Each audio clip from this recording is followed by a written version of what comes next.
Honourable members, the prayer. Lord, the God of righteousness and truth, grant to our King, to his government, to members of the Legislative Assembly, and to all in positions of responsibility, the guidance of your Spirit. May they never lead the province wrongly through love of power, desire to please, or unworthy ideas, but laying aside all private interest and prejudice, keep in mind their responsibility to seek to improve the condition of all. Amen. Please be seated.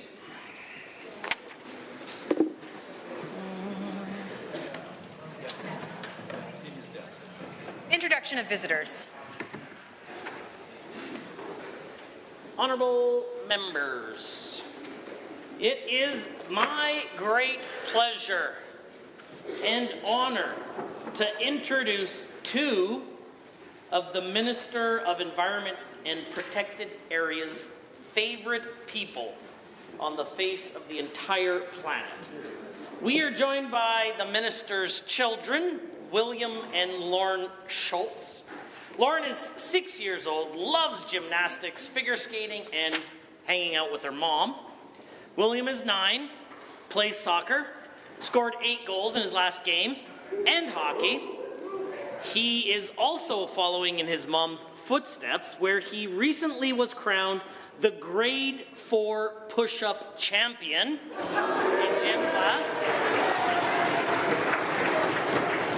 They are in Edmonton this week visiting the legislature, learning about democracy and government, but their main interest is finding out who they need to talk to in the government that can give them the right to choose their own bedtime. William and Lauren, I believe that this responsibility falls under the Minister of Environment and Protected Areas. I hope that you'll have a good time negotiating with her. Please rise and receive the warm welcome of the Assembly.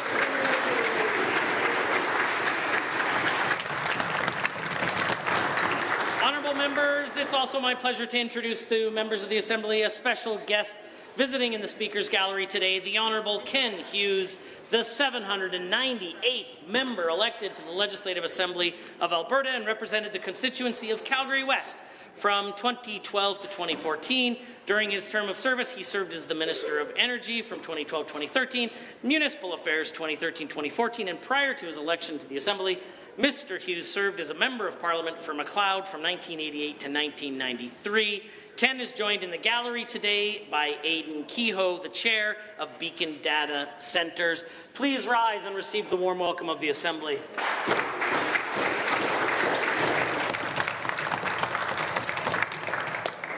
I also have an introduction for former member Darren Billis, the 829th member elected to the Assembly. He is the member for Edmonton Beverly Clairview, and I believe he's joined in the gallery today by Zach Steele, the chairman of Caribou Clean Fuel, CEO Bob Butler, the advisor Jeff Crone, who are meeting with the Premier and several cabinet ministers to discuss ensuring how Alberta remains a world leader in hydrogen solutions. If they've joined us, please rise and receive the warm welcome of the Assembly. Go ahead, guests. Introduction of guests. And honourable members, I have one last introduction to make today. In the galleries, we have a group of new employees of the Legislative Assembly office staff who are participating in their orientation program to learn about this entirely reasonable place to work that they have chosen to call home. Please rise and receive the warm welcome of the Assembly. The honourable member for Edmonton Castle Downs has a school group to introduce. Thank you very much, Mr. Speaker. It's my pleasure to rise and introduce to you and through you to all members of this House 3 amazing groups of students from Buterne Elementary School. If you could all please rise, along with your chaperones and your teachers, and receive the warm welcome of this Assembly.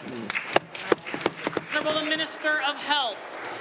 Thank you, Mr. Speaker, and through you and to you, I'd like to introduce Megan and Dominic and Zoe Wright, Krista and Jordan Gagnon, Rachel and Maverick Vanderswag, parents, children, and Stollery families who have gone through some very challenging health times, but have experienced the wonderful health care that we have here in Alberta, and we can't wait to see that standalone Stollery up and running, hopefully in the near future.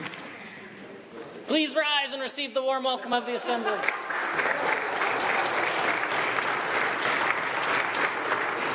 member for Edmonton Glenora. Mr. Speaker, it's my honor to introduce Jerry and Bernice Cassidy, who are celebrating their 70th wedding anniversary, Mr. Speaker. They're joined by their son, Kim, and daughter, Colleen, and they are just some of the kindest people I've had the opportunity to get to know in Edmonton Glenora. I ask that they rise and receive the warm welcome of our Assembly. The honourable member for Edmonton McClung.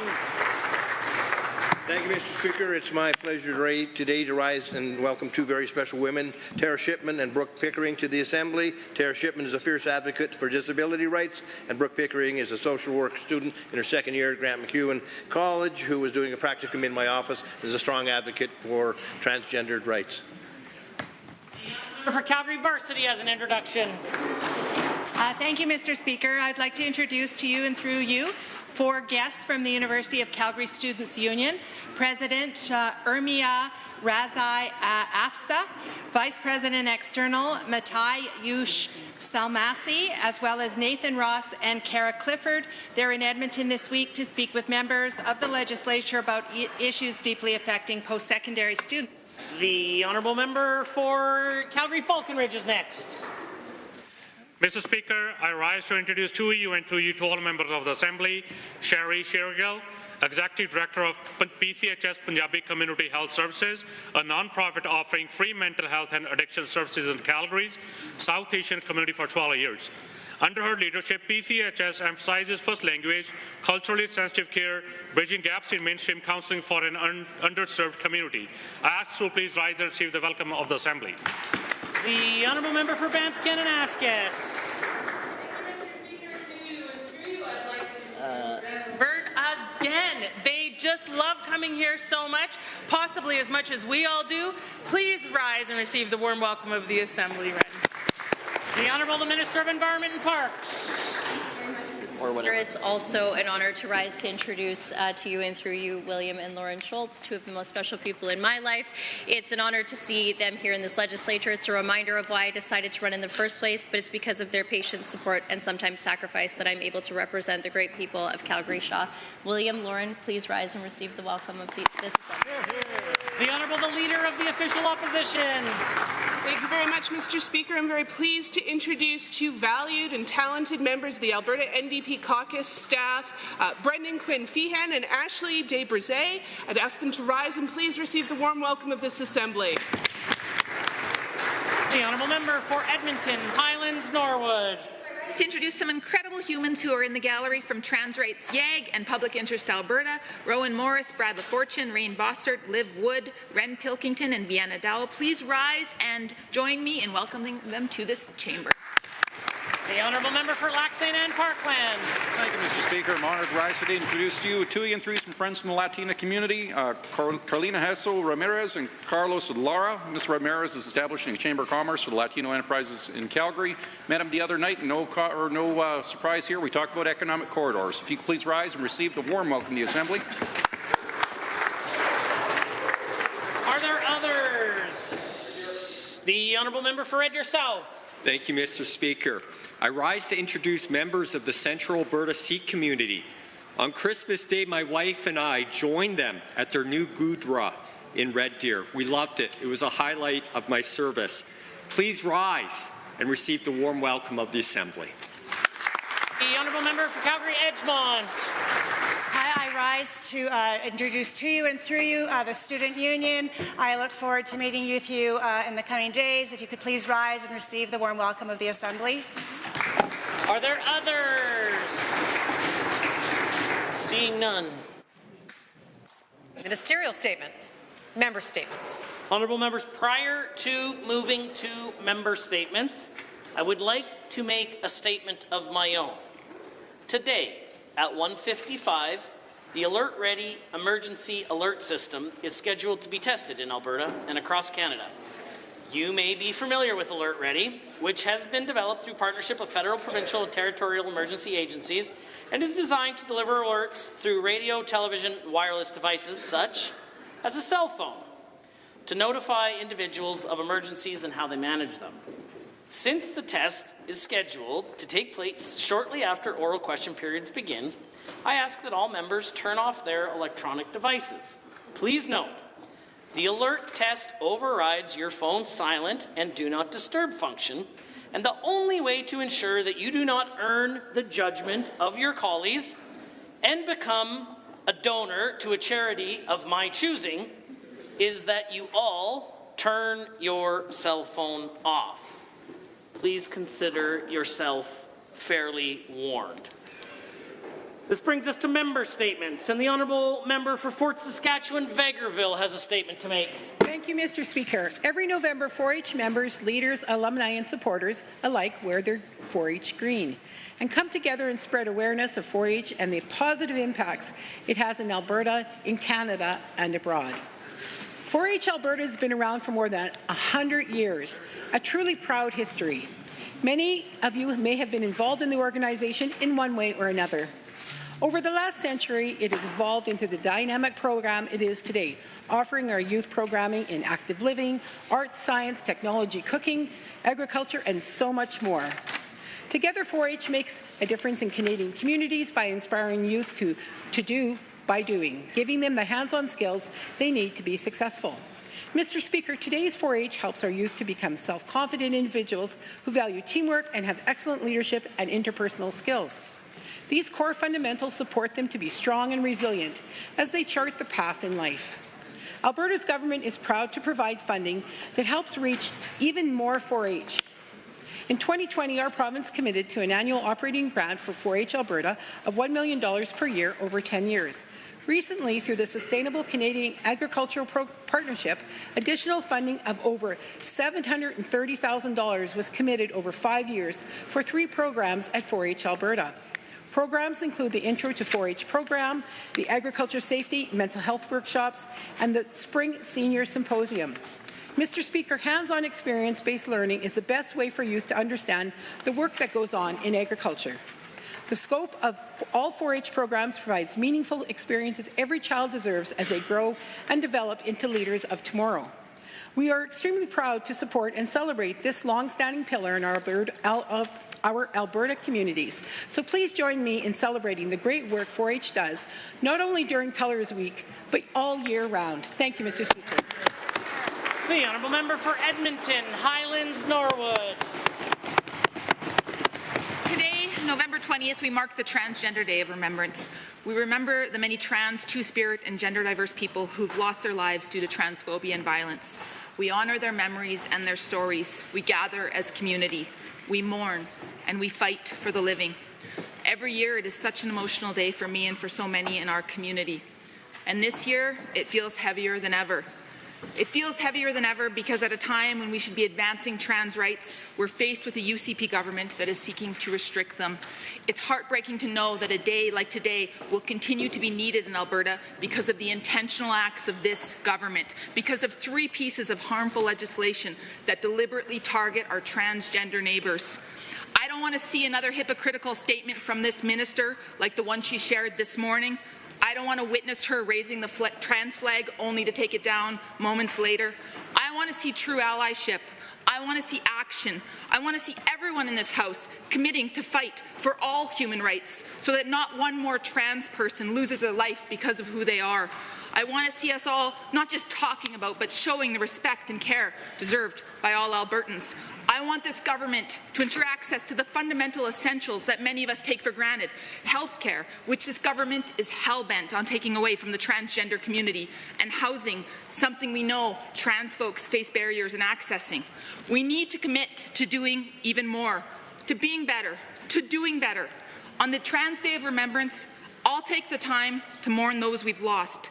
But every day in this chamber, me and the rest of us will fight like hell for the living. Because on this side of the House, we know that trans rights are human rights and trans lives matter today and every day. That's right.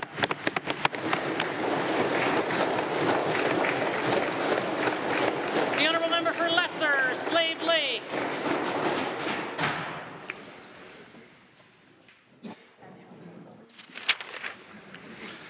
Mr. Speaker, today is Stollery Day, and I couldn't be happier and prouder to speak on something that matters so much and is a real reminder of what's actually important in this world. Earlier, I had the chance to only spend a couple minutes, but the Stollery kids who did visit us today, who are gracing us with their presence here in the gallery, and I'm very proud to give them a special hero shout out. So Jordan, Dominic, and Maverick, thank you for coming to see us today. Jordan told me how much fun she had recently on a Disney cruise. I told her I'm not sure if I should try it since I can't swim, but if I could, I would definitely wear a Mickey Mouse jean jacket in here if they'd let me. Mr. Speaker, the Stolly Children's Hospital Foundation has a vision to transform children's health so that every child, no matter where they live, can get the best possible care. The foundation invests in mental health, Indigenous health, transitional health, and virtual health in an effort to expand the Stollery's growing network of care. Last year, my colleagues and I visited the Stollery, and I learned roughly 40% or 120,000 patients were from Northern Alberta. This is why our United Conservative government announced $20 million in funding over 3 years to advance plans for a standalone Stollery Children's Hospital in Edmonton earlier this year through Budget 2024. A new facility will provide more beds, larger clinical spaces, and more rooms and dedicated areas for children and their family, which to me is the most important part. Stollery is a place that's more than just medicine, surgeries, or health. It's a magical place no parent ever wants to visit, but are so grateful that it's there when you need it. My daughter was a Stollery patient, Mr. Speaker, and there's really no way to comprehend the experience we had there. The amazing surgeries performed by Dr. Carlos Solarte, giving my daughter back the gift of sight, but most importantly, the overall environment. Thank you so much for visiting us today. We appreciate you. Thank you very much. You kids are so brave, and thank you, Mr. Speaker.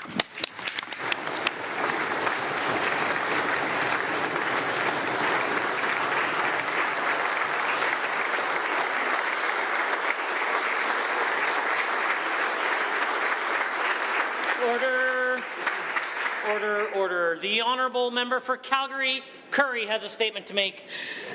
Thank you, Mr. Speaker. The constituents of Lethbridge West have been without an MLA for over 4 months. They are eager to show their opposition to this Premier and her government by electing the next NDP MLA for Lethbridge West, Rob Miyashiro. We've been on the doors for months, Mr. Speaker, talking to thousands of residents, and the response is clear. This Premier is making things worse.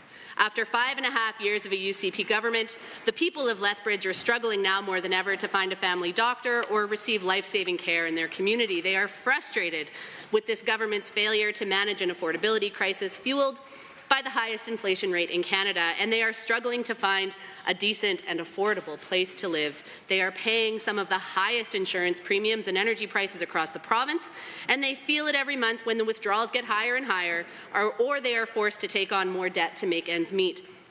Lastly, the Premier wants to gamble with Alberta's pensions, making their futures less secure. Despite the lack of public support, she is risking the retirement savings of Alberta workers while hitting taxpayers with ever more costs. We have heard that voters from Lethbridge West want retirement security by staying in the Canada Pension Plan.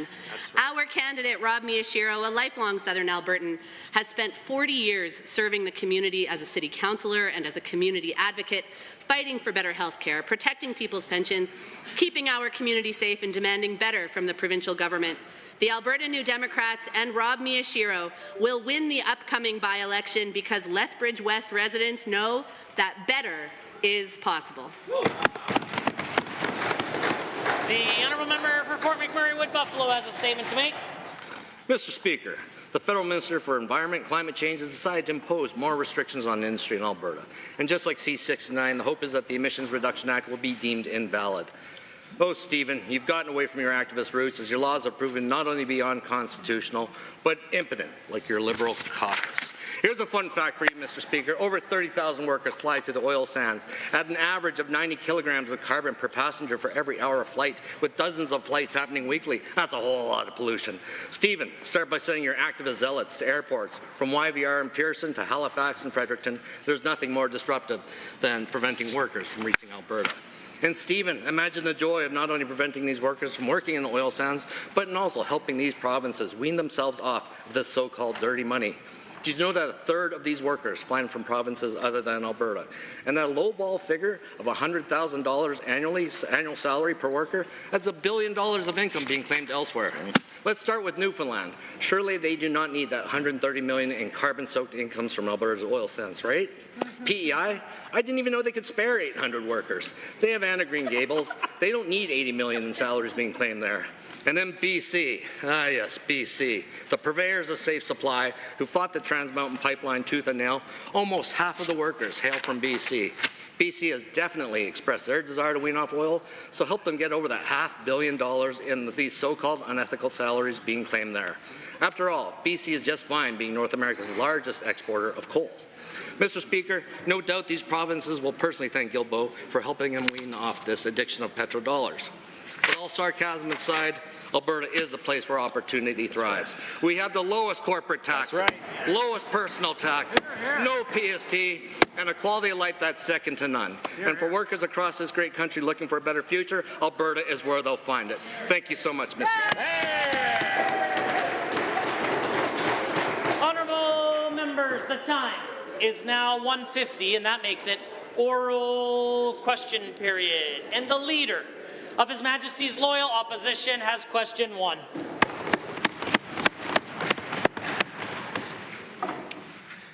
Mr. Speaker, it's Transgender Day of Remembrance, an important day for family, friends, and all of us to remember those we've lost. This government has introduced 3 anti-trans bills that attack human rights and the dignity of our trans neighbours. Experts, doctors, medical and psychological associations, teachers, parents have all warned of the dire consequences. And the government knows from peer-reviewed studies this type of legislation leads to increased suicide risk up to 72%. Why has the government prioritized legislation that we know will lead to more suicide attempts and death?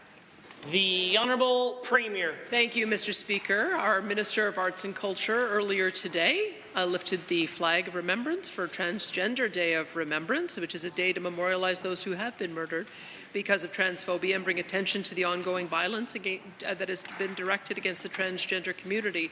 Also since 2021, Alberta's government has recognized March 31st as Transgender Day of Visibility, and since 2018, government has recognized May 17th as an International Day against homophobia, transphobia, and biphobia. We want to make sure that every person in Alberta is supported regardless of the choices that they make. The Honourable Leader of the Opposition. Is this government comfortable that next year we will be memorializing more?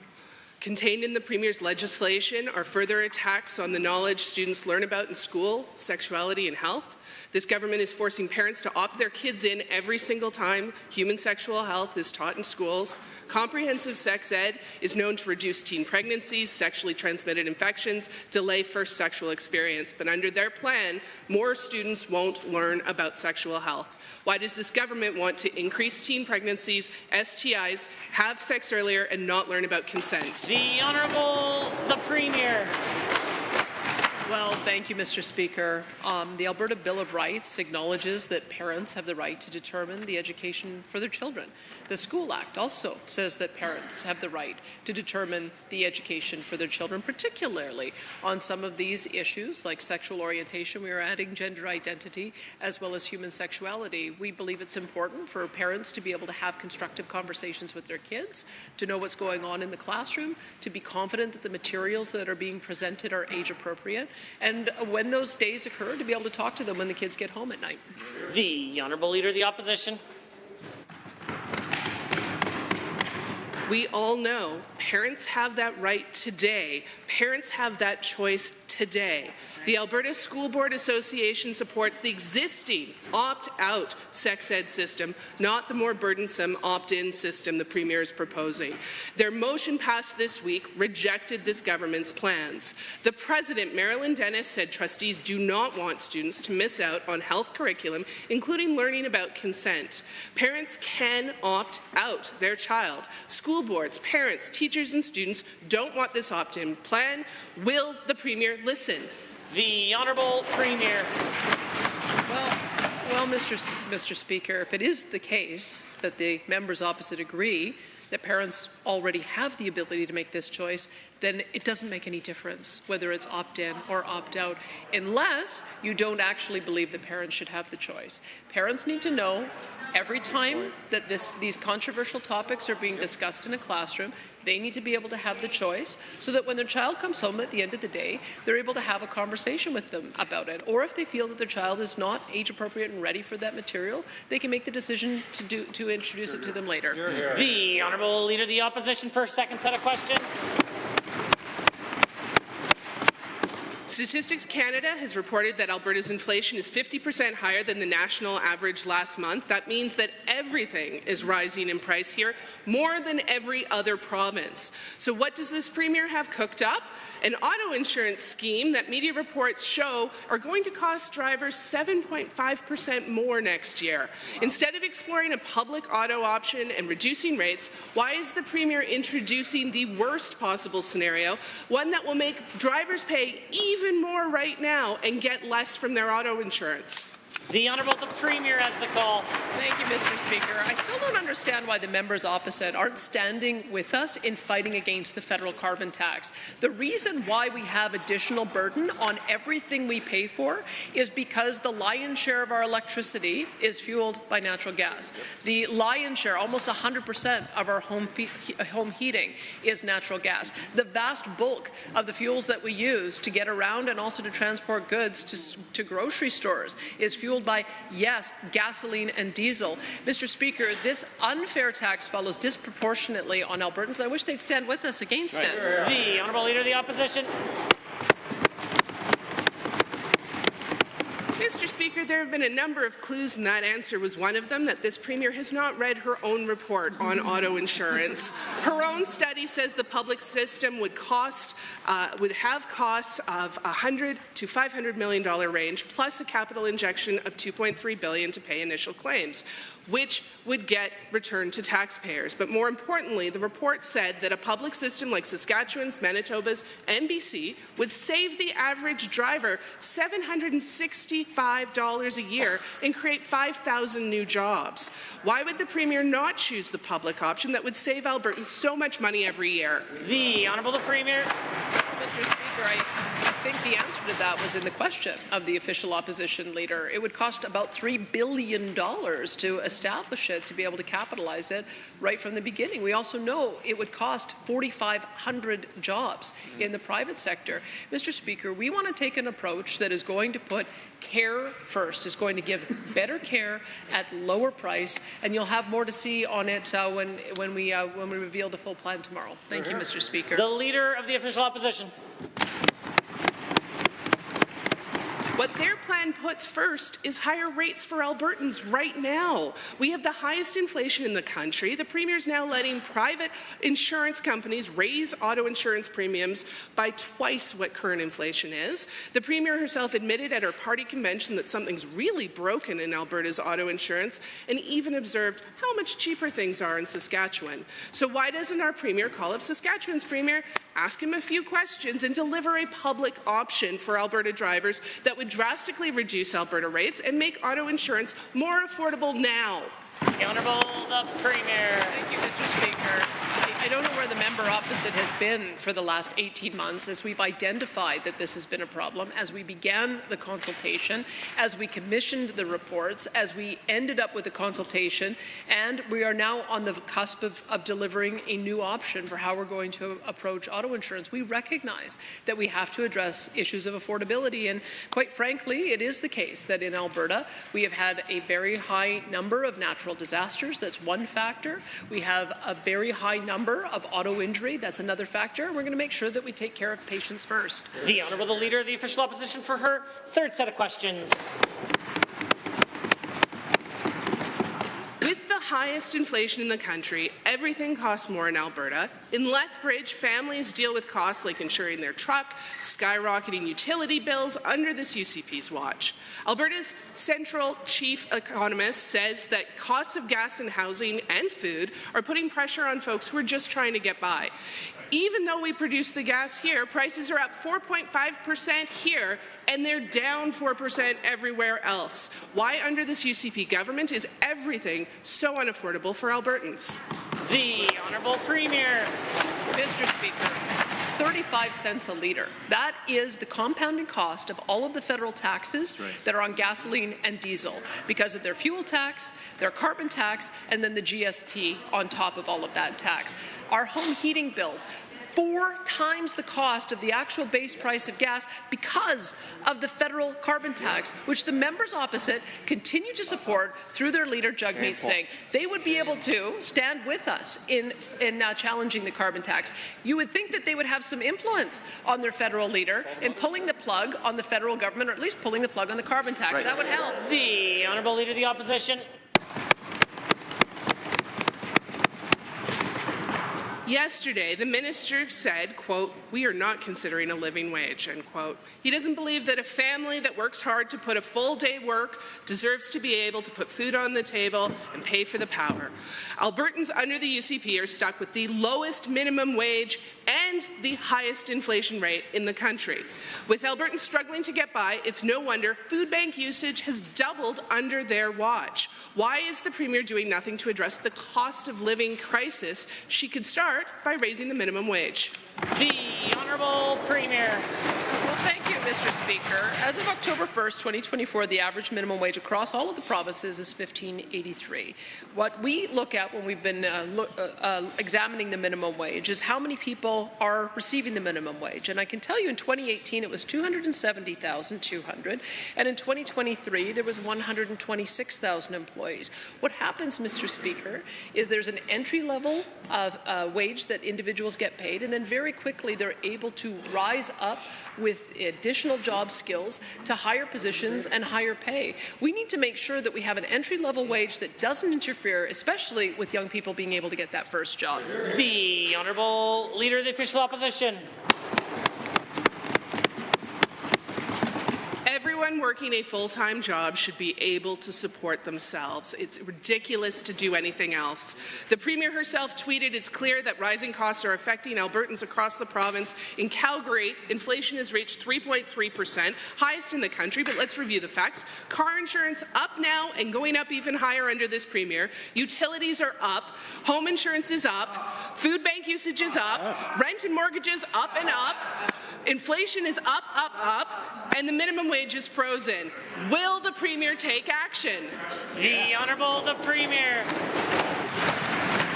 Well, I would invite the member opposite to call her leader in Ottawa and pull the plug on the federal government so we can get to an election, so we can solve some of these issues. One of the things that we need to solve is getting rid of the carbon tax, which has increased the cost of everything, in particular and disproportionately in Alberta.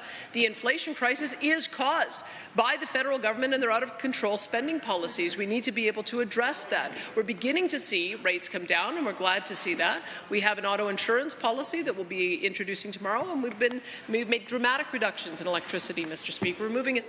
The Honourable Member for Calgary Klein has a question to ask.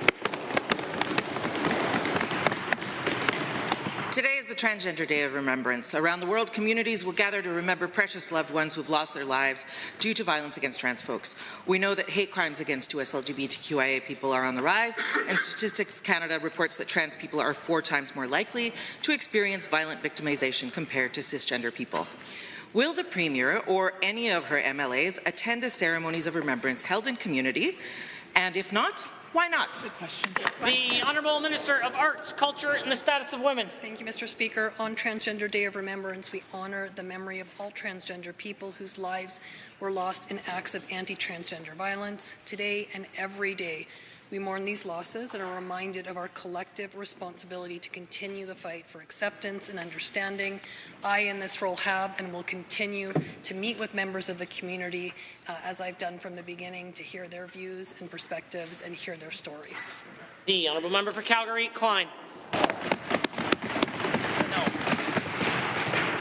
Given that that's a no, and while remembrance is important, we also need to address the increasing incidence of hate targeting this community.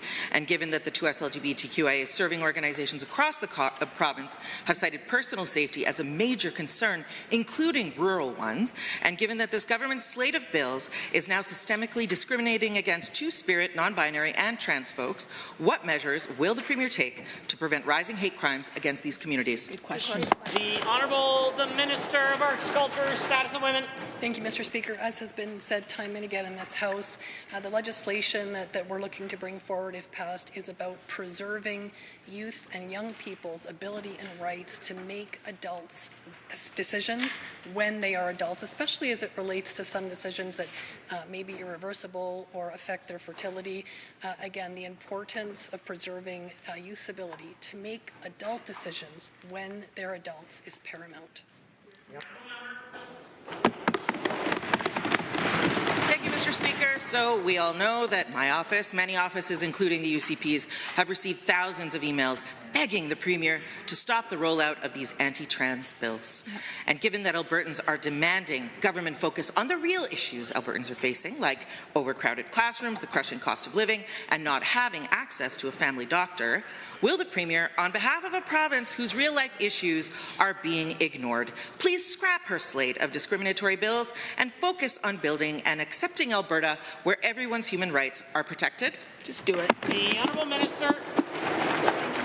Our government will continue to support this community. I encourage members and individuals who haven't read about it yet. Our new 2S LGBTQIA+ resource hub includes information on healthcare supports, guidance on how Albertans can amend the sex marker on their birth record, identification card or driver's license. It also includes links to relevant grants and education supports. Since 2021, our government has invested over $26 million into direct supports for 2S LGBTQIA+ Albertans.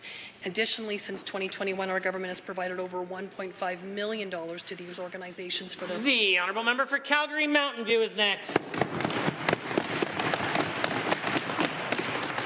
The year was 2019 and the UCP removed the cap on insurance rates and they went up, way up.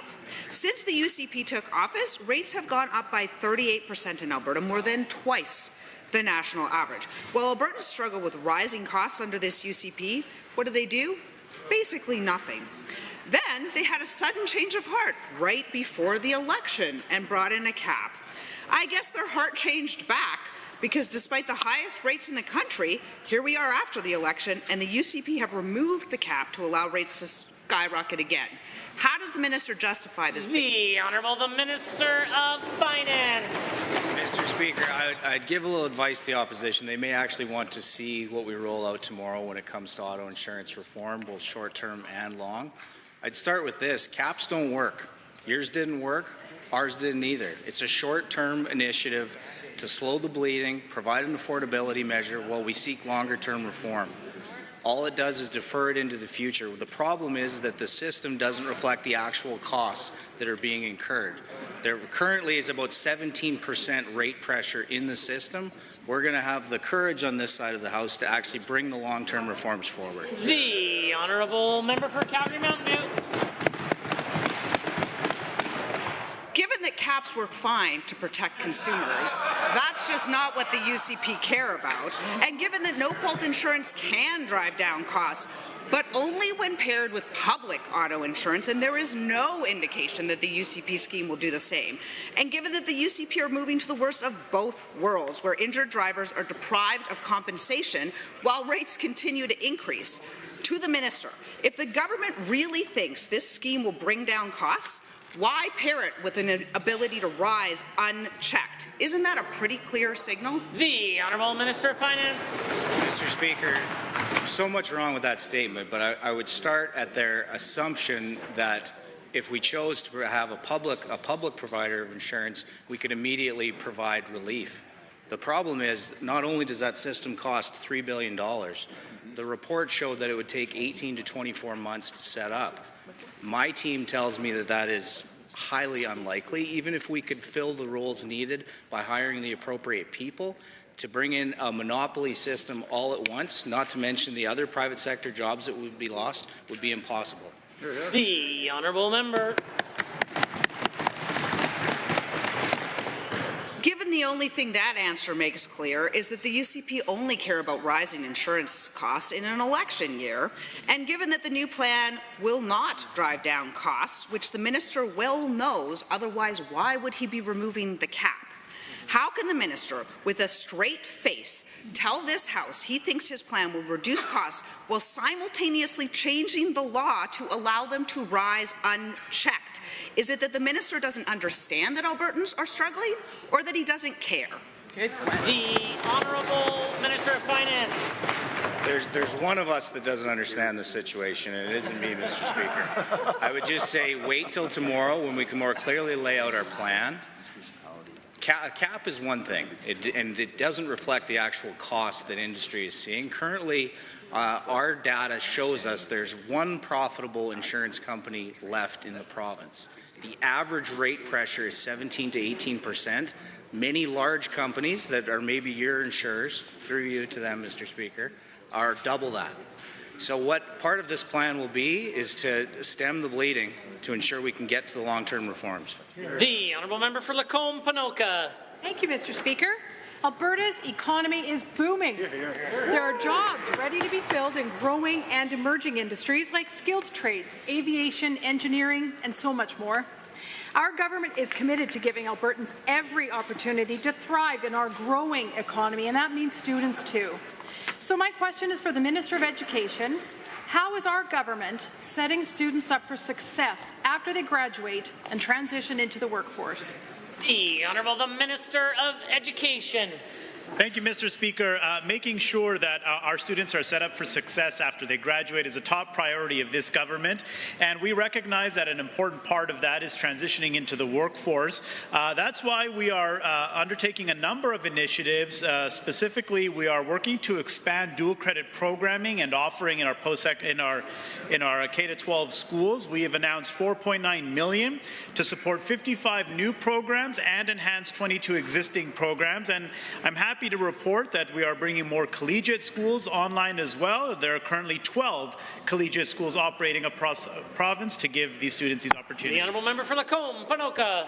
Thank you, Mr. Speaker, and to the Minister for that answer. Given that our government is enhancing career education opportunities for students across the province, and given that investments we are making are setting our students up to discover, explore, and pursue their career interests, given our government is providing students and families with an amazing pathway to pursue their career interests through collegiate schools, can the same minister please tell this House the impact collegiate schools have on our students? Honourable Minister of Education. Mr. Speaker, collegiate schools have an incredible role to play in our education system. First and foremost, they help to strengthen and enhance a system full of choices. I know it's something that the NDP doesn't like, but on this side of the House, we want there to be a diversity of programming when it comes to our education system. But of course, the real way that collegiate schools help to support our students is by giving them an opportunity to pursue their passions, to pursue areas of interest, all the while earning post-secondary credits. These are successful options that we will continue to enhance. The Honourable Member for Lacombe-Panoka. Thank you, Mr. Speaker, and to the Minister for that answer. Given that there are 12 collegiate schools across the province offering captivating hands-on and experiential programming for students in in-demand fields, and given that these collegiate schools are connecting students to endless amazing career pathways, further given that these schools give students a head start on their life after graduating from high school, can the Minister of Education please share with this House what our government is doing to ensure that more students and more families can be a part of this amazing collegiate school model? The Honourable Minister.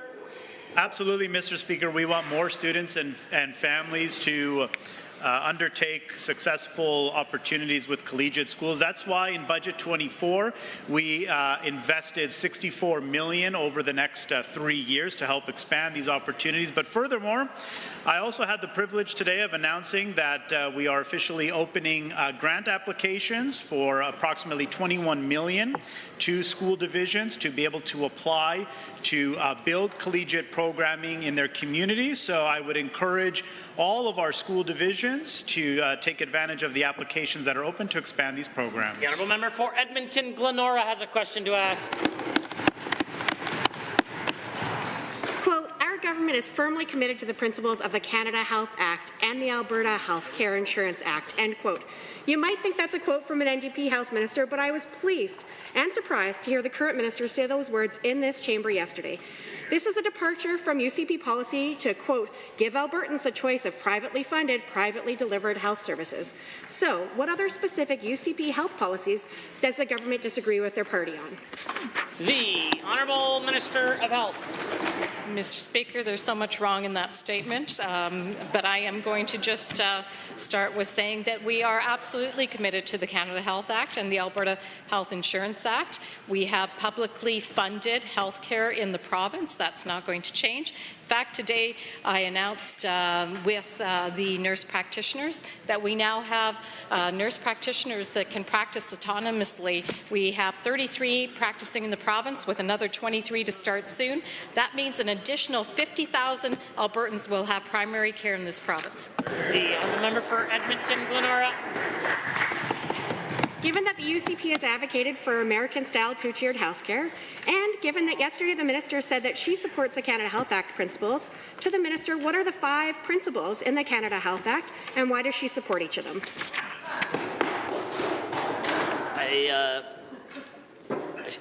I'm not entirely sure how the Canada Health Act and its impact, perhaps its impact on government policy may be a question. It's not the question that you asked, and so I encourage you to ask a question about government policy. The Honourable Minister of Health.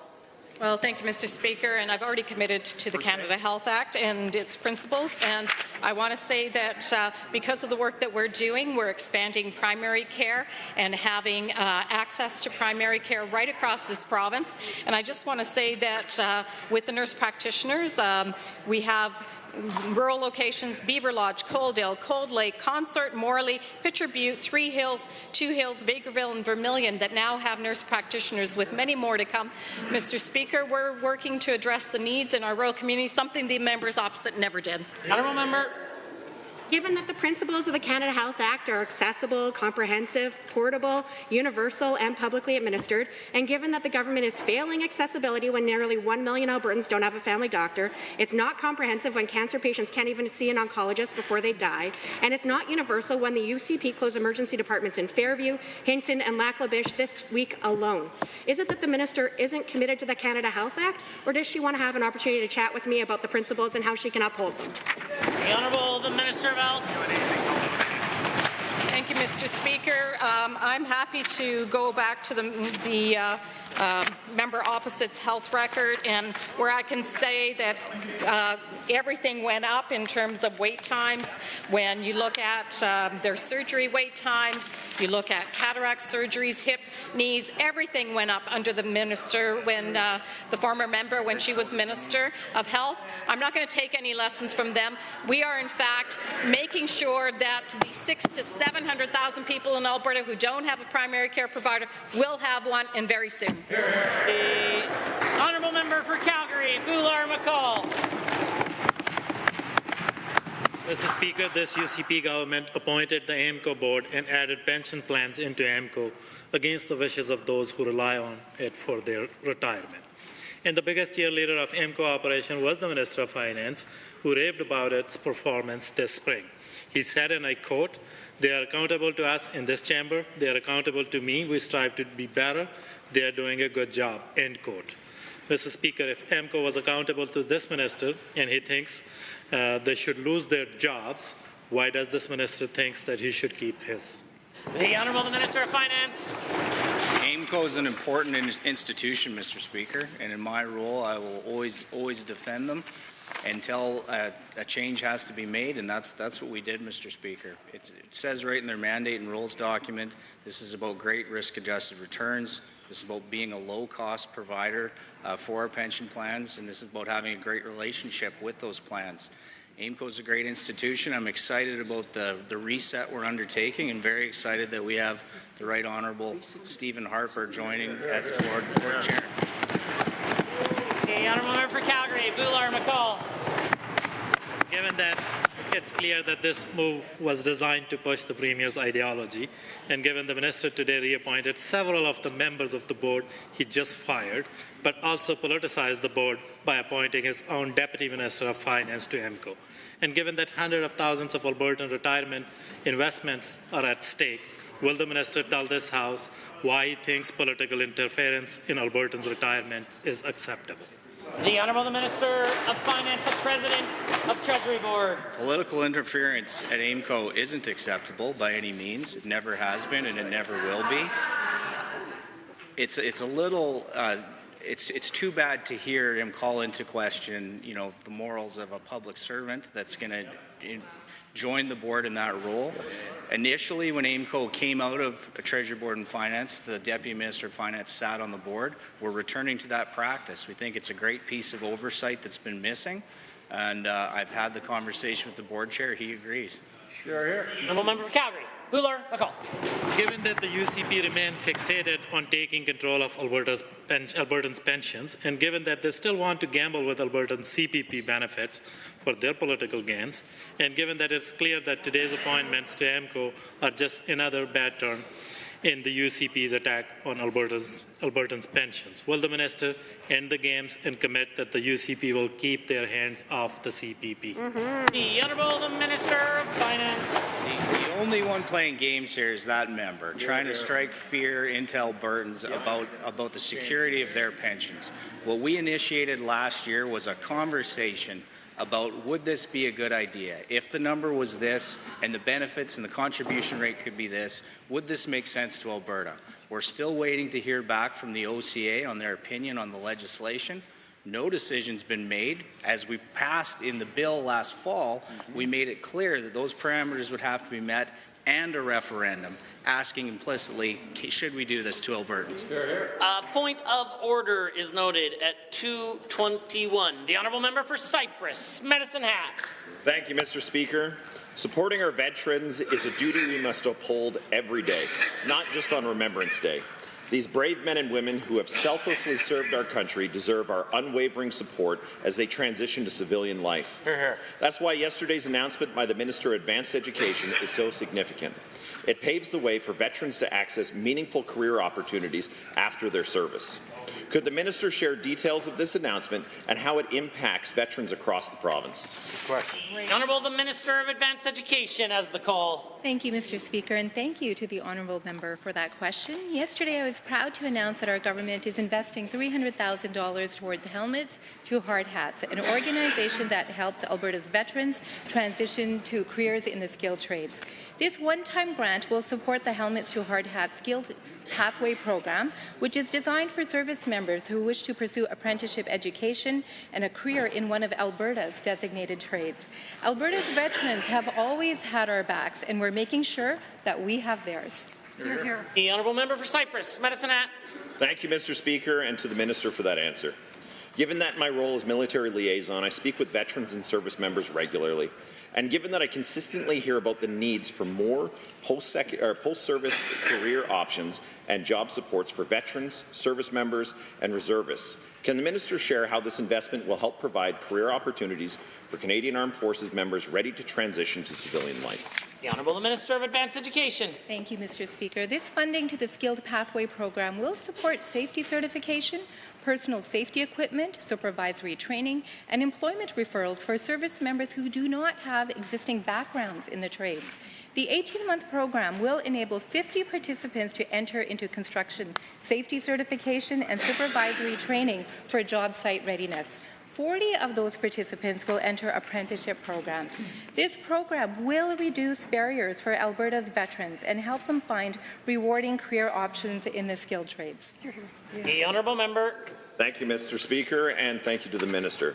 Given that Alberta's economy is continuing to grow and diversify under our UCP government, resulting in increased demand for more skilled trade workers, and further given that there is nearly unlimited potential and incredible opportunities for skilled trade workers in Alberta, can the same Minister share how this investment is not only supporting Canadian Armed Forces members and veterans, but is also addressing Alberta's rising demand for skilled trade labour? The Honourable Minister. Mr. Speaker, the member is absolutely right. With the rising demand, there are incredible opportunities for skilled tradespeople in Alberta. That is why we recently launched a campaign to promote skilled trades and apprenticeship opportunities. We are also working with a range of partners, including post-secondaries, industry, unions, and workers to address the demand for skilled labour. This investment into helmets to hard hats will allow veterans to answer Alberta's demand for skilled labour, and I'm confident that their hard work and dedication will translate seamlessly to careers in the trades. Hear, hear. The honourable member for Calgary-Beddington. The UCP government has an abysmal record when it comes to managing growth in our province. When it comes to schools, they ignored rising enrollment for years and are now rushing to catch up. In her televised address, the Premier announced $8.6 billion for constructing public, charter and private schools. The next day, the Education Minister announced that all those dollars would stay in the public system. Does the right hand know what the left is doing? How much money is this government planning to divert from public education to build private schools? The Honourable the Minister of Education. Mr. Speaker, the NDP has no idea about managing growth. When they were in office, they jacked up taxes on businesses. They told Albertans to leave the province and find jobs elsewhere. They created investor uncertainty, and they reigned over a period of population decline as people fled looking for opportunities elsewhere. We have reversed that trend, and as a part of that, yes, we are experiencing unparalleled growth in our schools, and our historic investment in school infrastructure will make sure that Albertans have the schools that they need in their communities. The honourable member for Calgary-Beddington. Given that Albertans have never before been asked to pay to construct private schools available to only those who can meet eligibility requirements, given that provinces like Ontario have private education options without needing any government subsidies, and given that public education in Alberta offers an incredible range of choice in programming, will the minister admit that choice in education should be supported for all students, not just those who can afford to pay for it? The Honourable the Minister of Education. Mr. Speaker, I will absolutely and happily stand and support the principle of choice in education. And more so, I will ensure that it is defended in this province. Unlike the members opposite, who many of them during their leadership run campaigned on the idea of dismantling choice in education, on dismantling separate schools, on folding charter schools into public schools, on dismantling that whole system. Mr. Speaker, we believe that parents know best what their children need, and having choices will ensure that those students receive the education that's best suited for them. The honourable member. Well, given that the majority of families choose public education, and given that public schools are obliged to accept every single child who walks through their door, regardless of their needs or abilities, and given that while Alberta has the lowest per-student funding in the country for those in public school, the UCP provides the highest per-student funding in the country for those in private school, why is the minister okay with underfunding public schools in favour of private ones? The minister. Mr. Speaker, we are investing at historic levels to our education system. Our funding is over $9 billion currently, and in addition to operating funding, we've also announced what the leader of the NDP called a generational investment to school infrastructure. Mr. Speaker, we will make sure that we provide the necessary investments for our education system to remain world-class, and we will not take lessons from the NDP when it comes to supporting school choice or on how to manage growth. We will take lessons for them if we want to learn on how to demise Alberta, which we're not interested in. The honourable member for Calgary-Fish Creek. Thank you, Mr. Speaker. Alberta's government remains dedicated to providing Albertans with world-class health care, which includes access to cancer care research, screening, prevention, and patient-centered treatment. The recent opening of the $1.4 billion Arthur J.E. Child Comprehensive Cancer Centre, the largest of its kind in Canada and the second largest in North America, offers leading-edge cancer treatment and research, solidifying Alberta's role as a leader in healthcare and innovation. Can the Minister of Health provide the House with an overview of the services and impact that Albertans can expect from this remarkable facility? The Honourable Minister of Health. Thank you, Mr. Speaker, and the member is absolutely correct. The Arthur J. Child Comprehensive Cancer Centre will provide leading care and treatment to patients while driving innovation.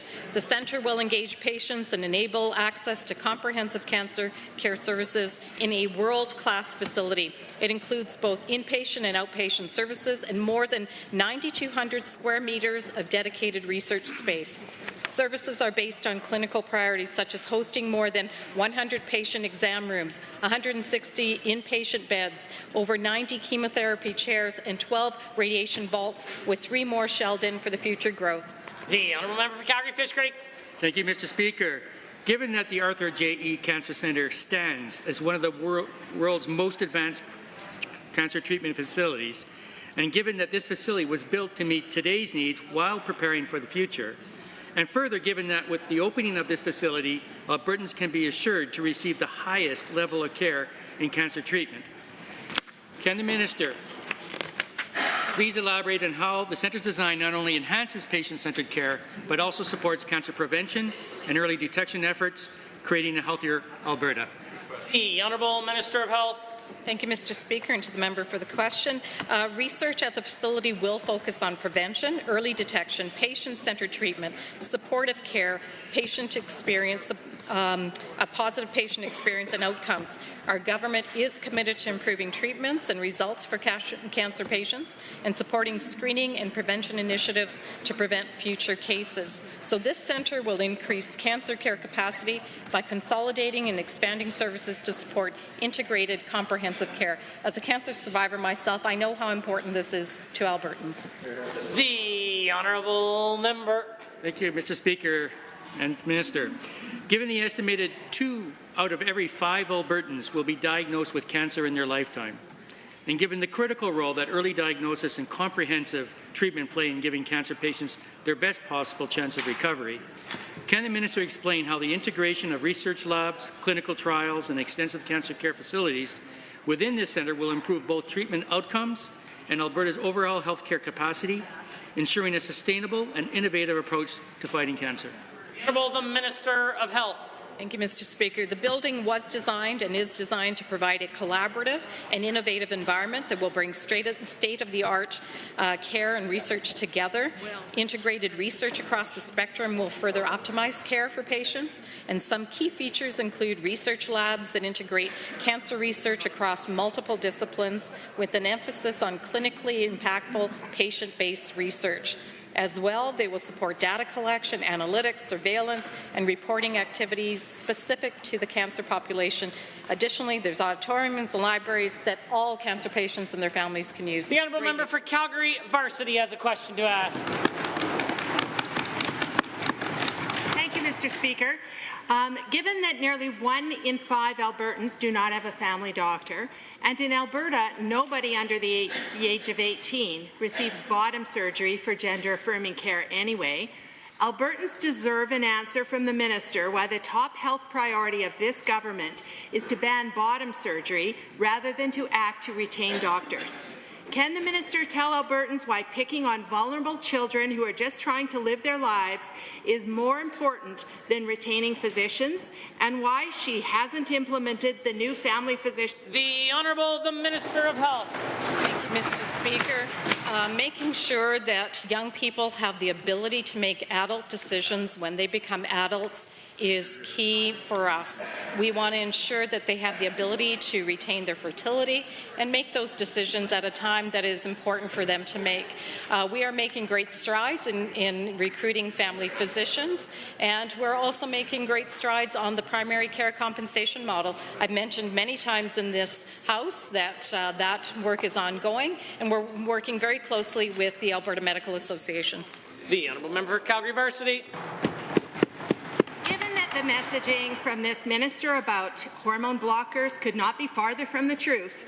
And given that hormone blockers allow parents, physicians, and the child to decide on a pause on puberty and do not change a child's gender or risk their fertility, and given that they cause no permanent changes, but to be effective must be started before puberty begins, And given that pediatricians who are experts on the medical science have argued against the proposed ban, why is this minister telling parents she is legislating away their right to support their children? The Honourable Minister of Health.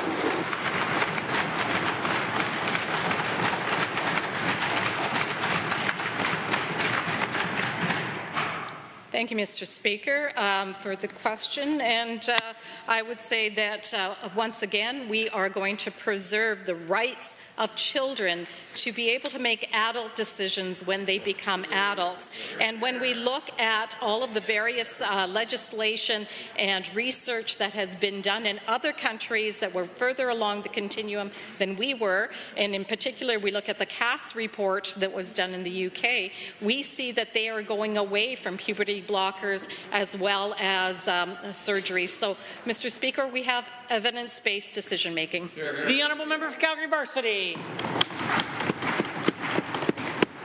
Given that transgender people are at very high risk of harm, including suicide, and that given the attack on the ability to live safely in Alberta with the same rights for medical care that other Albertans have, and have already contributed to this has already contributed to the suicide of at least one individual, will the minister tell Alberta parents how this government will support the mental health of transgender children while she reduces the chance of even having a family doctor?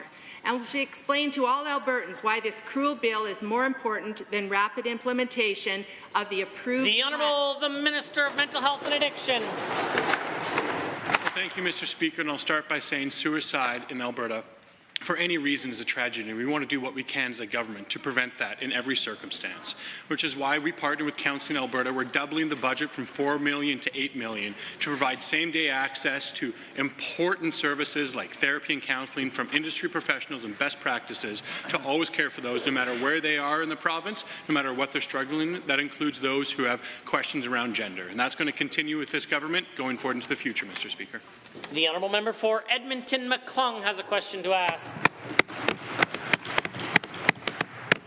Whether talking to constituents, speaking with Alberta School Board trustees or the Alberta Motor Transport Association, the high cost of insurance is an issue that is uppermost in their minds. Thanks to this UCP government, Alberta has the most expensive auto insurance in the country, with rates climbing up to 30% on their watch. While door knocking recently, I met a retired gentleman who worried that the high cost of insurance might force him to give up his car. The UCP are announcing a plan that they know will increase rates again, meaning that Albertans like this individual will pay more. Why is the minister choosing to put the profits of insurance companies over Albertans? The Honourable Minister of Finance, the President of Treasury Board. Mr. Speaker, I think the member made a great argument for reform. The costs have increased greatly. Second highest rates in the country behind only Ontario, and that is with caps in place that aren't showing the true cost of the system. It seems pretty obvious that we need to change the system and take a big part of the costs out of the system.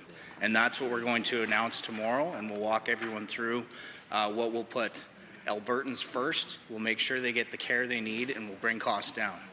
The Honourable Member for Edmonton McClung.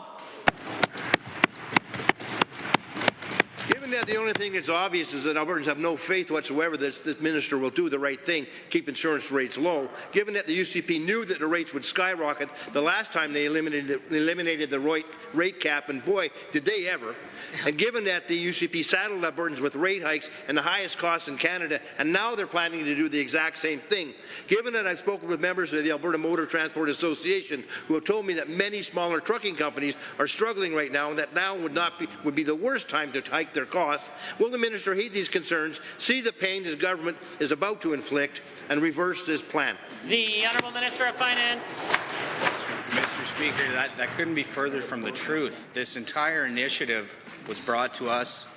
The Premier put it in my mandate letter to pursue affordable insurance for Albertans. So we're trying to do that in the most balanced way possible. There's a lot of competing interests across the landscape. We're trying to balance potential job losses, economic impact, timelines of major changes, actuarial analysis about the appropriate systems that could lead to the greatest benefit for Albertans. We're trying to weigh all of those things. I can't wait till tomorrow where I can explain it to the members further. The Honourable Member. Albertans will be watching closely tomorrow as well, Mr. Speaker. Now, given that many trustees with the Alberta School Board Association are worried about how they will be able to afford to keep their school buses on the road due to high insurance costs, and given that the UCP plan is to make those high insurance costs even higher, can the minister explain why it's more important for the UCP to give profitable insurance companies a break rather than help children get to school safely? The Honourable Minister of Finance. Mr. Speaker, we have a thing called profit provisions at the rate board that we can control and monitor potential profits of the insurance companies. We actually lowered that last term from 7 to 6. So there is tools in place to ensure that doesn't happen. And once again, I would notify the House, there's currently one profitable insurance company left in Alberta. 2 have left already. Many more are considering it. Any changes that we make in the short term will be to help us get to the long-term reforms. This isn't magic, Mr. Speaker. This is claims versus premiums paid. The Honourable Member for West Yellowhead has a question. Mr. Speaker, from one side of the country to the other, Canadians are struggling to make ends meet. Albertans are facing the same struggles. The 2 items that have created the largest impact on affordability for Albertans, the carbon tax and high power prices, are directly attributed to the NDP and their disastrous policies.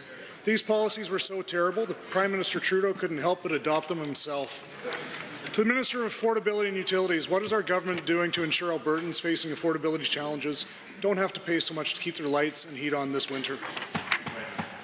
The Honourable the Minister of Affordability and Utilities has the call. Thank you, Mr. Speaker, and to the member for that great question. Our UCP government is doing the work that the NDP failed to do.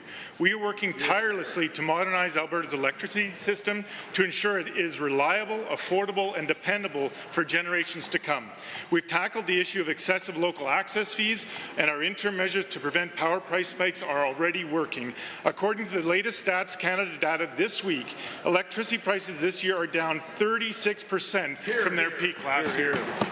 The Honourable Member for West Yellowhead. Thank you, Mr. Speaker, and to the Minister. Given that Alberta's need for more electricity infrastructure grew more in the years since the NDP government blew up the most reliable and affordable electricity grid in North America than it ever grew before, and given that the NDP's changes threaten the reliability of Alberta's grid and cause prices to skyrocket, given that Albertans are now on the hook to pay for all the infrastructure required to allow market access to intermittent energy sources, can the same minister tell this Assembly how our government is bringing reliability back to our electricity market? The Honourable Minister of Affordability.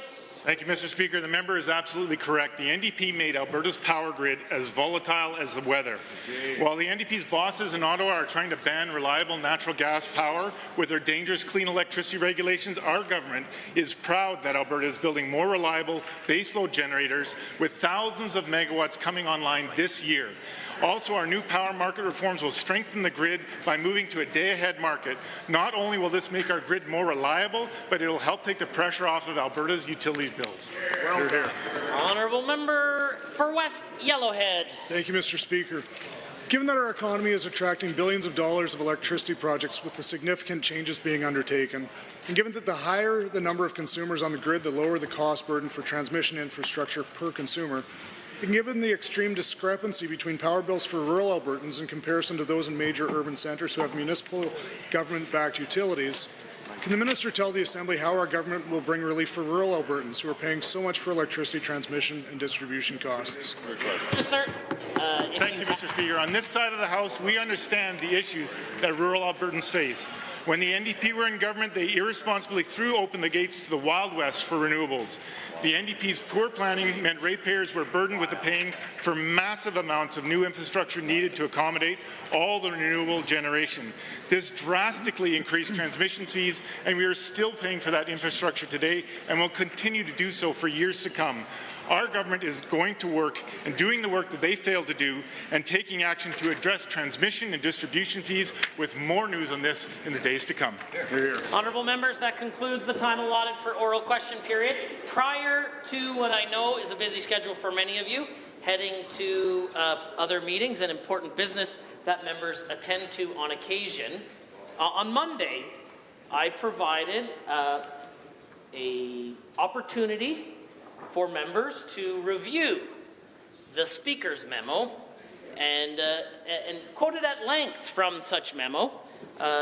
Perhaps the memo was unclear because I see many members still today not respecting the requests of that. For clarity's sake, the use of a laptop during the daily routine is prohibited. I mentioned on Monday that I would be reluctant to identify members, but if they chose not to persist, the honourable member for Calgary Falconridge, Edmonton Glenmore, Calgary Boular-McCall, Edmonton Southwest, Millwoods, Calgary Mountain View, Edmonton City Centre, Bonnyville Cold Lake, Calgary Fish Lake, Camrose, and Calgary Klein failed to heed the advice of the Speaker. I'm certain that by tomorrow they will be able to do just that. In 30 seconds or less, we will continue to the remainder of the daily routine.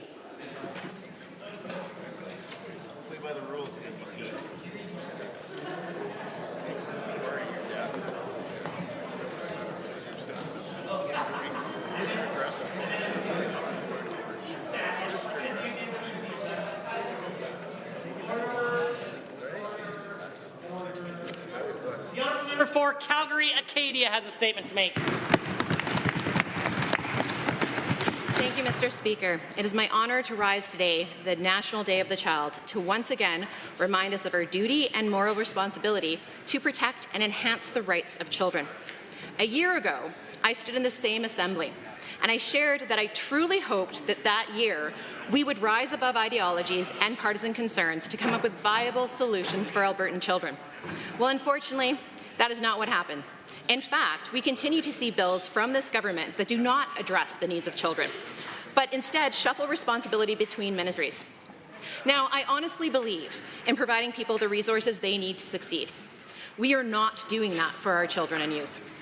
This government claims to be reinserting safety into our childcare centres, but they are not increasing awareness or training for caregivers so they might prevent the spread of pathogens, nor are they adapting communications so that they are easier to understand and follow. Nope, not this government. Instead, they have created a bill that clarifies where blame should lay when concerns arrive. Spoiler alert, they're the first to say, not it. A serious government would take responsibility and accountability. Last year, I spoke to the lack of housing, access to necessary health care, poor air quality, the mental health crisis, food insecurity crisis, all of which continue today. This past October, I was honoured to be present and bear witness to the Assembly of National Chiefs on long-term reform on child welfare. The desperation, fear, and anger, and eventually hope, felt in that space was almost overwhelming. Chiefs from across Canada are working hard to ensure the best future for their children. Yet in Alberta, we continue to see overwhelming numbers of Indigenous children receiving services from Children and Family Services. It is 2024, and we continue to see the same mistakes. I sincerely hope that on this day, these are not intentional decisions by this government to harm children. Presenting reports by standing and special committees. Presenting petitions, notices of motion. The Honourable Government House Leader. Thank you, Mr. Speaker. I rise today to provide oral notice of Government Motion 51, sponsored by myself, which reads as follows. Be it resolved that, pursuant to Standing Order 4.1, and for the duration of the 2024 fall sitting of the first session of the 31st Legislature, the Assembly shall meet on Monday, Tuesday, and Wednesday evenings for the consideration of government business unless the Government House Leader notifies the Assembly that there shall be no evening sitting that day by providing notice under notices of motions in the daily routine or at any time prior to 6 p.m. Introduction of bills. The Honourable Government House Leader. Yes, Mr. Speaker. It is my favorite time of year, the time that we introduce the Miscellaneous Statutes Amendment Act, and I rise to introduce that bill, being Bill 36. This bill will make minor amendments to 19 acts. And these amendments would be of housekeeping in nature, providing increasing clarity and consistency across all those 19 acts. With that, I move first reading of Bill 36, the Miscellaneous Statutes Amendment Act 2024. Honourable members, the Honourable Government House Leader has moved first reading of Bill 36, the Miscellaneous Statutes Amendment Act 2024. All those in favour of the motion for first reading, please say aye. Aye. Any opposed, please say no. In my opinion, the ayes have it. That motion is carried and so ordered. Bill 36, Miscellaneous Statutes Amendment Act 2024 is now read a first time. Tabling returns and reports. The Honourable Member for Edmonton Decor. Did you have a tabling? Yeah. Yeah, Mr. Speaker, I rise to table a statement from Edmonton to Spirit Society that the statement concerning about the current direction that the UCB has taken with regard to the following bills, Bill 26, Bill 27, and Bill 29.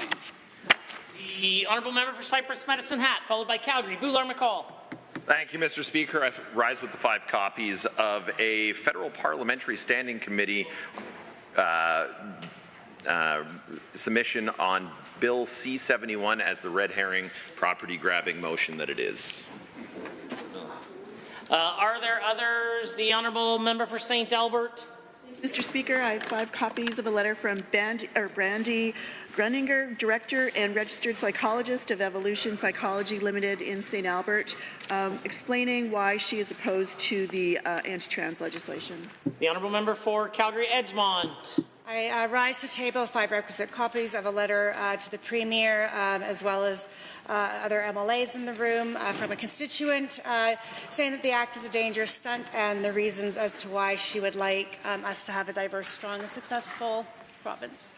The Honourable Member for Edmonton McClung. Thank you, Mr. Speaker. I rise today to table the 5 requisite copies of an article produced in the Calgary Herald today, which entitled Province Plans to Combine Healthcare Card and Driver's License, which will potentially identify if one is a citizen or not, wherever and whomever one needs to present their license to, which is causing grave concern amongst many communities. Are there others? The Honourable Member for Calgary Acadia, followed by the official opposition leader. I have here to table 5 requisite copies. It's the Early Childhood Education is Not a Profession. It's the article I mentioned yesterday in my debate, so it speaks to the importance of investment in these vital systems. You're the official opposition. Thank you, Mr. Speaker. I rise to table 3 emails with 5 requisite copies of each on behalf of constituents Teresa Lister, Carmen Mejia, and Reese Beershell, all expressing that banning gender-affirming care will threaten the lives and well-being of youth and families across the province. Are there others? Seeing none, the clerk. Tablings to the clerk. Honourable members, that brings us to points of order. And at 2:21, a point of order was raised by the Leader of the Official Opposition. Thank you very much, Mr. Speaker. I rise under 23H, makes allegations against another member, and I impugns false or unavowed motives to another member. At that moment, the member from Calgary Boulard-McCall was asking about the actions of the minister against AIMCO and talking about the challenges this introduced, and specifically the very real fear that Albertans feel regarding potential political interference. The Minister of Finance, in his response, said, and without the benefit of the blues, my rough quote is, Mr. Speaker, that member is trying to strike fear into the hearts of Albertans. This is a clear allegation and impugning of false motives against another member. The member from Calgary, Boulard-McCall, is representing all Albertans who share the concern and asking legitimate questions. To accuse that member of trying to cause fear, I believe is unparliamentary and inappropriate for this House, and I hope he might apologize and withdraw. The Government House Leader. Thank you, Mr. Speaker. This is certainly not a point of order. I believe that this is a matter of debate. The Honourable Minister of Finance was answering a question, and the opposition member, the member from Calgary Boulard-McCall at the time, was actually, and even had the audacity of calling into question the integrity of a member of the public service, the Deputy Minister of Finance, who I believe is a person of the highest character, and this is something that is not without precedence having that member on the board. But if we're going to talk about imputing false motives, Mr. Speaker, earlier, the member from Calgary Boulard-McCall said in his question, unofficially of course, but also politicizing the board. Will the minister tell this House why he thinks political interference in Alberta's retirement system is acceptable? Mr. Speaker, I'm not suggesting 2 wrongs make a right, but if the member opposite is going to call point of order on this, they should mind their own P's and Q's. Are there others who wish to join in the point of order debate? Seeing none, I do have the benefit of the blues, and I am prepared to rule. At the earlier mentioned time of 2:21, the Honourable Minister of Finance was speaking when he said the only one playing games here is that member trying to strike fear into Albertans about the security of their pensions. He continued on and made other statements.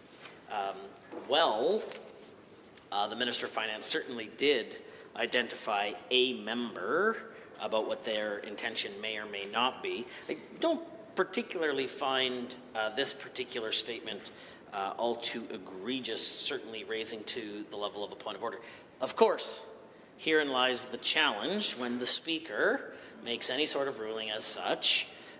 Tomorrow, a member might show up to the Assembly and say that member is trying to strike fear, or make similar accusations because of a ruling that the Speaker makes on any given day. Of course, the context of each of these rulings is important, and I might just provide some caution to the Minister of Finance that should he have been directing his comments through the chair, it may have been less likely to raise a point of order today, and is always good practice in the Assembly. For today's sake, I don't consider this a matter. I don't consider this a point of order, and I do consider the matter dealt with and concluded. Orders of the day. Orders du jour. Committee of the Whole.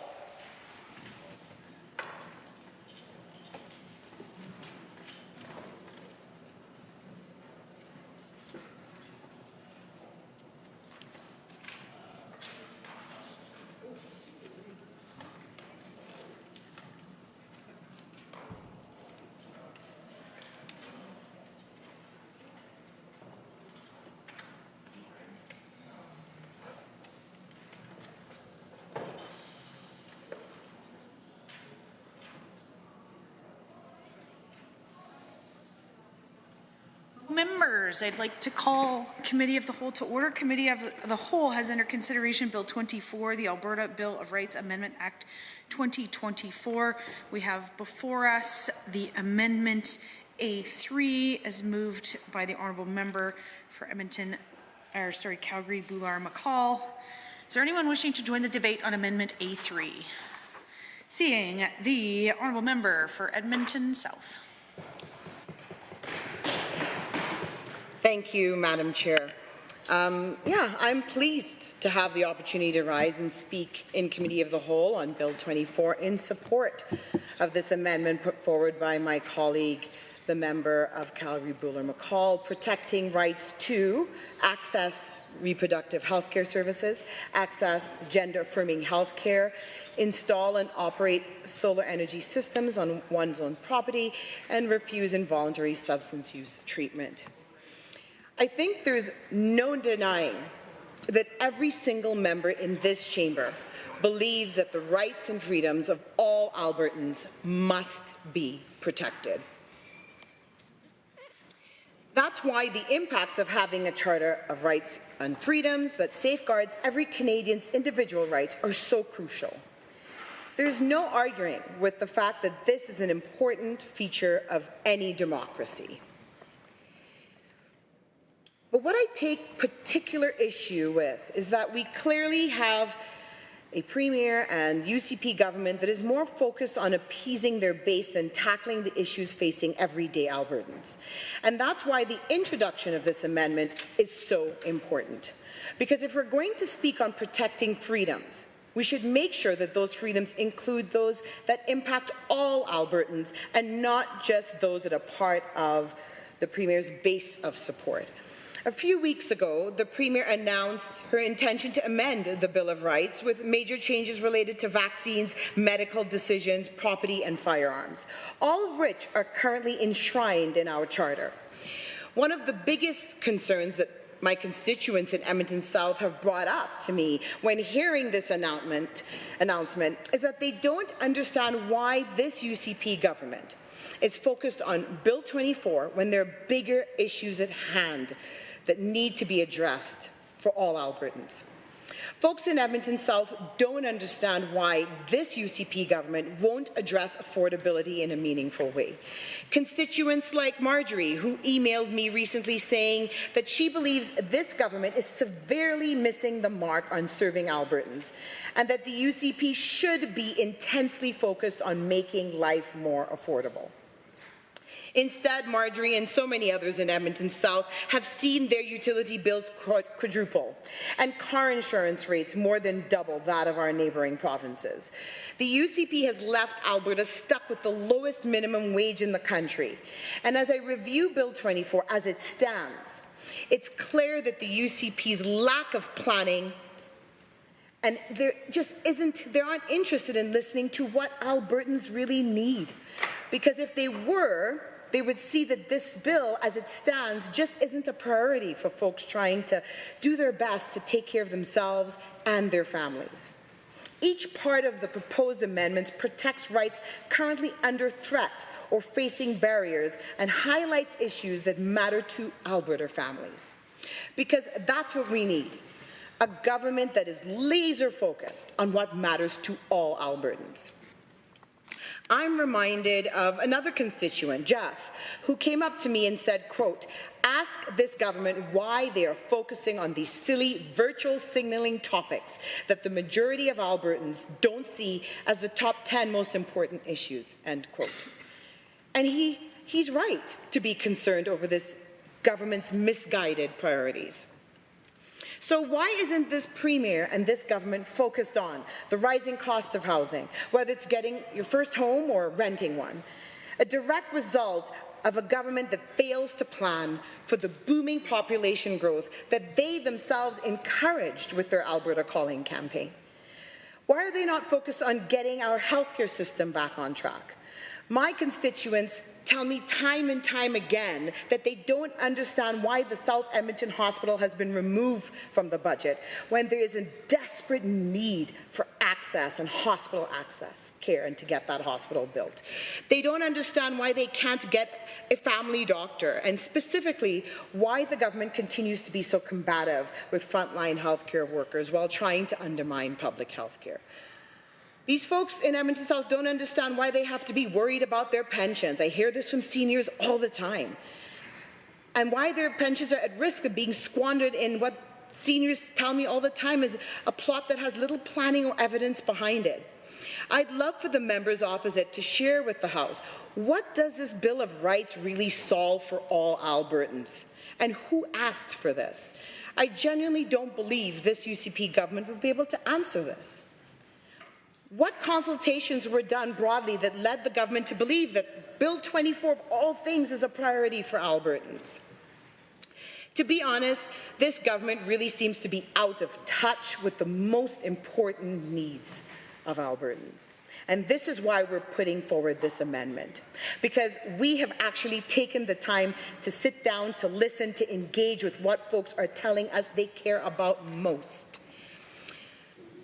I have spoken, my colleagues have spoken with thousands of Albertans, and nothing in Bill 24 has come up at the doors, at town halls, at events.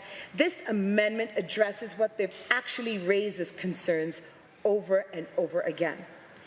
And like this UCP's government attempt to denigrate gender-diverse youth, the Premier's constant playing to her base isn't just irritating, it has real consequences.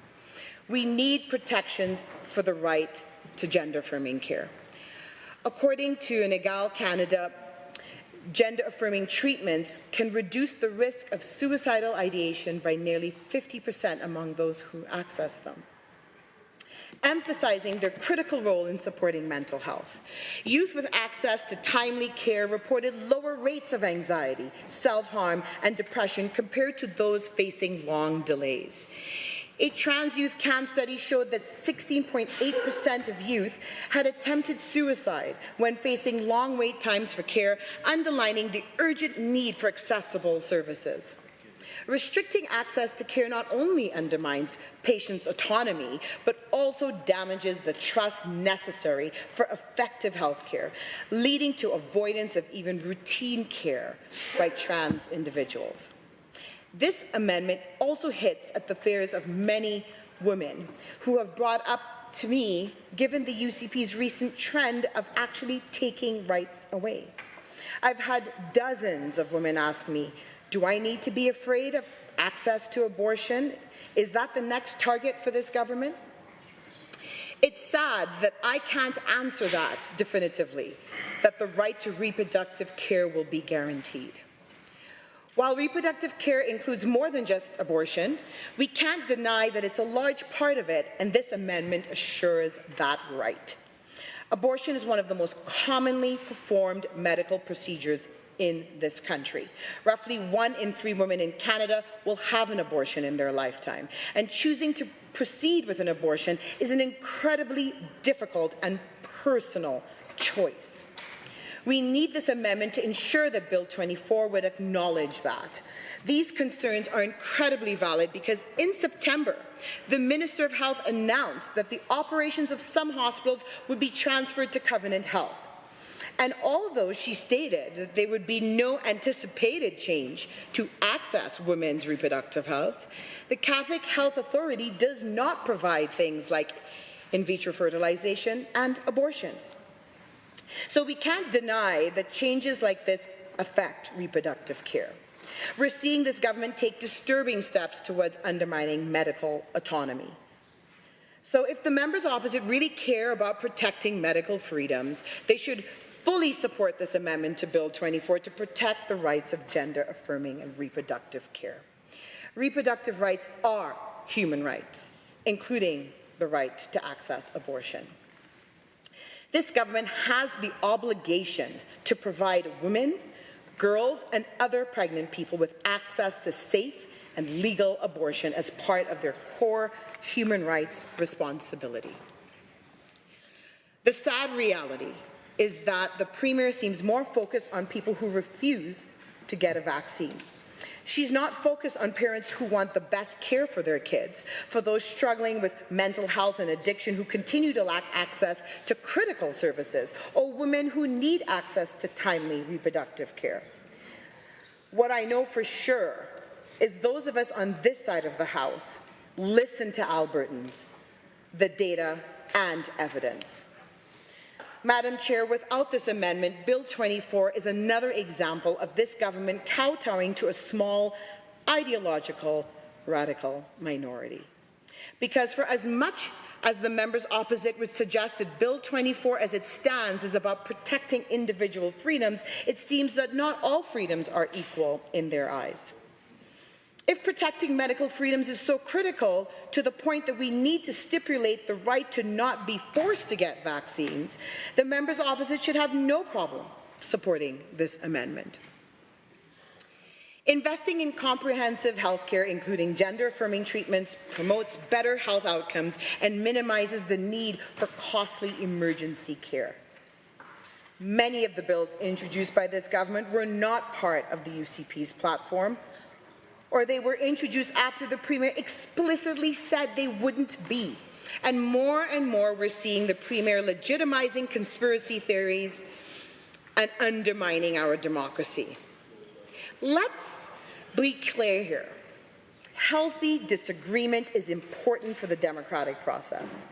And in Alberta, we pride ourselves on making smart, pragmatic decisions, even if we don't agree on how to get there. Because Albertans know that we can disagree and still do what's best for all of us. And that's what this amendment for Bill 24 is about, doing what's best for all Albertans. I'm not sure when the Premier and her government forgot that it's their responsibility to do what's best for the entire province and not just the loudest, most vocal fringe minority. And it's the fringe minority that has the Premier's ear. I bring this up, Madam Chair, because I want us to discuss Bill 24 without this amendment for what it really is, an affront to democracy. Dr. Jarrett Wesley said of this bill, quote, "It represents a broader transformation towards a brand of right-wing populism that undermines liberal democratic norms by reducing local autonomy, curtailing academic freedom, and concentrating authority in the political executive," end quote. We need this amendment to ensure that this isn't a top-down move to control medical autonomy. The members opposite will have Albertans believe that this bill is about protecting freedoms, but so much of what the UCP is focused on revolves around taking freedoms away. Which is why we've put forward this amendment, to make clear that medical decisions include gender-affirming care, reproductive care, and the choice to proceed with substance use treatment. The Premier and her government continue to state their opposition to mandatory vaccines, seemingly forgetting that there is no history of mandatory vaccinations for all Albertans. It's true that many private and public employers implemented vaccination policies for their employees during the pandemic. This included Alberta Health Services, Edmonton Public Schools, Edmonton Catholic Schools, the City of Edmonton, and Alberta Courts. These sectors, healthcare, education, public service, are areas with high in-person contact. And it is in the best interest of our most vulnerable seniors, young children, immune-compromised individuals, for all of us to do our part to get vaccinated against viruses and diseases that are preventable and can have long-term dangerous impacts on our health. Especially as nearly 7,000 Albertans have died as a result of COVID-19 since 2020, with over 38,000 hospitalizations province-wide. For the UCP to continue to spread dangerous misinformation about COVID immunizations is shameful and puts thousands more Albertans at risk. Without this amendment, Bill 24 could build on that misinformation. When you and your family get immunized with a vaccine, you're protecting yourself, helping to build your community's defense against diseases. And we know that Alberta and Albertans has been built upon taking care of each other, on building community, making sure our neighbours are well cared for. The more people in a community who are immunized, the less a disease can spread. I want to be clear, Madam Chair. Vaccines save lives. Vaccines are safe. And Albertans have always had the right to choose whether or not to get a vaccine. But to go further, Madam Chair, gender-affirming care saves lives. Reproductive care saves lives. And we cannot let these crucial aspects of healthcare be ignored without this amendment. It is this government's responsibility to ensure that Albertans are well cared for, and by playing to this harmful rhetoric that somewhere along the way Albertans could be forced to take a vaccine is atrocious. I'm not mincing words when I say that it is the Premier and her government who are feeding into this misinformation. Because let's not forget, Madam Chair, it was just at an event this past summer put together by a UCP constituency association in Calgary that claimed that mRNA vaccines like COVID shots pose risk to children. And 6 of the members opposite attended this event, including the government whip, where speakers claimed excessive deaths in children increased by 3,380% the pandemic and blamed the vaccine. And they went much further, making inflammatory accusations against public health officials. Did the Premier correct this misinformation? Did she deny that these were values that she and her government held? Of course not. She simply chalked it up to giving a platform to, quote, contrarian voices, end quote, and suggested that she would be happy to continue platforming those voices. Now, we see this government spreading misinformation about gender-affirming care. Will reproductive care be next? The members opposite may think we're raising unnecessary alarm bells with this amendment, but we must take into account that this government is quick to say one thing and then do the opposite. We must take into account that this government's disturbing lack of collaboration and their unwillingness to listen to the overwhelming majority of medical experts telling them that this is misinformation. What we're talking about just isn't a difference of opinions. We're talking about medical facts and evidence backed up by rigorous scientific evidence. And this amendment is backed up by research done by leading medical professionals and organizations across Canada. It seems that the Premier is content to undermine our public institutions however she can if it means that she'll maintain support within her party. There is no doubt that Bill 24 as it stands is just another political tool that the UCP is using to sow mistrust, division, and consolidate power. The amendment would address these gaps. And what's worse is that this particular tool is focused on creating even more division in Alberta as this government continues their never-ending fight with Ottawa. For a Premier that so desperately wants the federal government to stay in its lane and only get involved with matters that fall directly under its jurisdiction, she and this government seem to have a real challenge staying in their lane and governing on what really matters to all Albertans. It appears to me that the UCP wants to tighten their grip on power so much that they can't see the contradiction that when it's staring directly at them.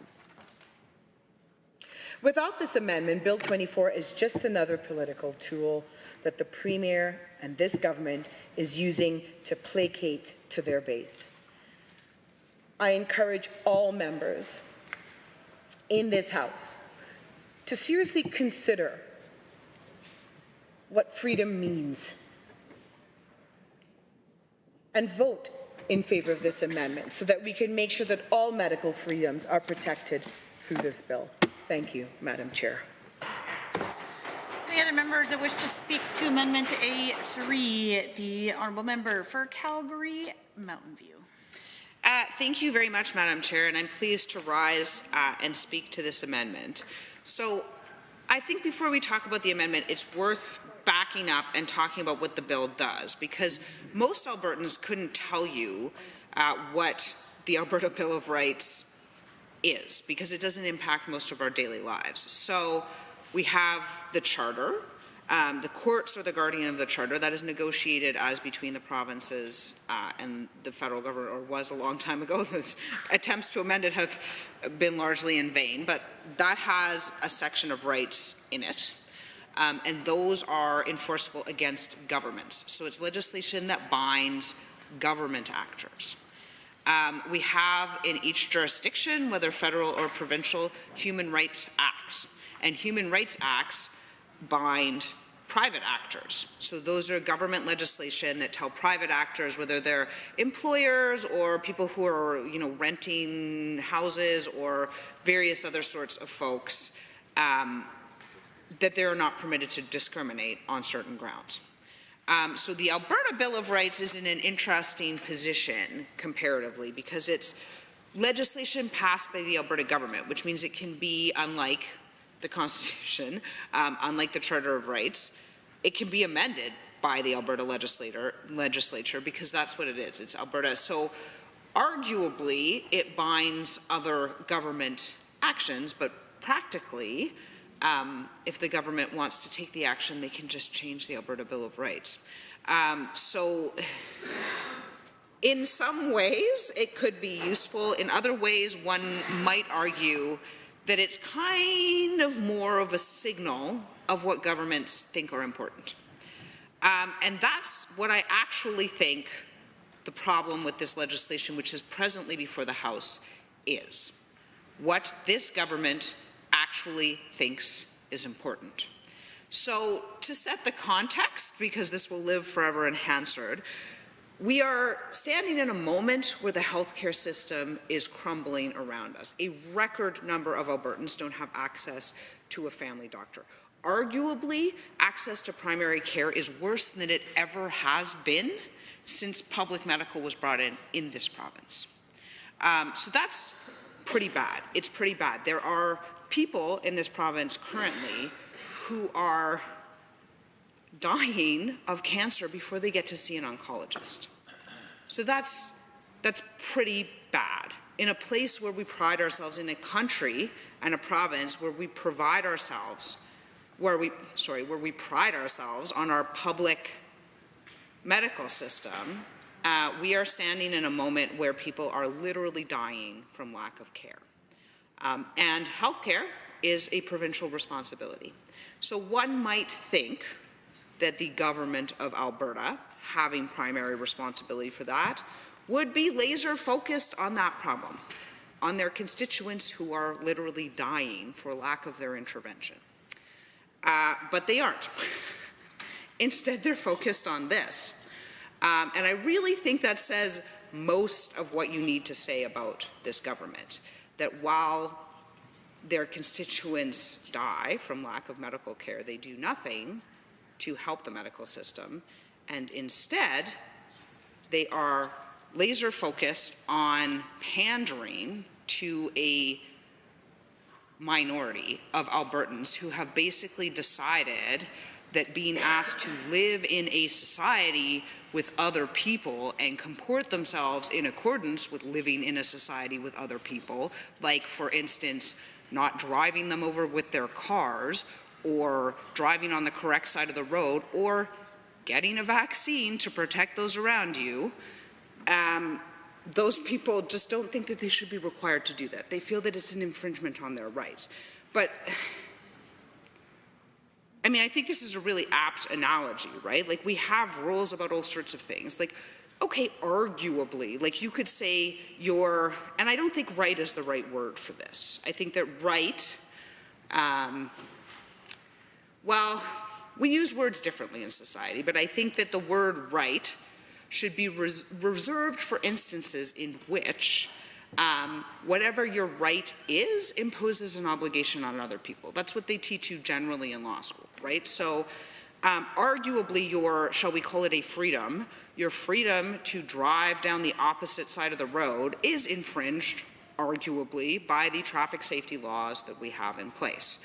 But that infringement upon your freedom it's well justified in a society where we all have to protect each other, and we all have to be in a position where we're not doing things that are dangerous that impact other people.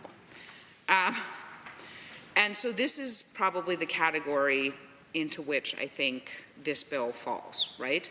It's protecting the freedoms, which are being said to be rights, but they aren't rights, of people to harm others. You don't have a right to harm others. You shouldn't have a right to harm others. There's lots of reasons not to have that. But this is what this government is focused on. While Albertans die of cancer for lack of treatment because this government will do nothing to fix the medical system, instead they are laser focused on protecting those who think that there is a quote-unquote right to harm those around them in society. So that is extremely problematic. We also stand in a moment where people are struggling more than they ever have. Income inequality is skyrocketing, so the gap between what's made by the richest and what's made by everyone else is skyrocketing, and it is higher in Alberta, and this is according to Statistics Canada. It's not my opinion, it's cold hard facts on the table. It's higher in Alberta than it is anywhere else, which has not been the case historically. This is a direct result of UCP government policies. So costs are going up more in Alberta, auto insurance, for example, rent, for example. The government is doing nothing to intervene on that. Income inequality is higher in Alberta. The government is not only not intervening on that, but they are contributing to the problem. So we have a situation where most Albertans' primary concern is whether they can pay their mortgage this month, whether they can buy their groceries, whether they can feed their kids. That's their concern. Most people,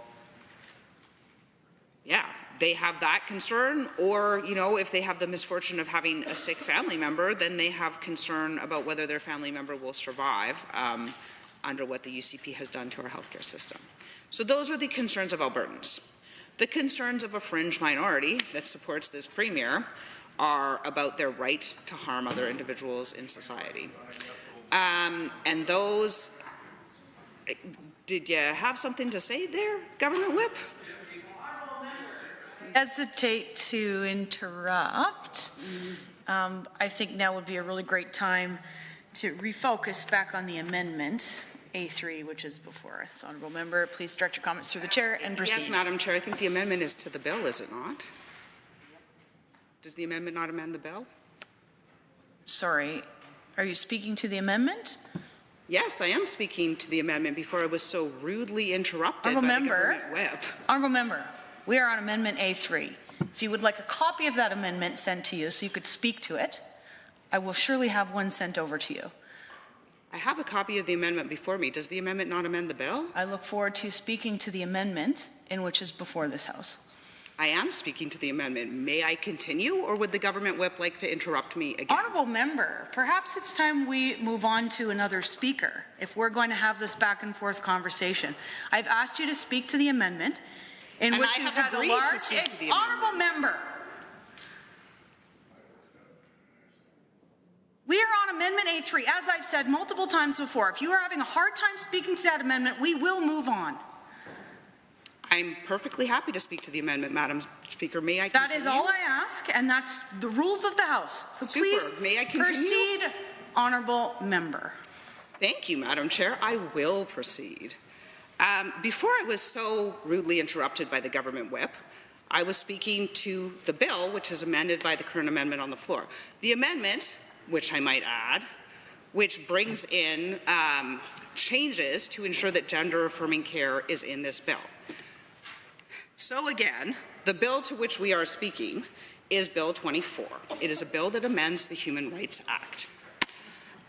So that bill, as I have said, and it's important what the bill impacts, that it only binds government actors, it doesn't bind those in the private sector. That bill is being amended right now to bring in a series of rights. The amendment Honourable member, I will interrupt you. You know you are not speaking to the amendment. If you want to speak to the bill, we can dispose of the amendment and go back to the bill. If that's what you'd like, I suggest you take your seat and see if there's any other members that would like to join the debate on the amendment, and we can go back to the bill. Is that what you would like to do, or would you like to proceed with the amendment? This is your final chance.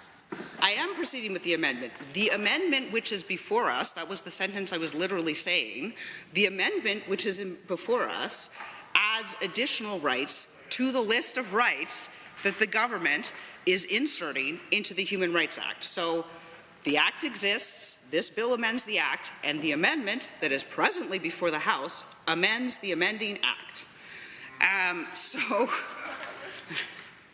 Yes, it's fun being a lawyer. The amendment that is before us adds a right to the bill. Currently, this government is, I'm sorry, are you challenging that, Mr. House Leader? Please direct your comments through the chair. I would like to direct their comments through the chair. Honourable member, you have the floor. It is yours. Honourable Opposition House Leader, point of order. I rise pursuant to Section 13(4)(b), which says, 4b says that when a member is speaking, no person shall interrupt that member except to raise a point of order. On two separate occasions, first government chief whip and now government house leader, without raising a point of order, have tried to communicate and disturb the member directly. That has caused, I guess, disorder. So I would suggest that if member wants to raise point of order, they should do so through the chair.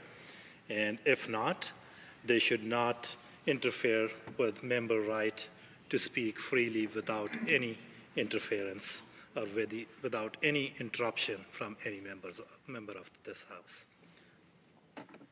Honourable Government House Leader. I can't believe what I'm hearing. I am actually stunned. The member opposite from Calgary-Boular-McCall is standing up in this chamber and suggesting that me confirming the member from Calgary Mountain View is in fact a lawyer is one, disruptive, but two, apparently heckling is no longer allowed in this chamber. Did the members opposite have some great epiphany that all of a sudden being quiet is parliamentary? Because I got to tell you, for the last 5 years of my time in this chamber, members opposite have had a really difficult time, Madam Chair, maintaining some semblance of decorum. So I have to say that this is very rich coming from that member who has had multiple outbursts in this chamber that he's called to order on, is now saying that apparently there's some convention that members on this side can't speak amongst ourselves or confirm something, especially in committee of the whole, where a broad amount of latitude has been provided to members in this committee. Madam Chair, you have admonished the member from Calgary Mountain View multiple times on relevance. That's a point of order.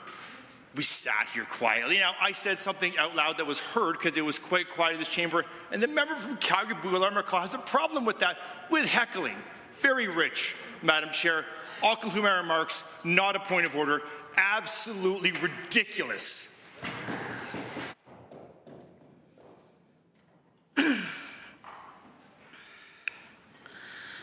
Honourable members, first of all, the chair has the authority in this chamber to uphold decorum. Secondly, comments in this chamber are to be directed through the chair. Honourable member, the honourable member from Calgary Mountain View was speaking, not through the chair, but to other members directly in this House, which is certainly not appropriate. In the midst of the chair finding it really difficult in terms of the relevancy of her comments, in which she's been interrupted on a few different occasions and provided assistance to matters of such. I am finding it very difficult to allow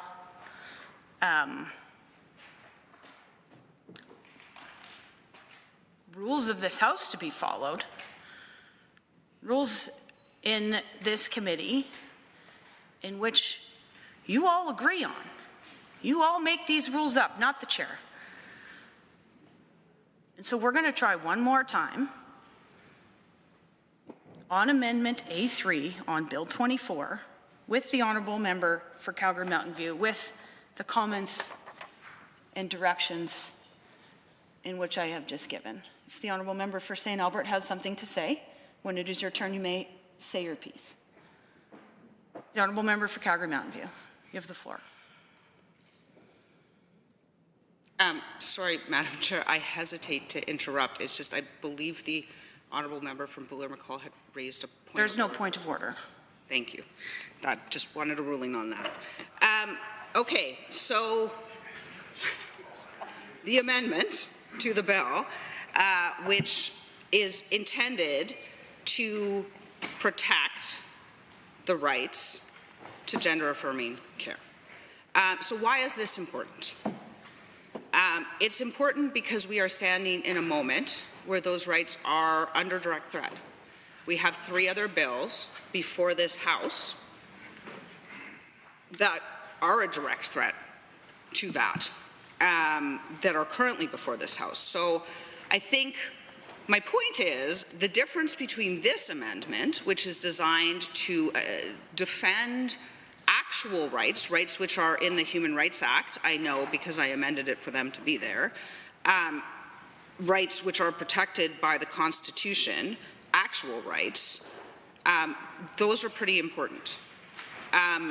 The difference between what we're trying to amend here is to protect a right which is enforced in society, a right which philosophically is defensible, a right which is an inherent characteristic of an individual, which is a right properly so called, as my ethics professor would have called it.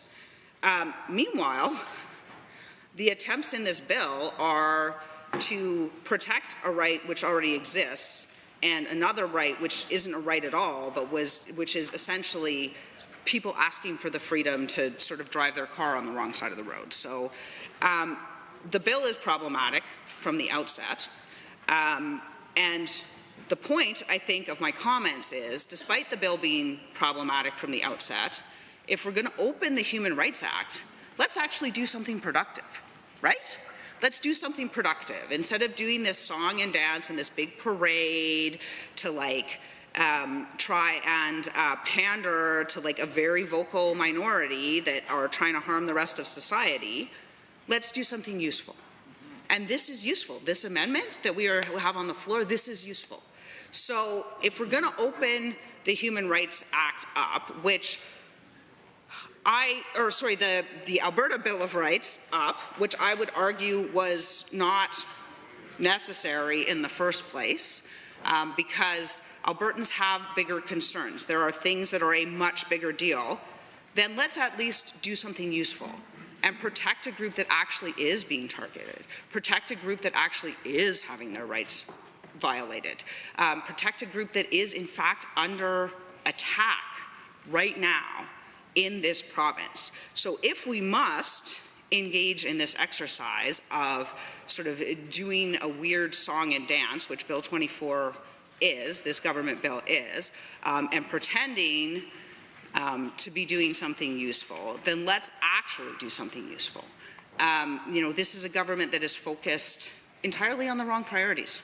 While the healthcare system crumbles around them, while people are unable to pay their bills, while income inequality skyrockets, while our jobless rate is amongst the highest in the country, the government is focused on protecting rights that aren't even rights, on proposing legislation that really does nothing of substance. So if we're going to do that, if we're going to waste the House's time doing this, then let's at least do something useful. Let's at least protect rights that are actually under threat.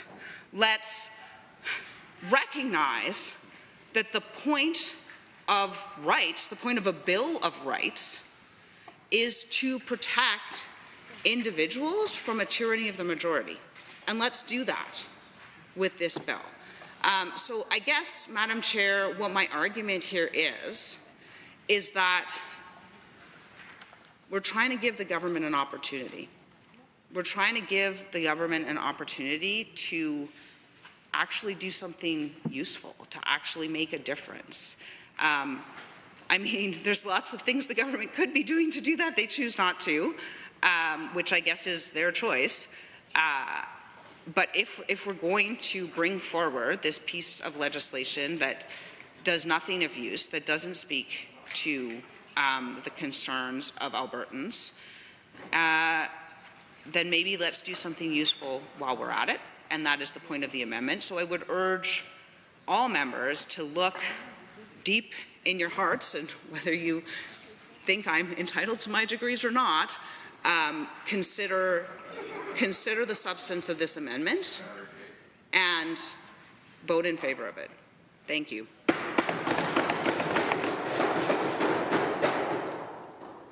Any other members? Two amendments. A3. Seeing none. Call the question on Amendment A3 as moved by the Honourable Member for Calgary, Bouillard-McCall. All those in favour, please say aye. Any opposed, please say no. The amendment is defeated. Now, back on Bill 24. Looking for speakers. The Honourable Member for Calgary, Riverview, or Edmonton Riverview. Well, thank you very much. So this is on the bill as a whole. And so I'm pleased to add my voice to the debate on the Alberta Bill of Rights Amendment Act 2024. And certainly, having reviewed the bill, I am wondering how come we are debating it in this House. Certainly, it is legislation put forward by the UCP, but we already have a Canadian Charter of Rights and Freedoms that supersedes this legislation and is really protecting the rights of all Canadians, including Albertans. And so it makes little sense that we are spending the time, as my learned colleague said earlier, how come we're focusing on this? We know there's no need for Bill 24. Human rights are already protected by the Canadian Charter of Rights and Freedoms. You know, legal experts in Alberta are saying things that really this is providing nothing of substance. This bill is merely symbolic. We all know that recently the Premier had her leadership review by members of the UCP. And in order to appeal to them, she's ignoring the real issues of Albertans. This bill is not the concerns of Albertans. And the Albertans know that the Canadian Charter of Rights and Freedoms already protects their rights in our province, as they do across all provinces in Alberta, and that the real issues that Albertans are facing are issues of affordability. We know that utilities, groceries, insurance, rent, it's all skyrocketing in our province, and families are really struggling. That's what this government should be focusing on. We know that housing, we don't have enough affordable housing in our province, and that this is causing much hardship, and we're having more and more people on the street. And of course, the temperatures are decreasing, and people are in dire situations. And this is the focus that the UCP should have, making sure that Albertans can live in dignity, that they're supported. We know that almost 1 million Albertans don't have a family doctor, and that means that they're not getting the health care they deserve, and oftentimes they're using emergencies, very expensive aspects of the health system, which hurts all of us. It's not good for individuals. It's much better if they have their own family doctor, and of course then it can be more preventative, and that issues don't become so much worse, and it's not emergency care, which we know is very expensive. So it's confusing to me, and I know to many of my constituents, why the UCP has brought forward this legislation, because it is not even in the top 10 of what Albertans are concerned about. Recently, we know this is just another aspect of the health system that really needs focus by this UCP government. The Persons in Care Act, the most recent report identifies that the complaints have tripled since the previous year because of issues within the continuing care system, people not receiving the care they need, people being neglected, people being abused. I mean, this is the work of government. This is what the UCP should be focusing on, making sure seniors are living in dignity and have the supports they need. Sadly, this UCP government is not seeming to care about that. So they brought forward this Bill 24, and one of the rights they're wanting to put into this is the right to make your own medical decisions. Well, that already occurs. We know that people do make their own medical decisions along with their doc, and if they're, youth, their child under 18, with the support of their parents or guardians.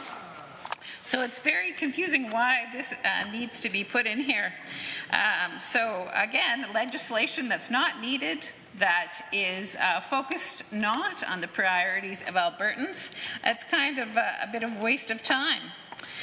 A second aspect of sort of this right to make your own medical decisions is the individual has the right not to receive a vaccine. And so that is a real, very specific area of healthcare that UCP for some reason want to elevate. And again, I would say this is a lot to do with the leadership of the current Premier, and that this was a promise she made to the party members that she would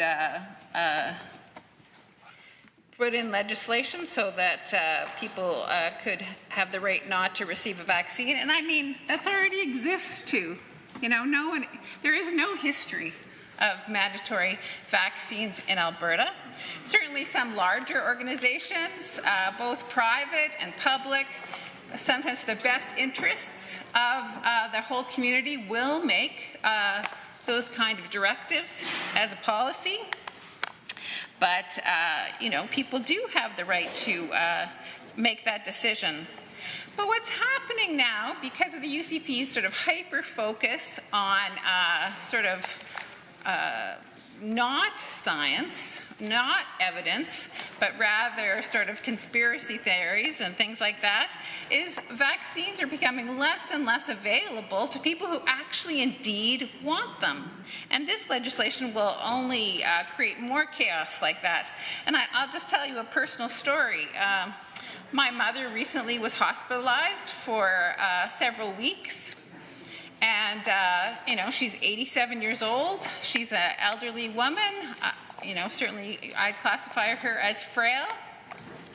And she was offered right away the flu vaccine while she was being in hospital, because it's, you know, in the fall, and that's usually when the flu vaccine comes out. And we know that especially for vulnerable populations like my mom, like seniors, that the flu will make a big difference. If, you know, a lot of times people will die from the flu when they're vulnerable and elderly. And so they offer that to them. And so I thought, that's great. I'm glad she's getting it. And Mom gets it regularly, as I do each year. I'm a cancer survivor, so that was something that I learned. My oncologist said to me, make sure you always get the flu because you're vulnerable. And so, of course, I always do. My mother always does. And so we got the flu vaccine. And, of course, the COVID vaccine, you know, we know was also available.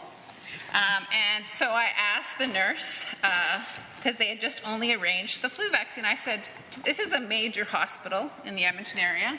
And so I asked the nurse, when's the flu vaccine coming? And she said, not the flu, sorry, COVID vaccine coming. And she said, I don't know. We haven't heard anything about the COVID vaccine. So here in a major hospital where very vulnerable people are, only the flu vaccine was offered. No COVID vaccine was offered. And of course, again, the science, the evidence shows us that that's very important, especially for vulnerable seniors to have that vaccine. But a major hospital in Edmonton is no longer offering that. They're not forcing anybody to have it. They're just not even offering it. And so this kind of lack of faith, or not faith, that's the wrong word, lack of understanding of science and evidence that's demonstrated by the UCP is actually now major hospitals are not even offering some very important vaccines, the COVID vaccine, to people in a major hospital in Edmonton. And I guess it kind of shocks me a bit that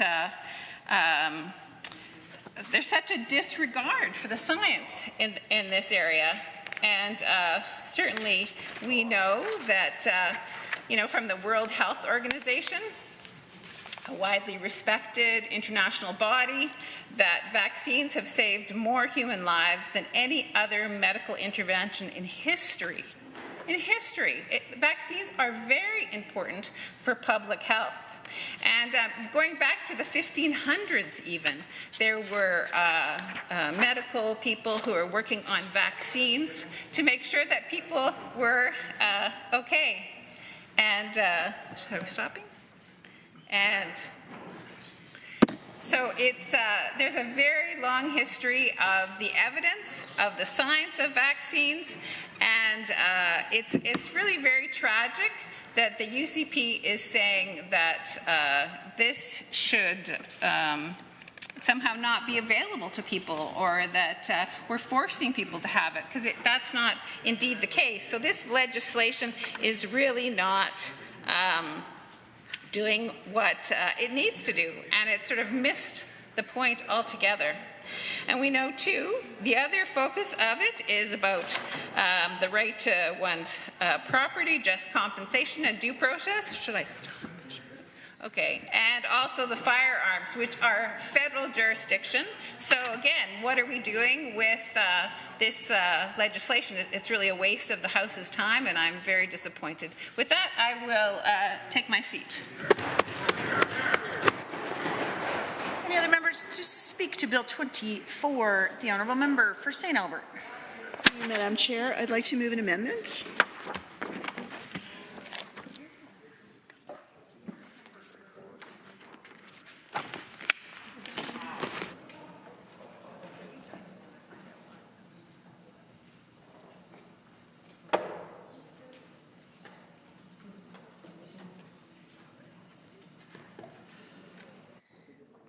Honourable members, this will be known as Amendment A4. Honourable member, please proceed.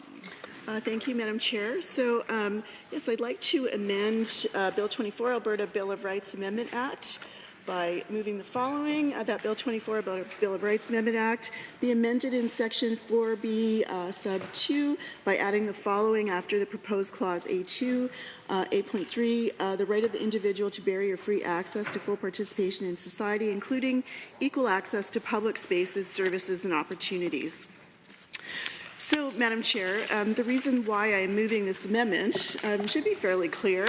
I think this bill, or people that have chatted about this bill or talked about why we needed to amend the Alberta Bill of Rights, have been fairly clear about, some people's rights are getting trampled on. Well, I would suggest that there is a very large group here in Alberta, so we're home to almost 5 million people. 1.3 million of those people are living with a disability right now. And because of the state of Alberta, we don't have any one piece of legislation that aligns all of the work around accessibility for people with disabilities. Because we don't have that, we have ministers of the Crown standing up in this place and saying things like, take yes for an answer when I talk about building codes. Well, I'm not talking about building codes. Building codes have been around for a long time, Madam Chair. They get amended all the time. That's regular practice. And then we'll have them talking about, well, we love disabled people. We want them to have access to all areas of life. But yet we don't see the work to change that. We don't see the work to actually progress towards those goals, which is why I have continued to ask this government questions. When will we see accessibility legislation that really, truly is a game changer for people with disabilities?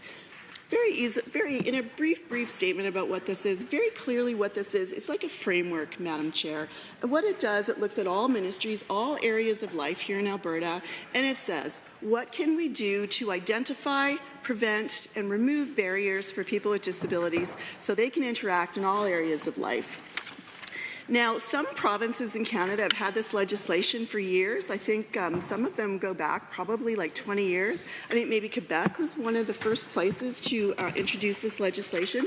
But what we saw after 2019, after the federal government actually passed federal legislation, it's called the Accessible Canada Act, we saw most of the other provinces that still did not have accessibility legislation, we saw them start to craft their own. And I think the last province to fall in line was British Columbia, and they introduced the Accessible British Columbia Act.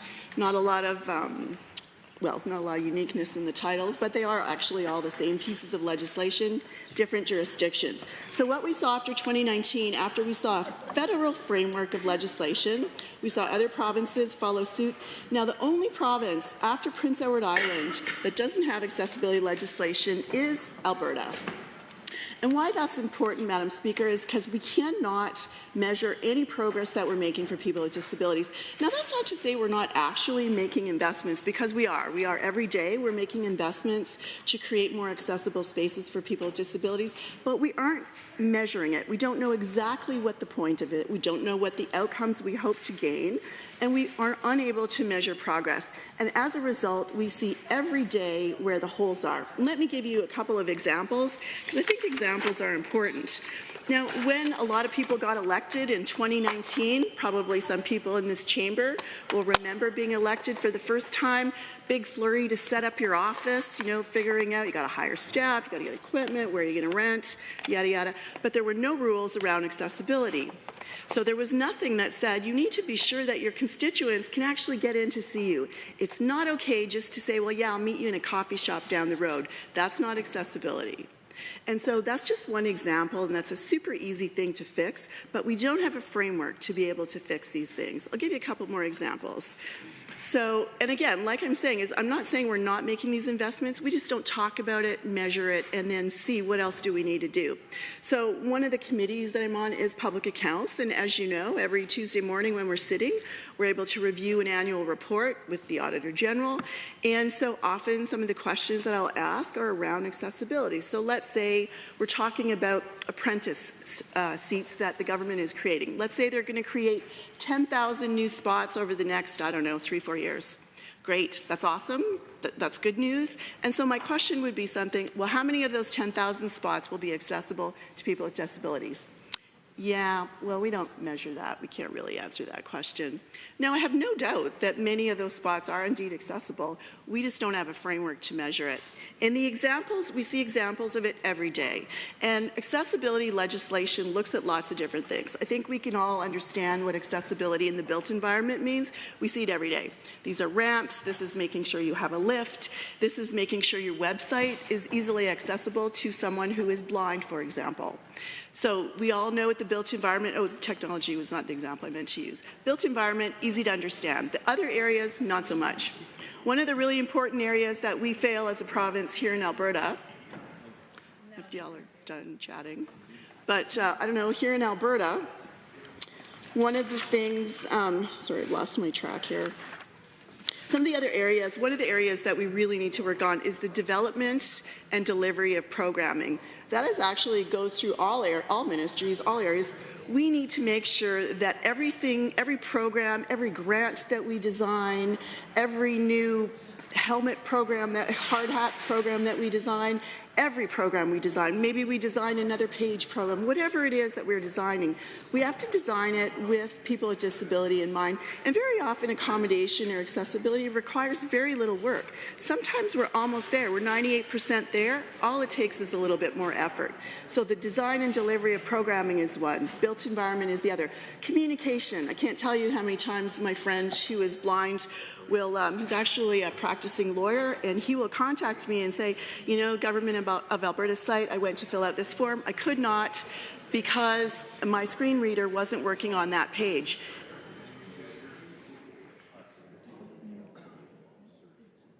So it wasn't working on that page, Madam Chair, because not every page meets the criteria. Now, we don't have a law that says when you design something, a new web page, for example, or a new program or a new form, it must be accessible to all Albertans, all of them. But we don't do that. We don't have legislation. The other areas are obviously procurement, our education, our employment. Now, one of the most important areas, one of the most important investments we can make is around employment. I'm sure you've heard me say again and again, people with disabilities. And again, I want to talk about people. There's 1.3 million Albertans living with a disability. That's not just an intellectual disability.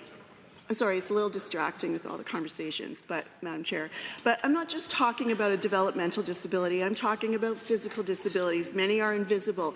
People are on the spectrum. People have genetic disorders. Certainly people are mentally ill. All kinds of disabilities. Many you can't even identify just by looking at somebody. But people with disabilities, no matter whether they're visible disabilities or not, are twice as likely to be unemployed. And when they are unemployed, they start that descent into poverty. And once they've used up all the assets that they have, they're very often forced to go on to social safety nets like we have here in Alberta, one of which is AISH. The other one is income support. Nobody wants to grow up and live on AISH, Madam Chair.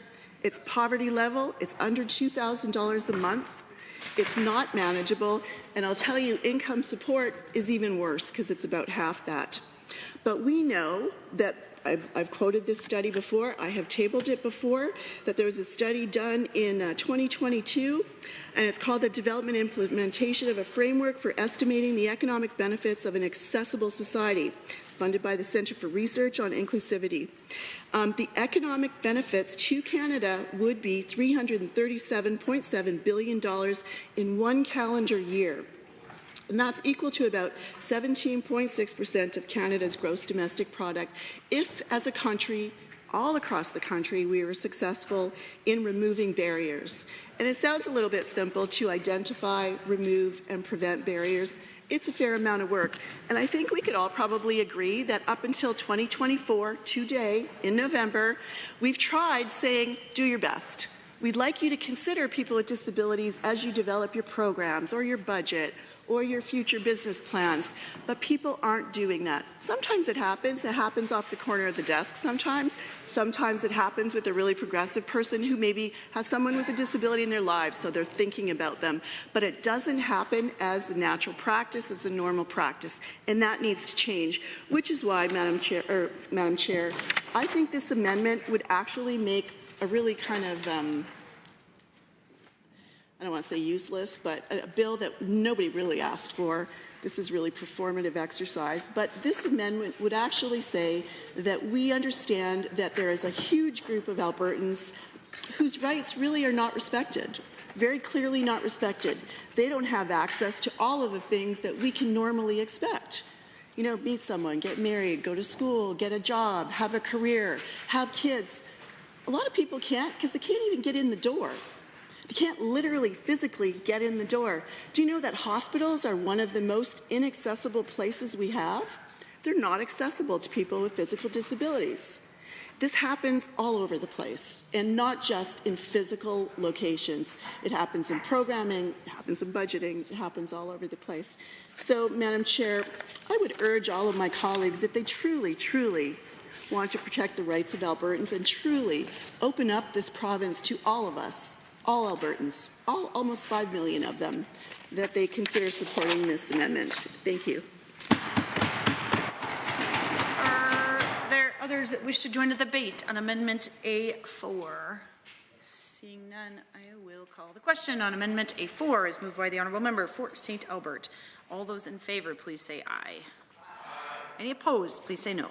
No. Amendment is defeated. Back on 24, the Honourable Government House Leader. Adjourn debate. Having heard the motion to adjourn debate, all those in favour, please say aye. Aye.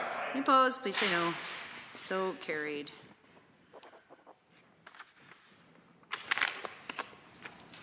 We are now on Bill 28, the Meat Inspection Amendment Act 2024. Any members wishing to join debate on Bill 28, Committee of the Whole? The Honourable Member for Edmonton Manning. Thank you, Madam Chair. I appreciate that we are in Committee of the Whole on Bill 28, and I think that all members of the House have come to an agreement that it makes sense, and we might as well just get the work done and move on. I had asked the Minister a couple questions that I was hoping at some point he would be able to respond to, and maybe he'll be able to get back to me in third reading if we get there today. But I do just want to put on the record again that although I appreciate the intention of the bill, and I do encourage all members of the House to vote in favour of it, I would have liked to have seen a little bit more of an alignment across the prairie provinces about how these fines were being implemented. Again, we see in other prairie provinces where there's more of a scale based on offences, first-time offender, second-time offender, and that there's also in other jurisdictions some potential for some jail time that's attached to some of this when it becomes something where it's identified that these continue to be repeat offenders. We do know that this has significant impact on our food security, on the wellness of Albertans, and ensuring that we are able to keep our food chain clean and healthy, and that people are not infected with disease from contaminated meat. And it also does support and keeps our reputation intact. And I think honestly, when we look at meat inspection, we look at the fact that we are such a large export market when it comes to our meat production. It is very important that we don't have contaminated meat entering into our food supply and potentially damaging the reputation of the good Alberta products that are produced in this province. And so again, you know, Mr. Chair, I do support the bill. I do think that all members in the House should support the bill. Again, I would have liked to have seen an alignment across the provinces when it came to maximum fines, and also maybe a little bit more of an explanation as to why we're now taking up to 2 years for these investigations to occur, and whether or not that has to do with staffing capacity and maybe hiring more people into the ministry to do the work would be appropriate. But in closing, that's all at this time, all I will say, and I encourage all members of the House to support the bill. Are there any other members wishing to speak? I will recognize the member from Lacombe-Panoka. Thank you, Mr. Speaker. I rise today to speak in favour of Bill 28, the Meat Inspection Amendment Act. I'm proud to talk about an issue that's important to many Albertans, the safety, quality and trustworthiness of the meat we put on our tables. Alberta's livestock industry is world-class, and our government is looking to strengthen public confidence in this industry with these proposed amendments. After all, our livestock industry doesn't just feed our own families, but represents the best of what we have to offer to markets near and far. This industry is built on the values that define us: hard work, responsibility, and respect for the land and animals that make this livelihood possible. Our government understands that keeping this reputation isn't a given.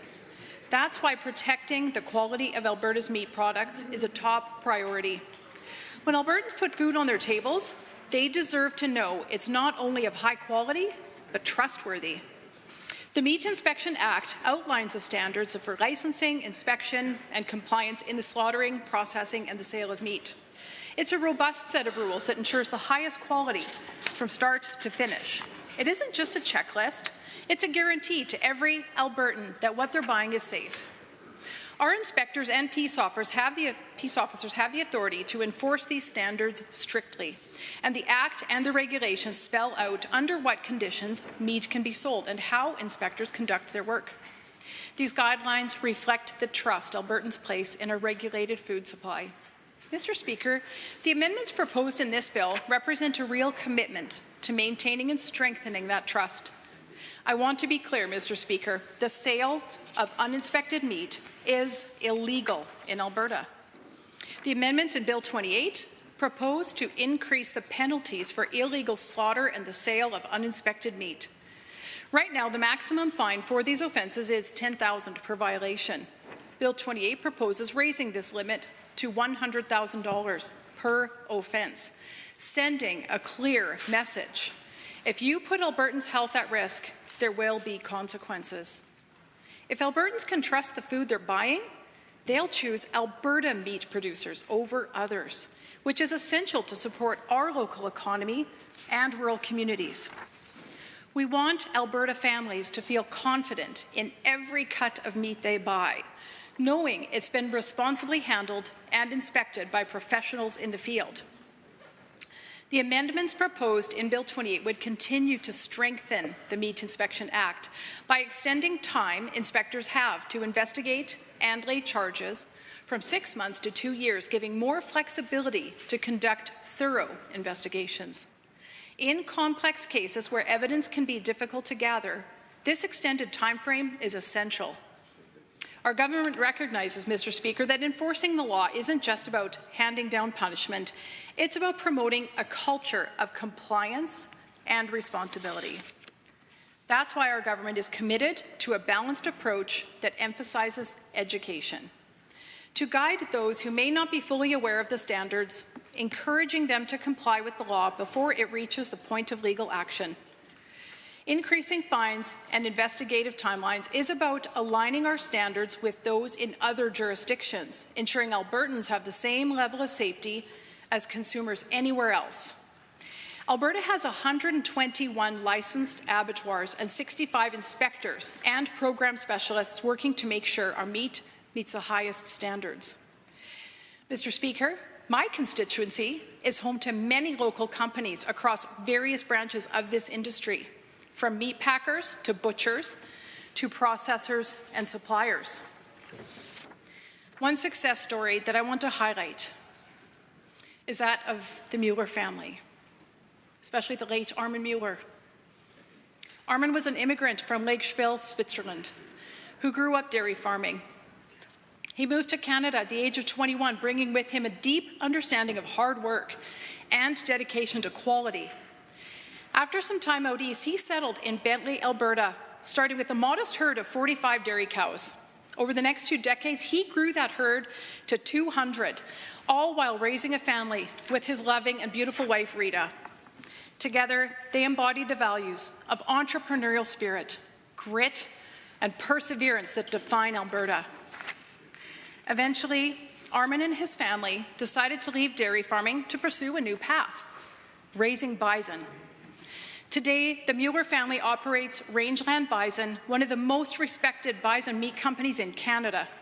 This isn't just a business, it's a legacy rooted in building something meaningful and in representing Alberta's best values. Armin Mueller's story is a testament to what we can achieve with good policies, firm and fair regulations, and strong values. People like the Muellers make Alberta proud, and they and others like them deserve our support. Mr. Speaker, we can't let illegal practices undermine the work of Alberta farmers, ranchers, and licensed processors. When bad actors break the law, they threaten not only the safety of Albertans, but also the integrity of Alberta's reputation. This bill is about standing up for Albertans and for everyone who works hard in this industry. It's about making sure Alberta is seen as a place of integrity and prosperity, a place where we can continue to trust the food we serve our families. With these amendments, we're sending a clear message. Alberta takes food safety seriously, and those who follow the rules will have our support. We're here to protect Albertans' health and safety, strengthen our economy, and uphold the trust people have in Alberta's meat industry. I'm confident these changes will help keep our province's standards high, ensuring Alberta remains a leader in quality and safety in the food industry. And with that, I encourage all members of this Assembly to support Bill 28, the Meat Inspection Amendment Act. Thank you, Mr. Speaker. The Honourable Minister for Agriculture and Irrigation. Thank you, Mr. Chair. First and foremost, I want to thank the member from Lacombe, Ponoka, for her support and great comments. I think we can all agree when it comes to food safety and security, it should always be a primary concern of our government every single day, and also every government across Canada. And with that, I appreciate the comments too. This is about providing that security for Albertans, but also honoring the commitment of so many farmers and ranchers that have created such a legacy behind our livestock industry here in our province. I'd also like to thank the comments from the member opposite from Edmonton Manning. Yep.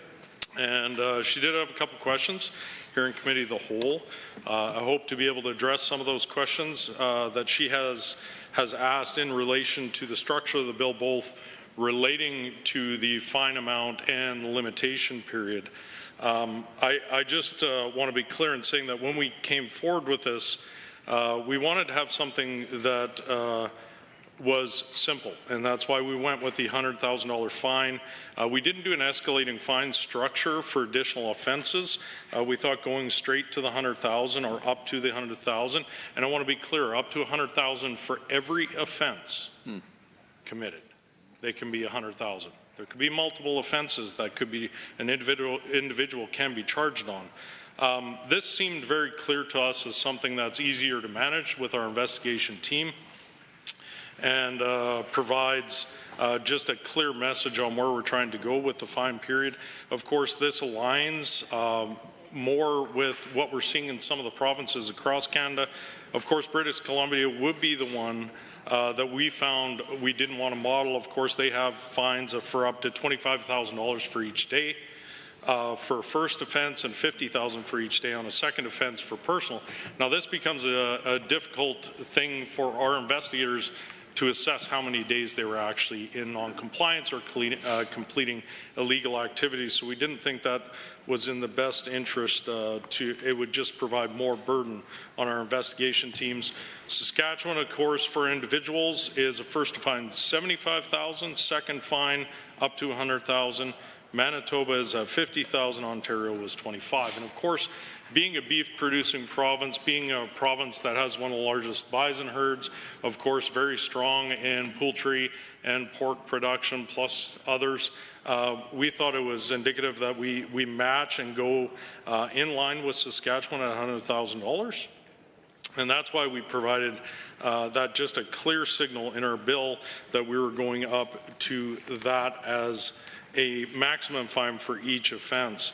Of course, on the limitation period, this was incredibly important. The complexity of the cases that are happening in relation to some of the illegal activity, they're very complex. And our investigators came back to us, had expressed to us that the current Alberta limitation period of 1 year of the time the offense occurred was not enough, because sometimes they wouldn't be notified until many months after that offense had occurred, and they wanted to make sure that they had the time for them to do a thorough investigation, which gives a higher likelihood of them being able to convict those offenders. And just in relation to that, it mirrors pretty much every province across Canada. British Columbia is 2 years after the facts on which the proceeding is based first come to the knowledge of the minister. That's BC. We mimicked that. We thought that was important, that when an offense is reported, it allows our investigators 2 years. So that's really what we mirrored. Of course, in Saskatchewan is 2 years after a contravention occurred. Same with Manitoba and Ontario. But what we saw in BC would apply a little bit more time for our investigators to do thorough investigations, which I think we can all agree is incredibly important. When these issues are brought to our attention, we want to make sure that the investigation is done in a manner that's going to create a high likelihood of a conviction if there is gross offenses being committed. So hopefully that provides a little bit of a few answers to the members opposite on why we went to those 2 increases in relation to the Meat Inspection Act. And of course, I want to just take the time to say thank you to all the farmers and ranchers, as well our operators of our OFSOs and abattoirs, our licensed processing facilities here in Alberta. They have put us on the world stage as having the highest food quality and safety standards in the world. That combined with the fact that we have the best beef in the world, really, and best livestock producers in the world on bison, pork, and poultry, really has made Alberta a beacon for where a lot of countries are coming to feed their global demand. So I'm very thankful for the hard work they put in every single day. And of course, I'd like to just comment to everybody in this House. I hope I get support on this bill. I hope we can pass this quickly. I think it's timely, and we need to get moving forward on this as soon as possible. So thank you, Mr. Chair. Here. Are there any others wishing to speak?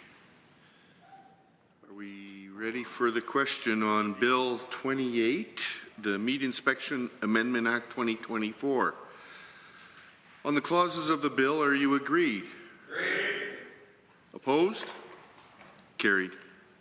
On the title and preamble, are you agreed? Agreed. Opposed? Carried. Shall the bill be reported? Are you agreed? Agreed. Opposed? Carried. The Honourable Government House Leader. Thank you, Mr. Chair. I move that the committee rise and report progress on Bill 24 and report Bill 28. You are, having heard the motion as proposed by the Honourable Government House Leader, are you agreed? Agreed. Any opposed? Carried.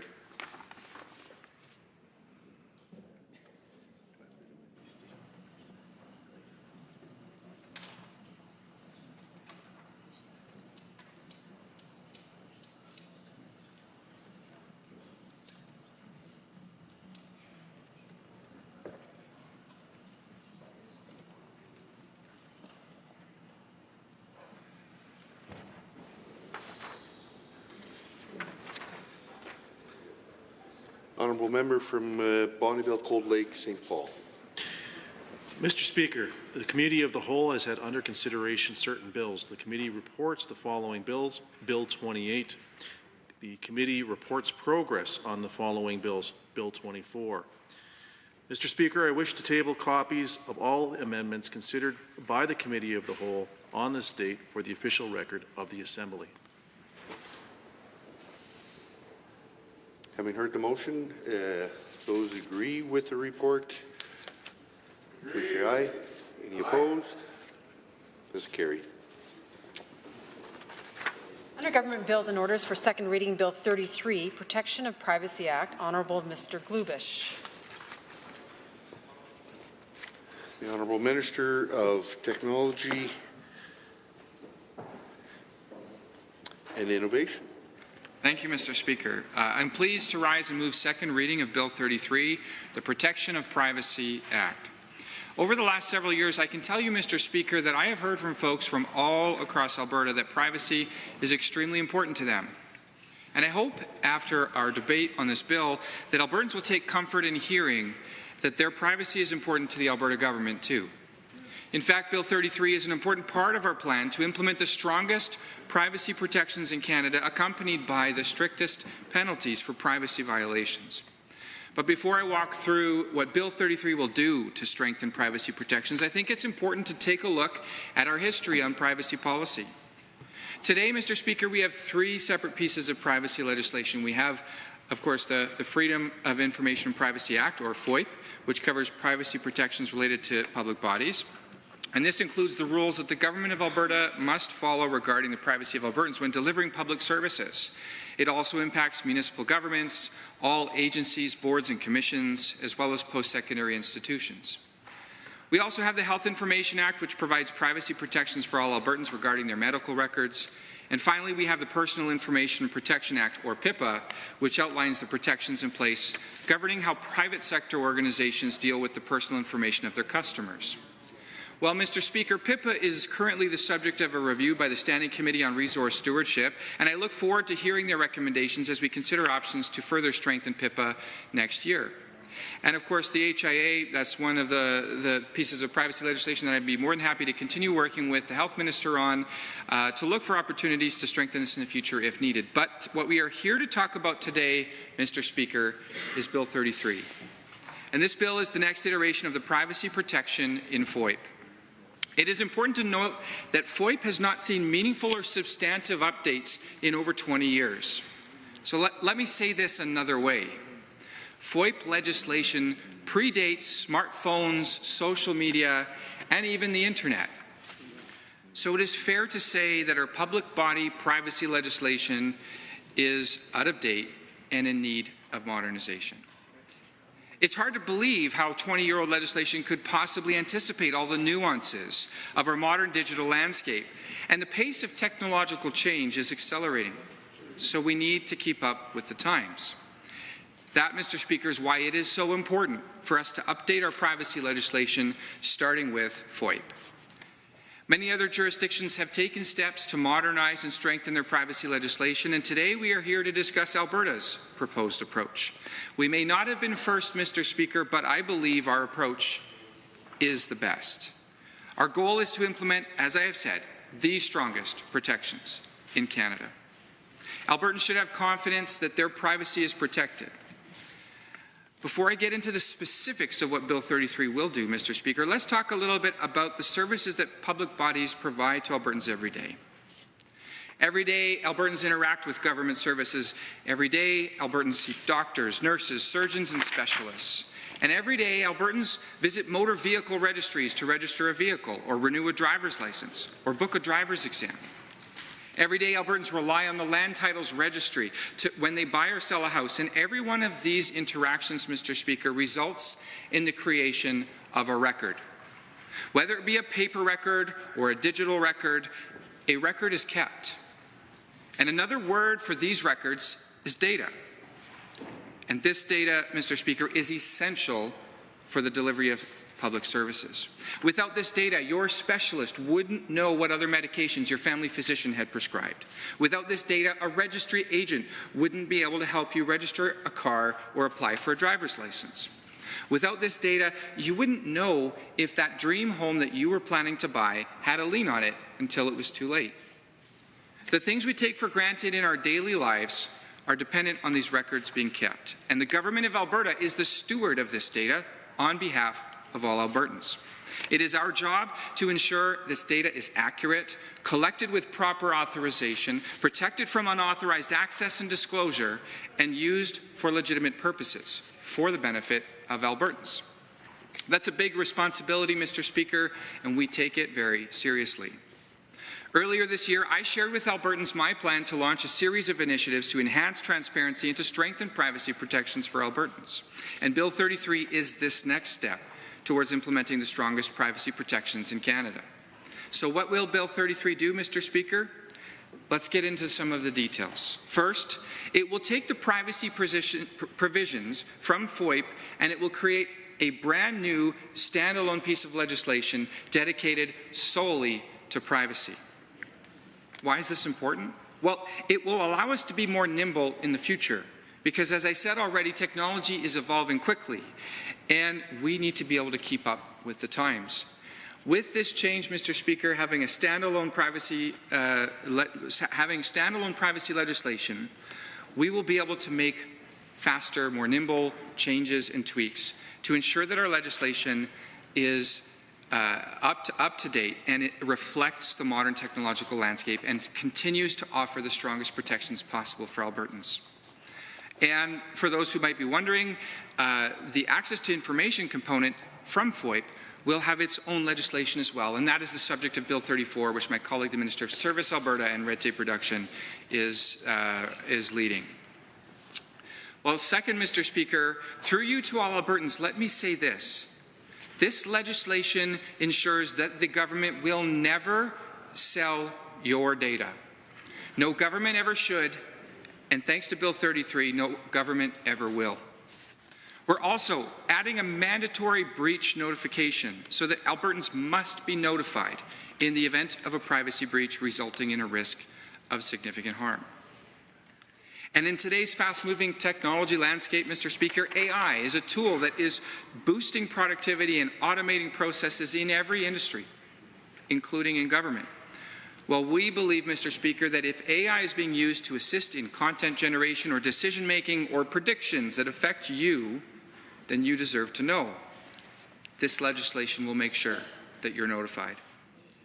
This legislation also introduces the concept of non-personal data so that public bodies can anonymize or de-identify their records for the purpose of research and analysis. This will help to improve public service delivery while strengthening privacy protections for all Albertans. These amendments are a vital part of our plan to ensure Albertans have, as I have said before, the strongest protections in all of Canada. And to accompany these protections, this legislation includes the strictest penalties in Canada for those who violate our privacy laws. The strongest protections and the strictest penalties. This legislation is designed to give Albertans more confidence and trust in how the government manages and uses data. We want to make sure that all Albertans have confidence that their personal information is protected at all times and is secure from unauthorized access. Mr. Speaker, in closing, we know that Albertans want strong privacy protections. The strongest privacy protections don't just happen by accident. They happen by design. And that is what Bill 33 is all about. I look forward to the debate in this chamber over the coming weeks as we discuss these important topics. Thank you, Mr. Speaker. There you are. Thank you. Any others wishing to speak? The member for Calgary-Boulard-McCall. And thank you, Mr. Chair. It was interesting to listen to Minister's remarks. And one thing that Minister completely overlooked, that Office of Information and Privacy Commissioner has commented on Minister's bill.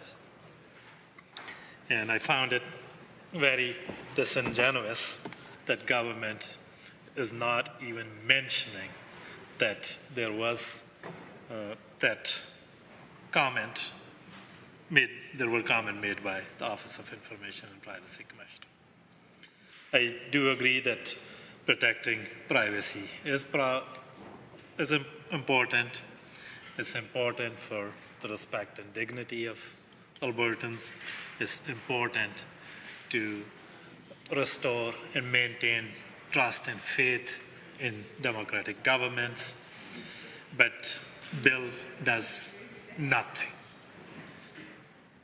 If anyone has read this bill in this House, if anyone in this chamber has read the Office of Information and Privacy Commissioner's comment, they would know that this bill is weakening these protections. This bill is eroding the oversight of Office and Ethics Commissioner, and it's not updating the privacy protection regime in this province. And I will give many examples, mostly what is contained in Office of Information and Privacy Commissioner comments, but I do want to correct record. Minister claimed that there will be a mandatory breach notification to Albertans. Mr. Speaker, nothing can be further from the truth. Section 10, which says that head of public body must protect public information, personal information, and 10.2 says if an incident occurs involving loss of or unauthorized access to personal information, a public body where a reasonable person would consider that there exists a real risk of significant harm to an individual as a result of that loss, then will consider reporting to individual, to commissioner, and to the minister. So there is no mandatory reporting in this bill. That's not correct. That's not in this bill. Second thing, I think Minister mentioned that our goal is the strongest privacy protections in Canada. Before making any such claims, Minister and the government must have read, should have read, the comments made by Office of Information and Privacy Commissioner. Yesterday, we heard similar claims about Bill 34. Even though we pointed out in this House that that bill was expanding exceptions to access to information. They were creating new definitions, restricting access to government records. They were taking away oversight function of Office of Information and Privacy Commissioner. And government didn't really listen, but I hope that government has now read the comments about Bill 34 that Office of Information and Privacy Commissioner provided.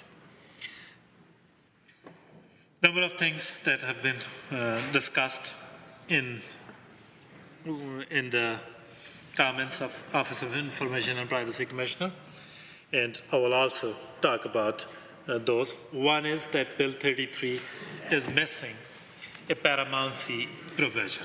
What paramountcy provision is that anything contained in this piece of legislation is paramount on all other pieces of legislation that this House passes.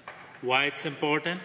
Because if this bill is not paramount, it's quite possible for the government to introduce some other bill tomorrow, include some program in that bill, include some provisions for collection and use of public data, and they will not be subject to this piece of legislation. Bill 34 contains that paramountcy provision, but not 33. So it's no way, shape, or manner making these protections stronger. But in fact, there are many other pieces of legislation that have already been passed, which will include collection and use of information, and this bill will change nothing about those provisions. So government needed paramountcy provision if they wanted to take public privacy seriously. They should have included in that, and that's what Office of Information and Privacy Commissioner has recommended in their comment that they released today. Second thing is about common or integrated program or services. I think in a day and age where multidisciplinary approaches are becoming more common practice, program involving multidisciplinary teams are becoming more common, more stakeholders and players will be involved. It's common that information need to be shared. Sometimes it would need to be shared between government bodies. It need to be shared with other outside stakeholders. And for sure, we need some provisions to protect the privacy when we use data for those programs. While this bill make provision for that common or integrated program data, but as Office of Information and Privacy Commissioner has indicated that there are not enough guardrails to protect that data.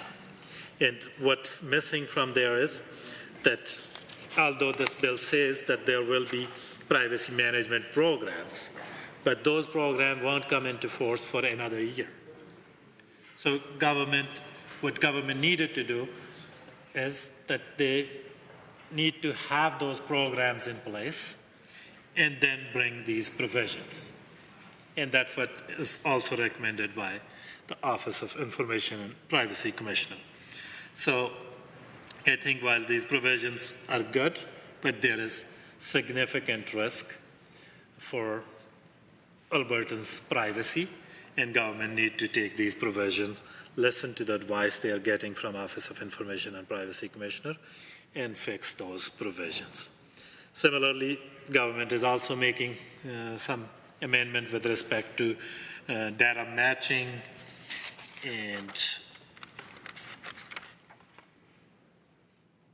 and using data in various different ways.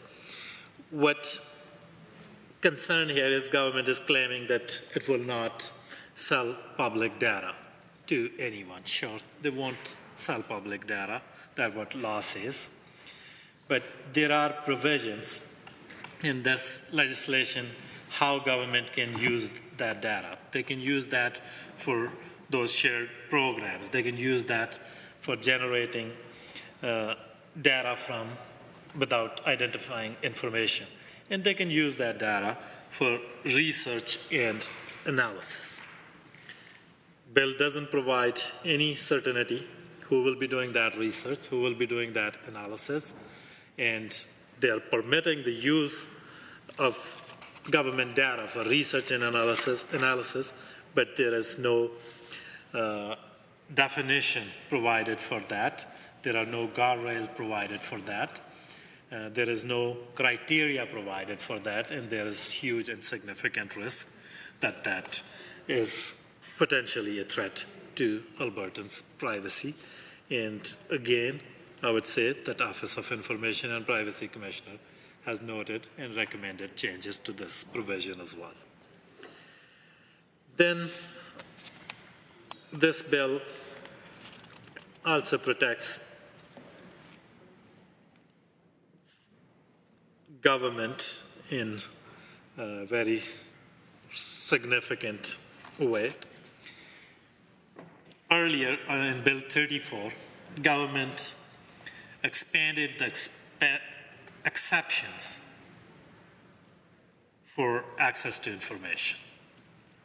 They included everything cabinet, even factual information, facts, that you won't have access to cabinet facts, likely that they are using a separate set of facts.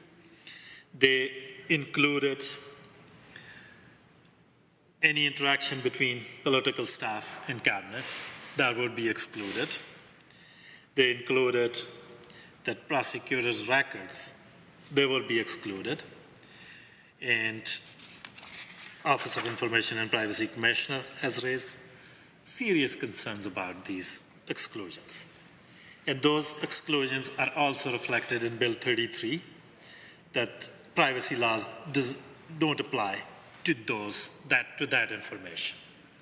So it's quite possible that government and their political staff, that yet to be defined in the regulations, and at any given time, there is usually 150 to 200 political staffers.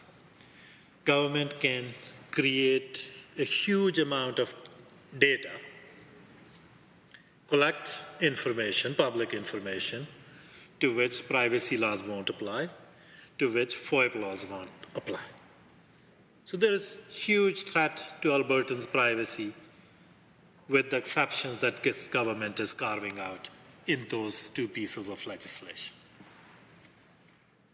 And government can claim all day long that these are the strongest protections across the country, but fact is that this is the most secretive government who was awarded Code of Silence Award in government secrecy just in 2020 by a journalist organization, a national journalist organization. And the changes they are making through this will, I guess, qualify them for that award going forward every year. So we do urge the government to look at these exceptions and act in a democratic way. And if the Minister of Bill 34 wants to take time to read the comments made by the Office of Information and Privacy Commissioner, that would be a good time to do so. Then there is another provision that is a huge cause for concern. That's the disclosure in the best interest of a minor. It's a government that thinks that they can decide everything. And the reason this is problematic, that a public authority, government, is giving its department power to disclose a minor's information if they think it's in the best interest of the minor. Best interest is not defined in the legislation, and there are no guardrails, no criteria, parameters, anything around that provision.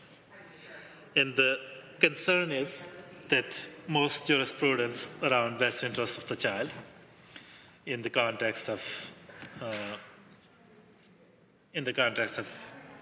child welfare laws is that wherever a minor is able to consent, court will take their consent into account.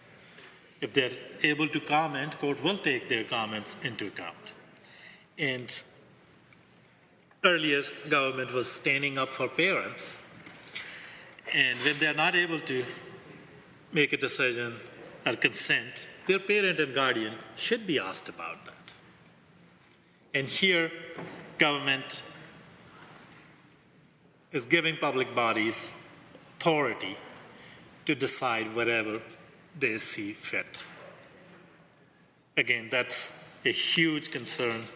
Government has huge data that relates to minors who are now completely left out of any protection whatsoever in this legislation. And government should be ashamed of themselves if they are claiming that that's the strongest protection across Canada. And I think members who don't like my comment, they should take time to read the bill. Then there are other recommendations that are coming from the comments of Office of Information and Privacy Commissioner, which relate to privacy impact assessments. That's mentioned in the bill that if prescribed by regulation, if government decides that there should be a privacy impact assessment behind closed doors, then a privacy impact assessment will follow. I think government is embarking on new things here about data, about provision of data for cross-sectoral programs. I think it's important that government should involve Office of Information and Privacy Commissioner and provide that assessment before sharing the data with stakeholders, before creating those programs, before putting Albertans' privacy and information at risk. That would be a reasonable thing to do.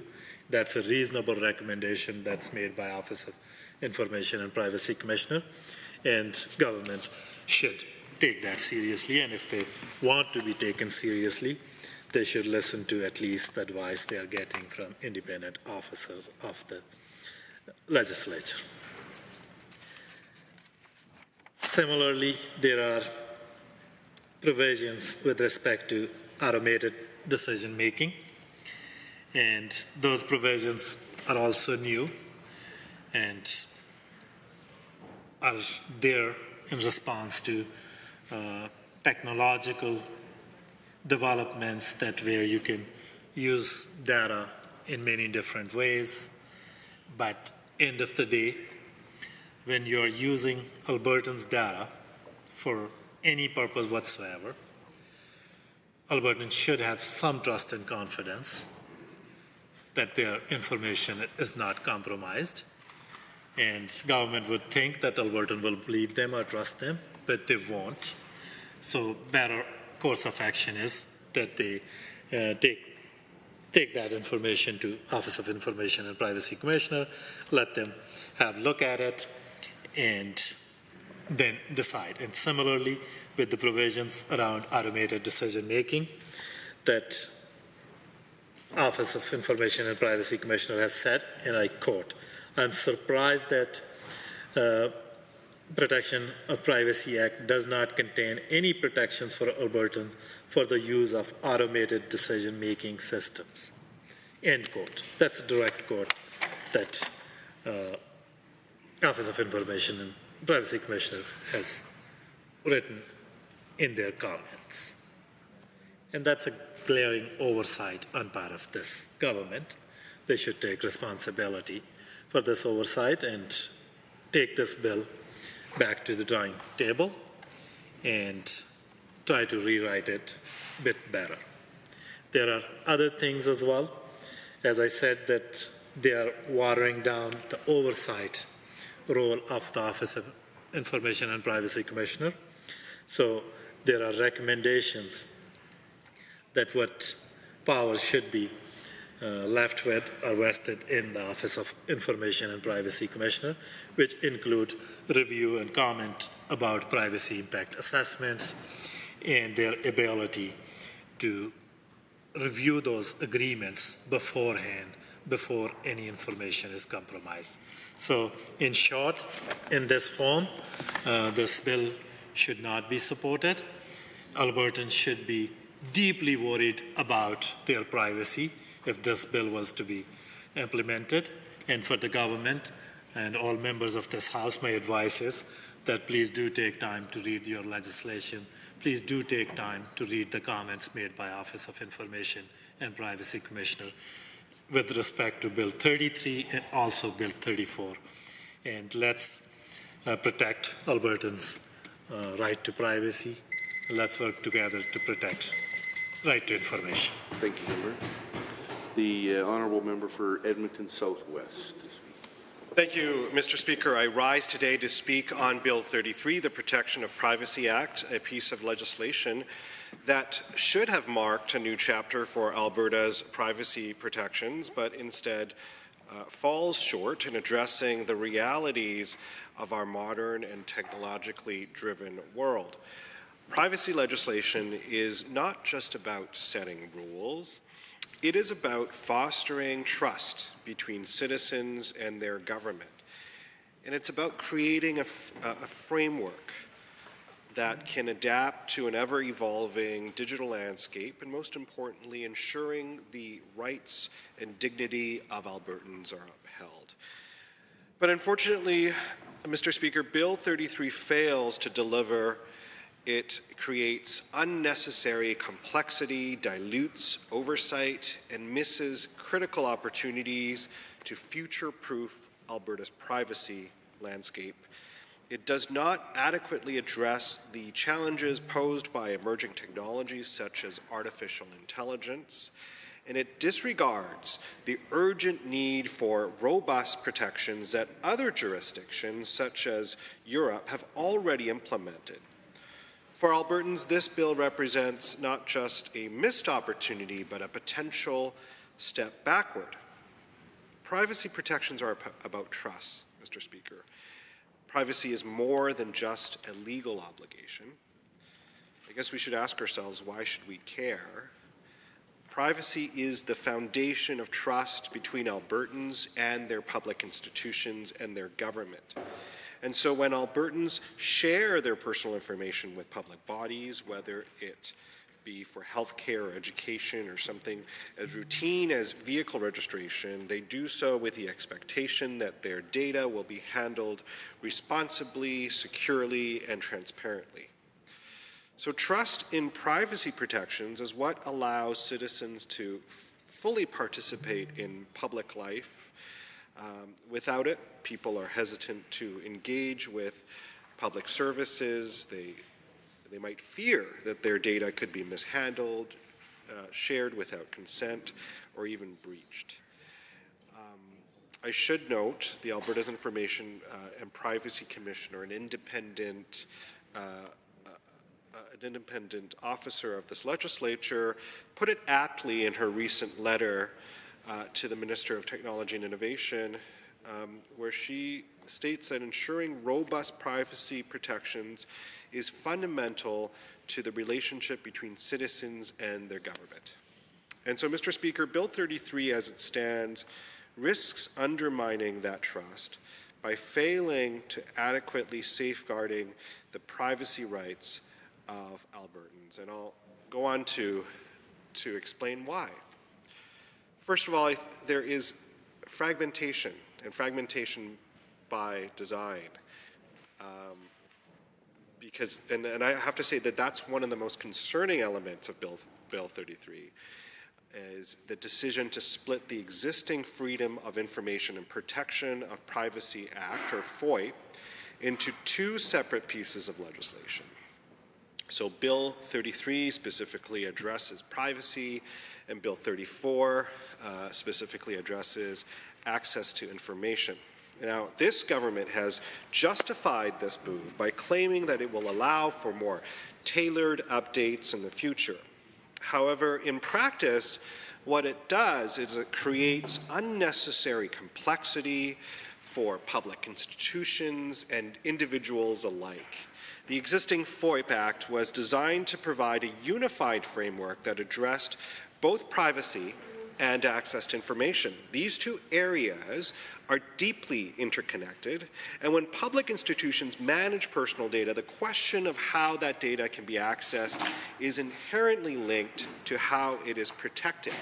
So splitting FOIP into two separate laws risks creating conflicts, inefficiencies, and gaps in the legislative framework. Imagine an Albertan trying to determine their rights regarding personal information held by a public body. Now, instead of consulting a single piece of legislation, they must navigate two separate acts with potentially overlapping or contradictory provisions. And similarly, public institutions face the challenge of determining which act applies in any given situation, potentially leading to confusion, delays, and possible non-compliance. And as Commissioner McLeod noted in her letter that was, I should note, was sent today to the Minister, the Commissioner notes that this fragmentation makes Alberta's privacy framework unnecessarily complex and difficult to navigate. Mr. Speaker, privacy protections are only as strong as the oversight mechanisms that enforce them. So in this regard, Bill 33 represents a significant weakening of protections. While the bill includes provisions for privacy management programs and privacy impact assessments, it largely leaves the implementation and enforcement of these measures to the discretion of public bodies with minimal involvement from the Information and Privacy Commissioner. The Commissioner's role was created to ensure accountability and transparency. In fact, that role is critical. Independent oversight provides Albertans with confidence that privacy protections are being upheld and that breaches or failures will be addressed. However, under Bill 33, the Commissioner's powers are now limited. The Commissioner is not given adequate authority to proactively audit compliance, review privacy management programs, or ensure that public bodies are meeting their obligations. This lack of oversight leaves significant gaps in Alberta's privacy framework. One particularly concerning aspect of this bill is its approach to breach reporting. So under Bill 33, public bodies are only required to report breaches to the Commissioner and affected individuals if, and I quote, a reasonable person determines there is a, I quote, real risk of significant harm, end quote. Speaking to my colleague,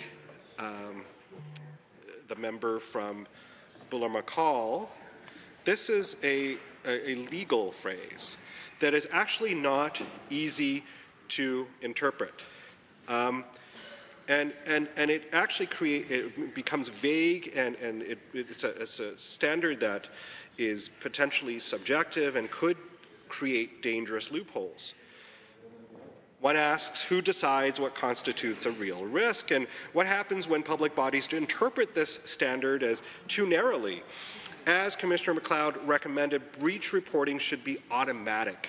Albertans deserve to know when their personal information is compromised without ambiguity or delay. Mr. Speaker, one of the most glaring omissions in Bill 33 is its failure to address the role of emerging technologies, particularly artificial intelligence, in the use of processing of personal data. AI systems are increasingly being used by all kinds of organizations to make decisions, generate predictions, and analyze data. And so while these technologies offer significant benefits, they also pose some risks to privacy.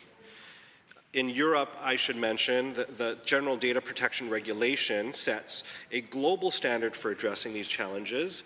The GDPR requires organizations to disclose when automated systems are used to make decisions about individuals, explain how these decisions are made, and provide recourse for affected individuals. Alberta, by contrast, lags far behind. Bill 33 fails to include any meaningful provisions for transparency, accountability, or oversight regarding AI and automated decision-making. And the Information and Privacy Commissioner raised similar concerns in her letter, highlighting the need for more clear guardrails to protect Albertans from the potential challenges of AI. These include transparency requirements, the ability for individuals to opt out of automated decision-making, and protections against the misuse of data in training AI models.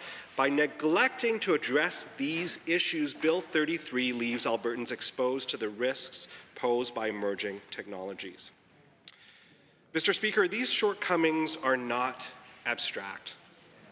They have real and immediate consequences for Albertans. Weak oversight means more opportunities for data breaches to go unnoticed and unaddressed. Complex and fragmented legislation creates confusion for public institutions and bodies and increases the likelihood of errors. And a failure to address AI and automation leaves Albertans vulnerable to decisions made by opaque systems without accountability or recourse.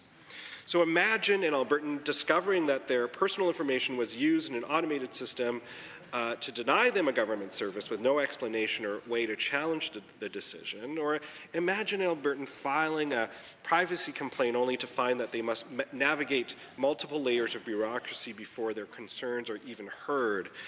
And I should note that these are not hypothetical scenarios. They are, in reality, very much a risk if Bill 33 is passed in its current form. Mr. Speaker, as I noted previously, just today, Alberta's Information and Privacy Commissioner made clear in her submission to the Technology and Innovation Minister that this bill is lacking in so many areas. And for the record, I want to emphasize the importance of the recommendations made by Commissioner MacLeod. Her letter outlines several ways to strengthen Bill 33 and address its shortcomings, and given that we are still very much in debate, I really hope that these recommendations will be adopted. First of all, automatic breach reporting. The Commissioner recommended that all data breaches be reported regardless of subjective thresholds, and that transparency is essential to maintaining public trust. She goes on to say that stronger oversight is also needed, and the Commissioner called for expanded powers to proactively audit public bodies, review privacy management programs, and enforce compliance. I mentioned earlier about the importance of AI protections, and the Commissioner highlighted the need for guardrails on automated decision-making, including transparency, accountability, and the ability for individuals to opt out. And finally, clarity and simplicity. The Commissioner urged the government to simplify the legislative framework and avoid unnecessary complexity. These recommendations by an independent officer of the legislature are not radical, they're not partisan, they're not politically driven. Frankly, they're common sense. They reflect the lessons learned from other jurisdictions, and they also reflect the expertise of someone who has spent years safeguarding Albertans' privacy rights. And so ignoring these recommendations, Mr. Speaker, is a disservice to the people of Alberta.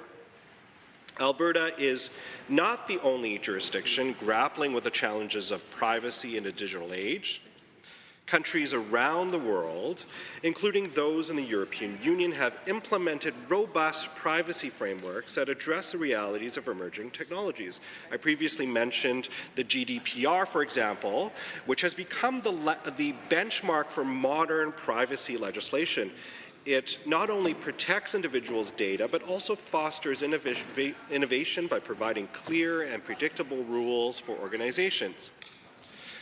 Mr. Speaker, Alberta has an opportunity to lead in this area, but Bill 33 squanders that opportunity. Instead of setting a high standard, it leaves Albertans with weak protections, vague standards, and inadequate oversight. We can and must do better. Mr. Speaker, privacy it's not a privilege. It is a right.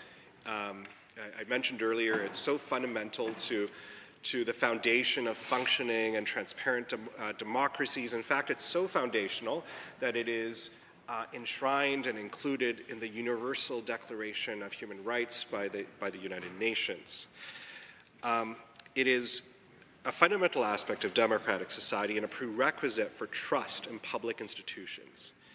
And frankly, Bill 33 as it stands does not meet the standard Albertans deserve.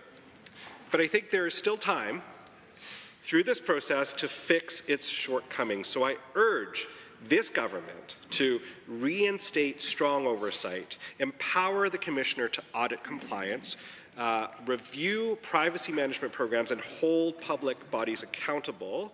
I also urge this government to simplify the legislative framework, reconsider the decision to split FOIP into 2 acts, and ensure a unified, coherent approach to privacy and access to information. Address emerging technologies. Introduce clear rules for AI and automated decision-making, including transparency requirements. Perhaps the member will have an opportunity later to conclude his remarks. The Honourable Member for Sherwood Park. Thank you, Mr. Speaker. I'm happy to rise. to speak on Bill 33. It does give us an opportunity to talk about privacy, which is of paramount importance to our citizens. Having a good understanding of the importance of privacy and why it needs to protection in this province, I think is key when we're going to be discussing new legislation that's addressing our privacy, that's intended to protect our privacy. It's interesting, I think I've got it right, but I don't believe we included privacy in our Alberta Bill of Rights, and that seems like we missed an opportunity there, whether addressing some of the core things that are important to our citizens. Now we have legislation in front of us that's going to be addressing how we handle our information that we are entrusted with as a government. It seemed interesting to me that the minister's pretty strong position was that one of the best things about the new legislation is that we're not going to sell our citizens' information. I can't believe we're patting ourselves on the back for that, but okay, I guess that's one thing we can celebrate, that the government is not going to be selling its citizens' information. So we'll take that little win. So everyone does have a right to privacy, though. It's a feeling that, from privacy of our family, privacy of our home, correspondence that's unlawfully or arbitrarily interfered with. Information privacy is crucial to the broader right to privacy. It relates to an individual's ability to determine for themselves when and how and for what purpose personal information is handled by others. Protecting privacy is key to ensuring human dignity, safety, and self-determination. It allows individuals to freely develop their own personality. The right to privacy is also recognized as an enabling right, as it facilitates the enjoyment of other human rights such as freedom of expression, freedom of thought, conscience and religion, freedom of assembly and association, and the right to be free from discrimination. And in this way, privacy serves as a foundation for our democratic society. So what are some of the impacts of interference with that privacy that we're trying to protect? Interference with an individual's privacy can result in many different types of harm for an individual, such as their reputational damage, embarrassment or humiliation, emotional distress, identity theft or fraud, financial loss happens, physical harm can happen, intimidation, disruption of government services, discrimination, the feeling of disempowerment. But failing to respect their right of privacy can also have wider societal impacts. It can lead to the erosion of public trust and of lack of willingness to engage with government. So a large part of this debate has already been brought up from the member from the Southwest about how important trust is in our government and how protecting that privacy ensures that trust. As such, it's vital that Alberta's public sector organizations are transparent and appropriately handle citizens' personal information to ensure that they retain the trust of the community. It seems, again, that the minister's most important promise of Bill 33 is that the government will not be selling its citizens' information. Maybe to illustrate some of the importance of privacy for the bill discussion, we maybe bring up some examples of when people's personal information is compromised. So maybe Janet and her children are survivors of family violence and receiving services from a government department. The department accidentally discloses some documents to the perpetrator of the family violence that includes Janet and her children's personal information. In this scenario, Janet and her children could face physical harm as well as severe emotional damage. They may be required to relocate from their home and may lose trust with the department and no longer engage with their services. Or maybe an example of Graham, who's an employee of a university, and he makes a complaint to HR about the conduct of some of his colleagues. During the investigation, the university discloses information about Graham's complaint throughout the organization, and details of his complaint become common knowledge amongst his colleagues and the university's management team. In this scenario, Graham could be humiliated and may experience distress because of the disclosures.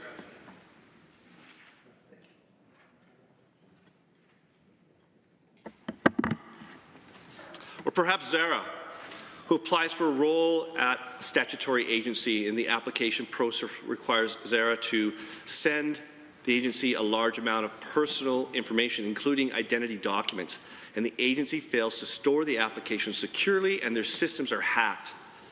Zara's information is obtained by a third party who uses her identity documents to steal money from her bank account. In this scenario, Zara has suffered financial loss as well as emotional distress because of the breach. And that is why with our 1,200 government bodies, it is so important that we protect people's information. Common types of breaches include cases where an employee wrongly snoops on the records of someone who they know, or returning scannings from a computer or equipment without properly deleting the data. Larger files for breach are symbolic, and penalties levied are rarely close to the maximum amounts, including Saskatchewan's first Information and Privacy Commissioner told the CBC News. So I wonder, will UCP commit to actually enforcing the heavy fines that are listed in Bill 33? We know the enforcement of payment is not the specialty of this government. We've seen that in other scenarios across this province, especially in rural municipalities. One of the things that was interesting with Bill 33 is that it would not apply to medical records upon my read. Information that's in the possession of private companies are also excluded, which I think is something we need to be addressing when we're looking at legislation for privacy for our citizens.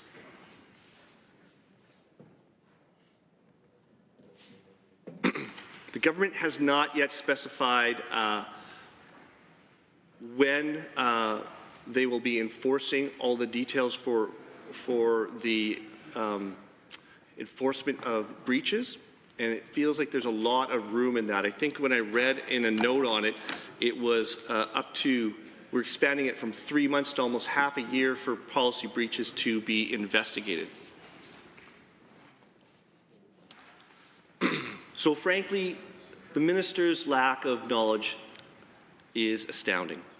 And frankly, just on another side note, another minister's lack of knowledge is astounding, because he repeatedly tells us the government does not pay taxes. He knows, and I know, that the minister runs a program to pay municipal taxes called GPOT, grants in place of taxes. So taxes by any other name are vital revenue for Alberta municipalities to serve Albertans. Edmonton's mayor just posted today on social media that he wants the Premier to restore grants in place of taxes. It seems to be another thing the minister doesn't know is the law, because in rich irony to the legislation Bill 33, which we're discussing, we have a minister that's feigning to protect the privacy of our citizens, and another minister is asking government bodies, municipalities, to compromise the privacy of businesses in this province that reside in their jurisdiction. And our government is asking municipalities, rural municipalities in particular, to send letters to reveal the names of specific oil and gas companies that are not paying their property taxes. So on the one hand, we're saying we're going to protect the privacy of citizens and their records, and on the other hand, we have a government that's actually asking municipalities to reveal the privacy of businesses and citizens in their jurisdiction. It's great irony, Mr. Speaker. And we all know in this Assembly that there is a very serious problem with oil and gas businesses that are not paying property taxes to rural municipalities. And municipalities are tremendously frustrated by the lack of support from the UCP to enforce payment of property taxes by bad-acting oil companies. But the solution is not to compromise the privacy of businesses and citizens in Alberta. Because, as it's mentioned from the member from Boular-McCall, protection of privacy is paramount. The protection of privacy, with that you protect people's confidence in their government. We seem to have a government that is continually eroding the confidence of Albertans' confidence in our government. Too many times. We have 1,200 government bodies that we need to know citizens can go to and can entrust their information with. Don't direct resources towards chemtrail investigations. The finance minister fired the entire board of AIMCO, and then he appoints former Prime Minister Stephen Harper, someone who's a successful politician but has no experience managing funds, to now manage $170 billion. And so that is ways that you erode confidence in our government agencies. These moves by this government are dizzying. The number of terrible pieces of legislation they bring are eroding the confidence in our government. And bringing forward legislation that, as was pointed out, the Office of the Privacy Commissioner has already pointed out there are many flaws with, is not going to improve people's confidence in our government. And with that, Mr. Speaker, I move that we adjourn debate. Having heard the motion as proposed by the Honourable Member of Sherwood Park to adjourn debate, all those in favour, please say aye. Aye. Any opposed, please say no. In my opinion, the ayes have it. That motion is carried and so ordered. Under Government Bills and Orders for third reading, Bill 28, Meat Inspection Amendment Act 2024, Honourable Mr. Sigurdsson. The Honourable, the Minister of Agriculture and Irrigation. Well, thank you, Mr. Speaker. It is my honour to rise here today to move third reading of Bill 28, the Meat Inspection Amendment Act 2024. The proposed act will increase penalties as well as extend the limitation period to investigate an offence. If passed, the act will address the illegal slaughter of animals and the sale of uninspected meat. Alberta has seen an increase in the illegal slaughter of animals and the sale of uninspected meat, and these are serious offences, Mr. Speaker. Mr. Speaker, the proposed two amendments that we are changing aim to deter offenders who are engaging in these illegal activities. Illegal meat sales are quite lucrative, in some cases involving large cash transactions. The current penalty of $10,000 for an offence is not strong enough to deter offenders. We need a much higher penalty. That is why we are proposing the increase to the fine to a maximum of $100,000 for each offence under the Meat Inspection Act. The second proposed amendment will address the time to investigate cases. Alberta is seeing a rise in the number, complexity, and organized nature of these cases, with some offenders using a complex network of sellers, suppliers, and rotating slaughter locations across the province.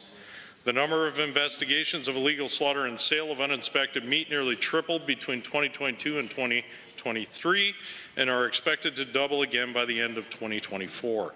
Mr. Speaker, these numbers are extremely alarming and are unacceptable. The current period to investigate is 1 year from the time that an offence occurred. That is not enough time, Mr. Speaker. This level of criminal activity requires more time to investigate and potentially bring charges against offenders. If passed, new legislation will increase the limitation period from 1 year from the time an offence occurs to 2 years from the date an offence comes to the attention of an inspector or a peace officer. The limitation period is the time allowed to investigate and lay charges for offences under this Act. And Mr. Speaker, if we do nothing, we risk the health of Albertans and we risk harming Alberta's entire livestock and meat processing industry as well. To be clear, the sale of uninspected meat is illegal in Alberta. Any meat or meat product that is sold or distributed in Alberta must come from an inspected slaughter facility, abattoir, or processing facility. At these Alberta licensed facilities, government inspectors are on site to conduct inspections before and after every slaughter to ensure the meat is safe to consume and animals are handled and slaughtered humanely. Mr. Speaker, we have a team of experienced and dedicated meat inspectors and food safety specialists who help with licensing, facility inspections, and surveillance. Mr. Speaker, it's worth noting that Alberta has some of the highest food safety standards in the world, and we're extremely proud of our licensed operators who uphold these standards and maintain our world-class reputation in food quality and safety. This includes our on-farm slaughter operations that conduct uninspected slaughter across and carcass processing activities on their farms or their property. This meat is strictly for the owners of the animal to be consumed by their household and cannot be sold, gifted, bartered, or otherwise transferred. The proposed amendments to the Meat Inspection Act are aimed at those who contravene these principles and put the reputation and entire economy of our meat sector at risk. Mr. Speaker, I would like to add that $100,000 is the maximum fine. Of course, the fine amount is decided and imposed by an Alberta judge upon conviction based on the severity of the offence. Mr. Speaker, our inspectors work always through a compliance approach. They begin with education. They progress through several steps aimed to encourage compliance. But we always have to make sure that when that doesn't happen, that we have the fines and their ability to be able to move forward with enforcement and potential prosecution to ensure that we are protecting our food safety and quality here in the province. Mr. Speaker, it's important that Albertans remain confident in our food safety system. It's also important that we continue that confidence on the global stage as we are supplying meat products around the world. Of course, we believe that this government will ensure a strong supply of safe, high-quality meat while helping to protect the reputation of our livestock industry at every chance we can. Mr. Speaker, I ask that all members support this bill and help the government move forward with strengthening Alberta's food safety laws. And with that, I hereby move third reading of Bill 28, the Meat Inspection Amendment Act 2024. Thank you, Mr. Speaker. Sounds a lot like how the Speaker applies fines here for cell phone misuse in the chamber. Encouragement and then a $100,000 fine on your third offense. Are there others wishing to speak? The Honourable Member for Edmonton McClung. Thank you very much, Mr. Speaker. I'm happy to rise to speak to Bill 28 on third reading and relate to this House that my great-grandfather, Walter Horn, was a butcher in Ron's, England before immigrating to Canada. And he was also, when he came to Canada, a rancher, a farmer, cattle dealer, a John Deere implement dealer. And he passed down his meat cutting tools and equipment to his eldest child, my grandmother, Winifred LaBelle, who was also an excellent meat cutter. I helped cut and wrap farm-raised sides of beef and pork a number of times with her for our family to eat. I have her bone saws and knives at home, and I know how to use them. Each fall, our family of 6 kids would also work with my parents and cousins on my uncle's farm to kill, pluck, singe, eviscerate, and bag about 125 chickens in one long day to fill our freezer for the winter. We'd actually cook 3 chickens at once, 2 for supper and 1 for sandwiches the next day. We knew from a very young age, Mr. Speaker, that the highest standards of cleanliness had to be maintained to prevent meat contamination.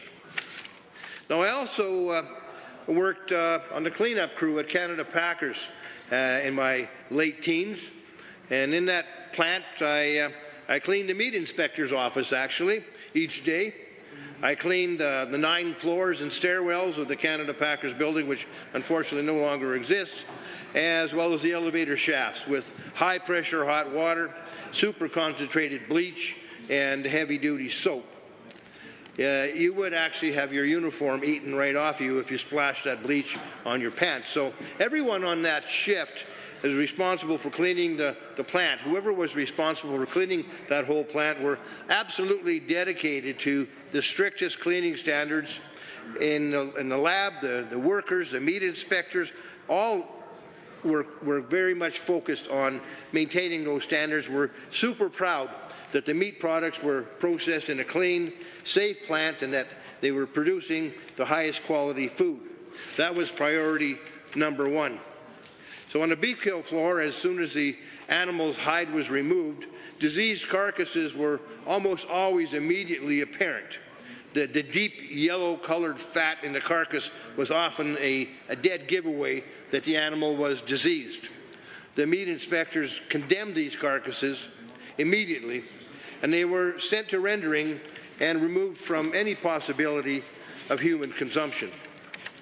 Mr. Speaker, there is absolutely no excuse for tainted meat ever to be offered or sold for human consumption. Unfortunately, this has happened recently in Alberta with disastrous consequences. Hundreds of Alberta children and adults got sickened. Many will have long-term health consequences as a result. The Bill 28 addresses this matter, thankfully. Penalties for offering or selling tainted meat or meat products will rise to $100,000 from the current $10,000. This is reasonable given that some recent individual sales of illegal meat have been recorded at $500,000 each or possibly higher. The fines for each count charged need to be high enough to be a deterrent to the practice of selling uninspected meat. Investigations from time are increasing up to 2 years, and that's a good idea. Hopefully these fines act as a deterrent to profiteers with no regard to the health of individuals and the consequences of their greed by selling illegal meat. Jail time might have been a consequence that this bill would have anticipated. I would have supported that as well. I encourage all members to support this piece of legislation. The reputation of Alberta's meat industry must be vigorously protected by encouraging vigorous prosecution of those who will sell meat illegally in Alberta. Once again, I encourage all members to vote in support Bill 28. Are there others? The Honourable the Minister of Municipal Affairs. Well, thank you, Mr. Speaker. I just felt like I would be remiss if I didn't stand up in support of this Bill 28. Those several people here know, maybe not everybody, I spent a little over 3 years of my life with a knife in my hand cutting meat, butcher if you will. I was a little bit younger and skinnier then, Mr. Speaker. But in fact, I'm so old that when I did that, that was in the grocery stores. I think I was like the last of the ones that in retail that used to actually go to the truck behind the store and throw the hind of beef over my shoulder and carry it in and put it on the rail and then strip it off the rail or the front. Yeah, I was a lot stronger then too, let me tell you. But here's the thing. I was also fortunate enough, after spending some time with a knife in my hand, to spend another 20-odd years in the meat business, on the business end of the meat business. And I got to say, I have an appreciation for it, and I would say anybody that likes to eat should also have an appreciation for it. And what I think I know is that in Alberta, there's two real major meat packers. There's other important meat packers. They're all important. But the fact is, in Alberta, what gets processed in Alberta represents, I think, north of 80%, 85% of what is processed in all of Canada. It's a major industry, and one we need to fight for, because we're always at risk, because our neighbors to the south, actually, that take most of the animals grown here in Alberta, most of them go south of the border, either in a box or on a hoof. One way or another, most of it goes south of the border, because as Albertans, we have what I would call a very good habit. We produce a heck of a lot more of almost everything that we could possibly consume ourselves, and that goes from grain to energy to beef and a whole bunch of other things. And what's important about that is tens of thousands of jobs and billions of dollars of commerce depend upon the meat and beef industry. And some might say, and in some instances it would be true, well, if you got some entrepreneur that's found a shortcut to make more money, why wouldn't you let them do it? Well, the reason in this case why we would never contemplate letting them do it is it puts at risk the multi-billion-dollar industry, the tens of thousands of jobs, the family livelihoods, the people that, the ranchers, the laborers, the truckers, everybody that depends upon that industry. If we let bad product go into the market, we are actually risking a major, major, major industry. And we've seen it before in the past, where there's been the mad cow situation a few years ago. It was years before we got beef into some countries in Asia and other places. And if we were to be less than vigilant, we would risk a repeat of that. We would risk the industry leaving Alberta forever. And our farmers and ranchers, well, they might still be able to grow beef, it would be much less profitable and much less good for them and their families and our economy. So there's no way we can allow this. I want to thank the minister for bringing this forward. Very important. It seems like a simple bill, and in some ways it is, but it's so important to protect one of Alberta's major industries, one of Alberta's signature industries. When you think of Alberta, there's a lot of great things that I won't go into detail, but let me just say beef is one of those great things. The minister was right when they say Alberta beef is recognized as the best in the world. It's an industry that we should all be proud of. It doesn't happen by accident. It happens on purpose. When you let people process meat without going through the regular process and something goes wrong, you don't know where it came from right now. And for those listening at home, when you buy a piece of meat at the grocery store, if there's ever have doubts about it, in most cases, if you have the label, they can actually trace it back to the animal that was in the field. As hard as that might be to believe, that's just how good our beef industry is. They can probably trace it back to that animal's parents, any kids the animal would have been part of producing, and everything else. And that's part of why Alberta has a world-class beef industry. It's why it's so important to protect, why this bill is so important, because after all those years of hard work and science and sweat and labor and the billions of dollars in revenue and the jobs and the family ranches and the people that depend upon this industry, I hope we can all agree it's in all of our best interest to protect this industry. And I appreciate the support for this from the other side of the aisle too, Mr. Speaker. It's not every day we can agree on something. This looks like it might be one of those things, and from my standpoint, it's so important that I hope we get a unanimous support on this, because a lot of good people's livings depend upon it and our province's reputation. Thank you, Mr. Speaker. Are there others? The member for Edmonton Manning. Thank you, Mr. Speaker, and I will be short.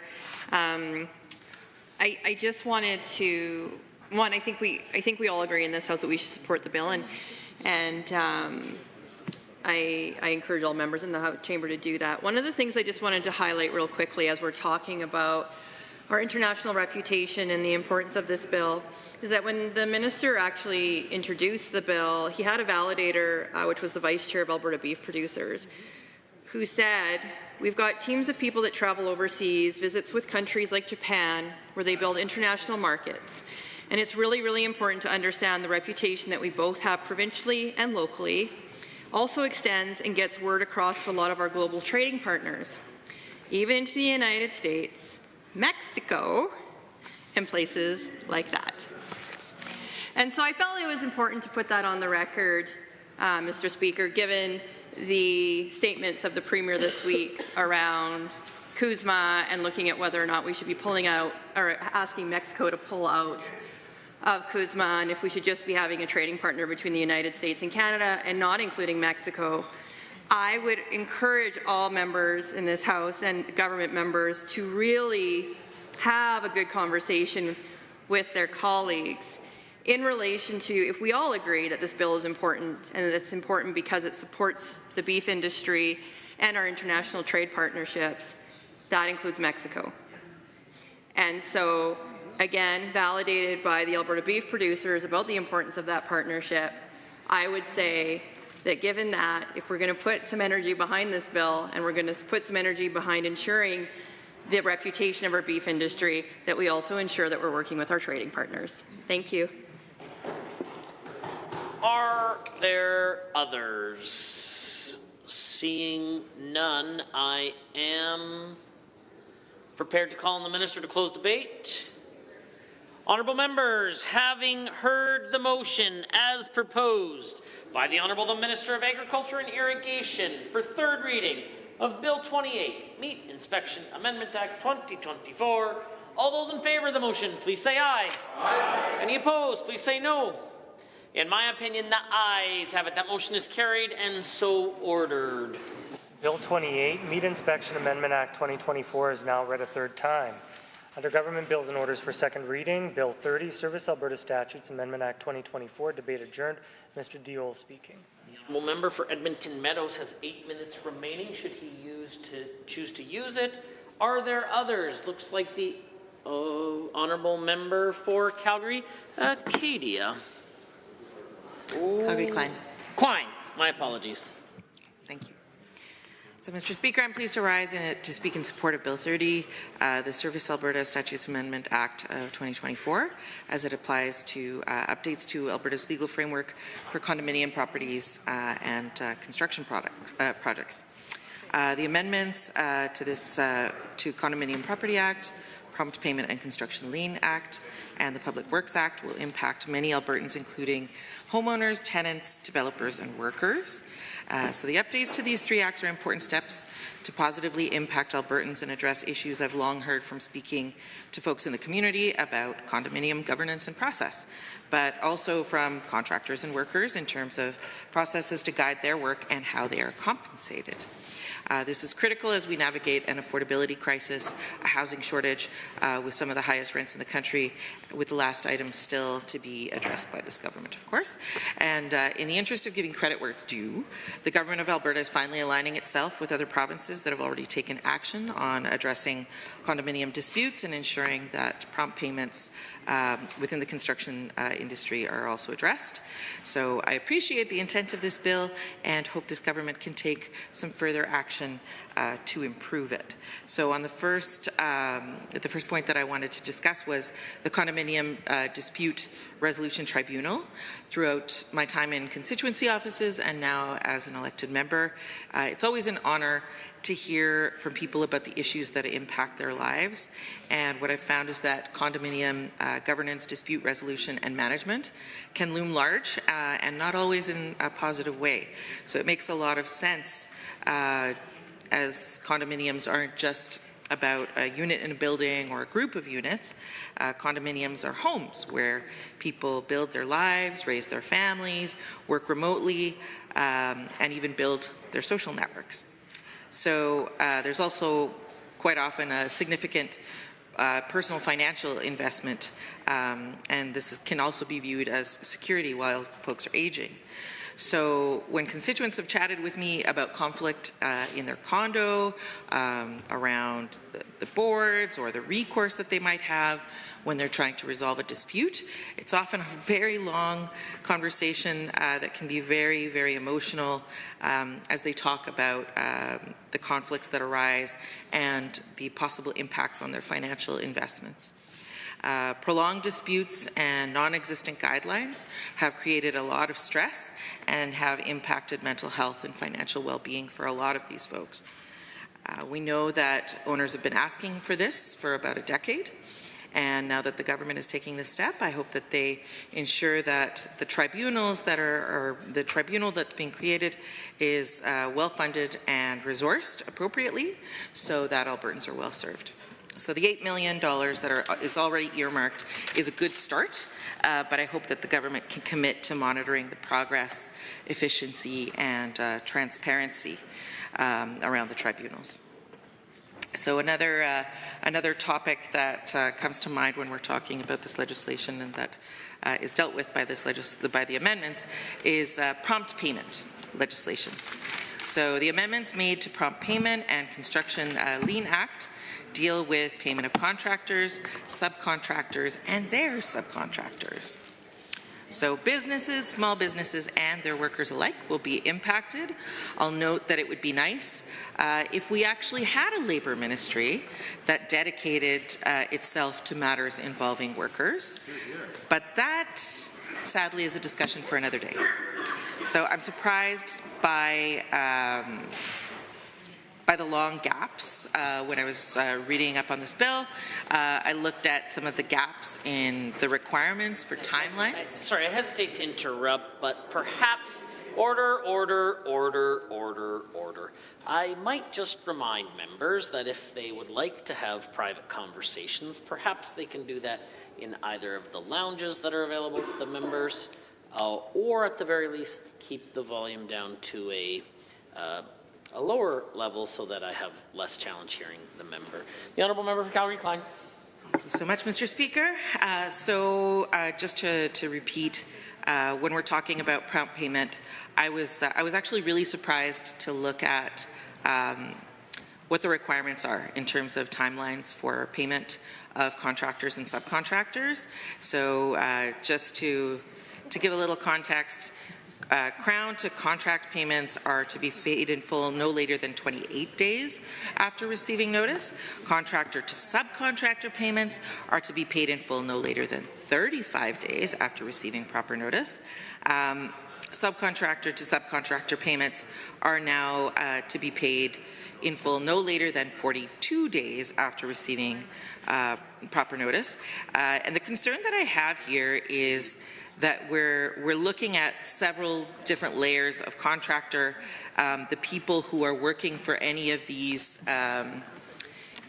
businesses and small businesses are just workers, and we happen to be living in an affordability crisis.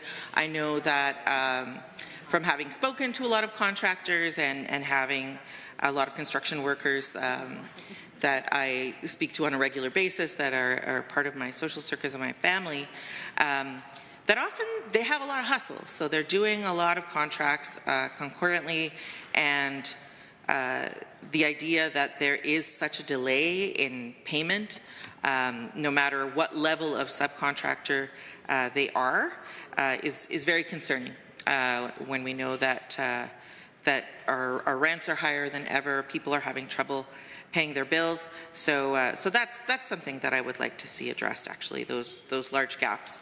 I'll also note that in the amendments of this legislation that P3 projects are exempt, and that I find also concerning, because again, when we're talking about the workers, so when people are doing their work, they're whatever the nature is of the contract, whether it's private or it's part of P3, I think that these workers deserve to have the same protections in terms of their compensation, and that they can all look forward to timely payment.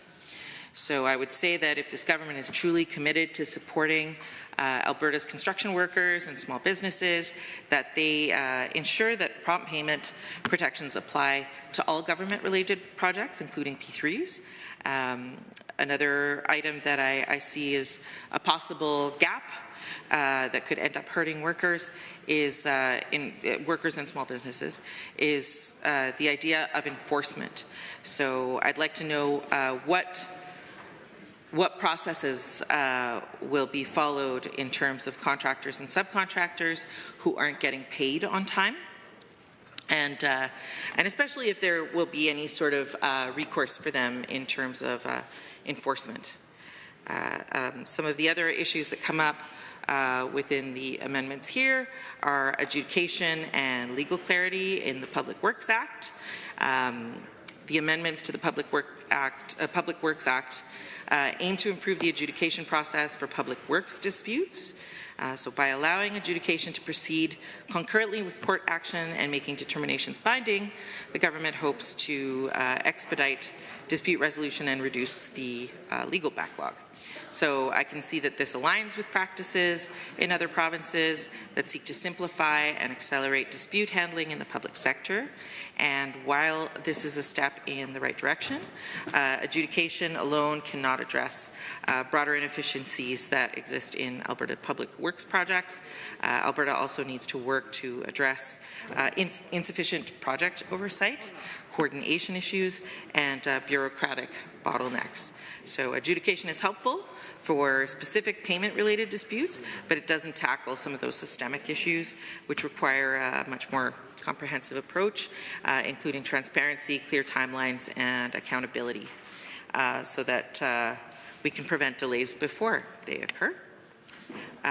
In terms of lessons from other provinces, just looking at how condo tribunals were handled in Ontario and BC. So they actually offer online and accessible systems. I want to just sort of harken back to some of the comments made by the member from St. Albert about what exists in other provinces, what we should be looking at here in terms of accessibility. I would say that Alberta's tribunals should match or exceed this and be more accessible. In terms of technical audits, Ontario's audits are proactive for buyers. Alberta should add strict penalties for non-compliant developers. Prompt payment. I know that from what I've read, Ontario kind of sets the standard in this regard, and I think that Alberta should expand coverage to P3 projects and consider faster deadlines. So when we look at how these issues are being approached in other provinces, we can see the strengths of the amendments that we're trying to make here, but also where they might fall short. So Ontario's tribunal, again, just to repeat, they have added online options. They also give us the ability to do this work without lawyers, and that reduces legal costs, which of course we all know we want to avoid. It can be very expensive. Sorry? Okay. If it's okay. The member would like to intervene. If you would prefer not to have an intervention, you can just say, I won't be taking interventions. I decline the intervention. Okay, I'll just no problem. Continue with some of the notes that I've got here, but thank you. Okay, so British Columbia has implemented a similar system and went even a step further to handle claims under 5,000. I think Alberta's tribunal should be designed to meet or exceed those standards, offering a user-friendly, cost-effective platform that Albertans can easily navigate. I think having accessibility front of mind should be one of the goals that as legislators we have for everything that touches people's lives. So in terms of technical audits, I know that Ontario's technical audits serve as an early warning system for condo buyers. Alberta's adoption of this requirement is essential, but I think to protect condo owners, government should also establish strict penalties for developers who fail to meet standards or ignore defects that are uncovered in these audits, and hopefully that we would be diligent in protecting homeowners as we are in supporting developers. And we're talking about prompt payment. As mentioned, Ontario's prompt payment standards have become a bit of a benchmark. So Alberta's alignment with these timelines is commendable. We're running out of time. Okay, so Alberta's alignment is commendable, and I would say that in closing, there's a lot of good being done here. I hope that some of the comments made here are taken in the spirit in which they are delivered, and hopefully we can improve that process. And with that, I will cede my time and support. I wanted to just state again that we support this bill, and I hope that my fellow members will also support it. Thank you. Are there others? The Honourable Member for Edmonton Decore. Thank you, Mr. Speaker. I rise to speak to Bill 30, Service Alberta Statute Amendment Act 2024. The bill seeks an amendment on the three pieces of legislation, and I would like to speak to the prompt payment legislation amendment. Bill 30 extends prompt payments to Crown contractors like Ontario's bill in 2019. It requires contractors paid within 28 days and subcontractors within 7 days. But it exempts B3 projects, which is a loophole that risks delays for workers on payment. All projects, including B3, should have similar timeframes in terms of prompt payment so that there is no delays. Bill 30 prompt payment provisions are a step forward, Mr. Speaker, particularly for Alberta's construction sector, a sector that is currently struggling and is constrained because of shortage on labor-skilled workers. Prior to this, only private sector projects were covered under prompt payment legislation, leaving contractors and subcontractors on public projects without similar protections. The amendment, Alberta's prompt payment requirements will now extend to Crown contractors on alignment with other provinces like Ontario's Construction Act, an amendment which was made in 2019 that introduced a prompt payment adjudication regime. In Ontario, contractors must be paid within 28 days by project owners within 7 days of receiving their payments. Similar provisions exist in other provinces. A good example is Saskatchewan and New Brunswick. Manitoba also has recently enacted similar rules that is based on the similar models that Ontario had enacted in 2019. These timelines have effectively become, as it seems, standards across the provinces, but the problems that exist here in the proposed Bill 30 is the loopholes that leave some of the workers outside of within these time frames. Not only at the provincial levels, but the federal government also enacted a Federal Prompt Payment for Construction Work Act, which sets a strong precedent for prompt payment within federal contractors as well. So this act requires payment to contractors within specified timelines, with subcontractors and their subcontractors, which here is where also receiving payments down the chain within 7 days. This is becoming important now more than ever because of the existing inflation, which is creating pressures on individuals and families. Mr. Speaker, a one-day delay on payments, if you are in B3 constructor or a contractor within that framework working, a single delay of payment because of the existing loophole can be a difference between families and the initiation of eviction note from their landlord if you don't make the payment on time because of the delays that exist within this loophole. We all know that the change in housing affordability crisis over the past few years. In Calgary, the average rent for a one-bedroom unit increased by 20% over the past 2 years. In Stony Plain, the average rent for 3 bedrooms unit increased by 18% within the last 2 years. In Medicine Hat, it has increased by 10% over the past 2 years. So in terms of these increasing cost pressures, it creates for individuals and families that work within areas of B3 initiatives that are not covered under the proposed Bill 30 would leave them to be in a situation where they can't make on prompt payment because of their not receiving payment on prompt as similar other workers who are working similar projects but just outside of B3. So Bill 30 notably exempts public-private partnerships from these prompt payment rules, which is a concerning loophole. So what makes closing such a loophole timely and important is, as I mentioned, the existing affordability and the existing shrinking purchase of power that Albertans are facing now.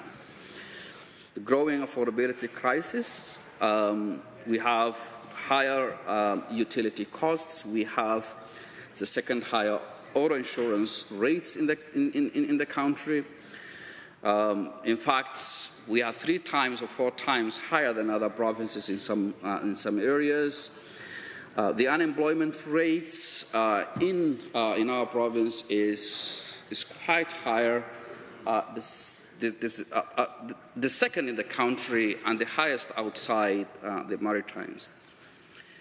Of course, the minimum wage that we have talked a lot in the House, having the lowest in the country, which having yesterday being reported the highest inflation rate, makes it harder for Albertans to be able to meet their payment obligations, and a single delay of any of those payment obligations is another pressure on the families. So we have to keep in mind the purchasing power in time like this, and a delay of payment will just worsen the rising costs that are impacting on various aspects of our expenses within Alberta's families. Good example is food security, and it's a critical issue for many. So according to, as I said, the annual inflation report that was released in October shows the cities of Calgary and Edmonton having the highest in the country comparable to other major cities. Actually, Calgary has higher than the province when you look into that. And such inflation rates going higher will make people's capacity or purchasing power quite challenged. So the Food Bank Canada reported already Alberta's food insecurity rate is 27% higher than the national average.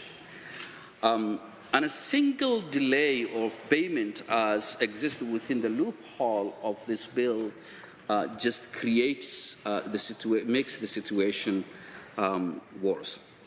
So we must look Bill 30 in the context of all these challenges, and imagine if you are a construction worker in B3 project where you are falling into the category of Albertans that are not covered under this bill, where your rent has increased by 20% or 30% as before, where your cost of living is quite high. So how will you be able to manage to navigate through and make the payments on time?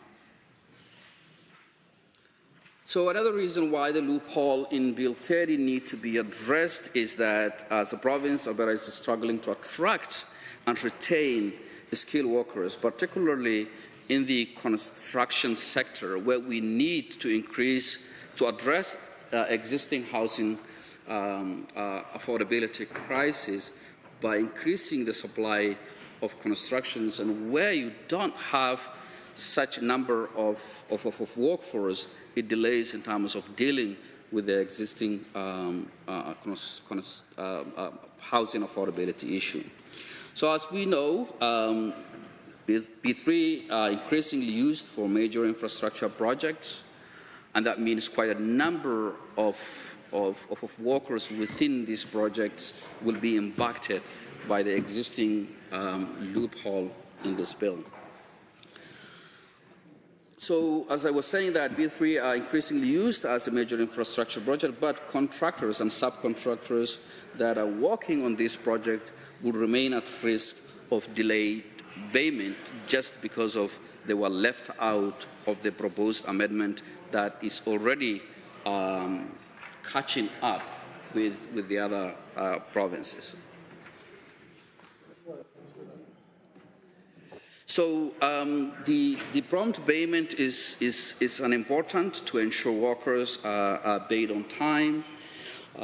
It will help contractors in the construction industry get paid on time so that it addresses the cash flow.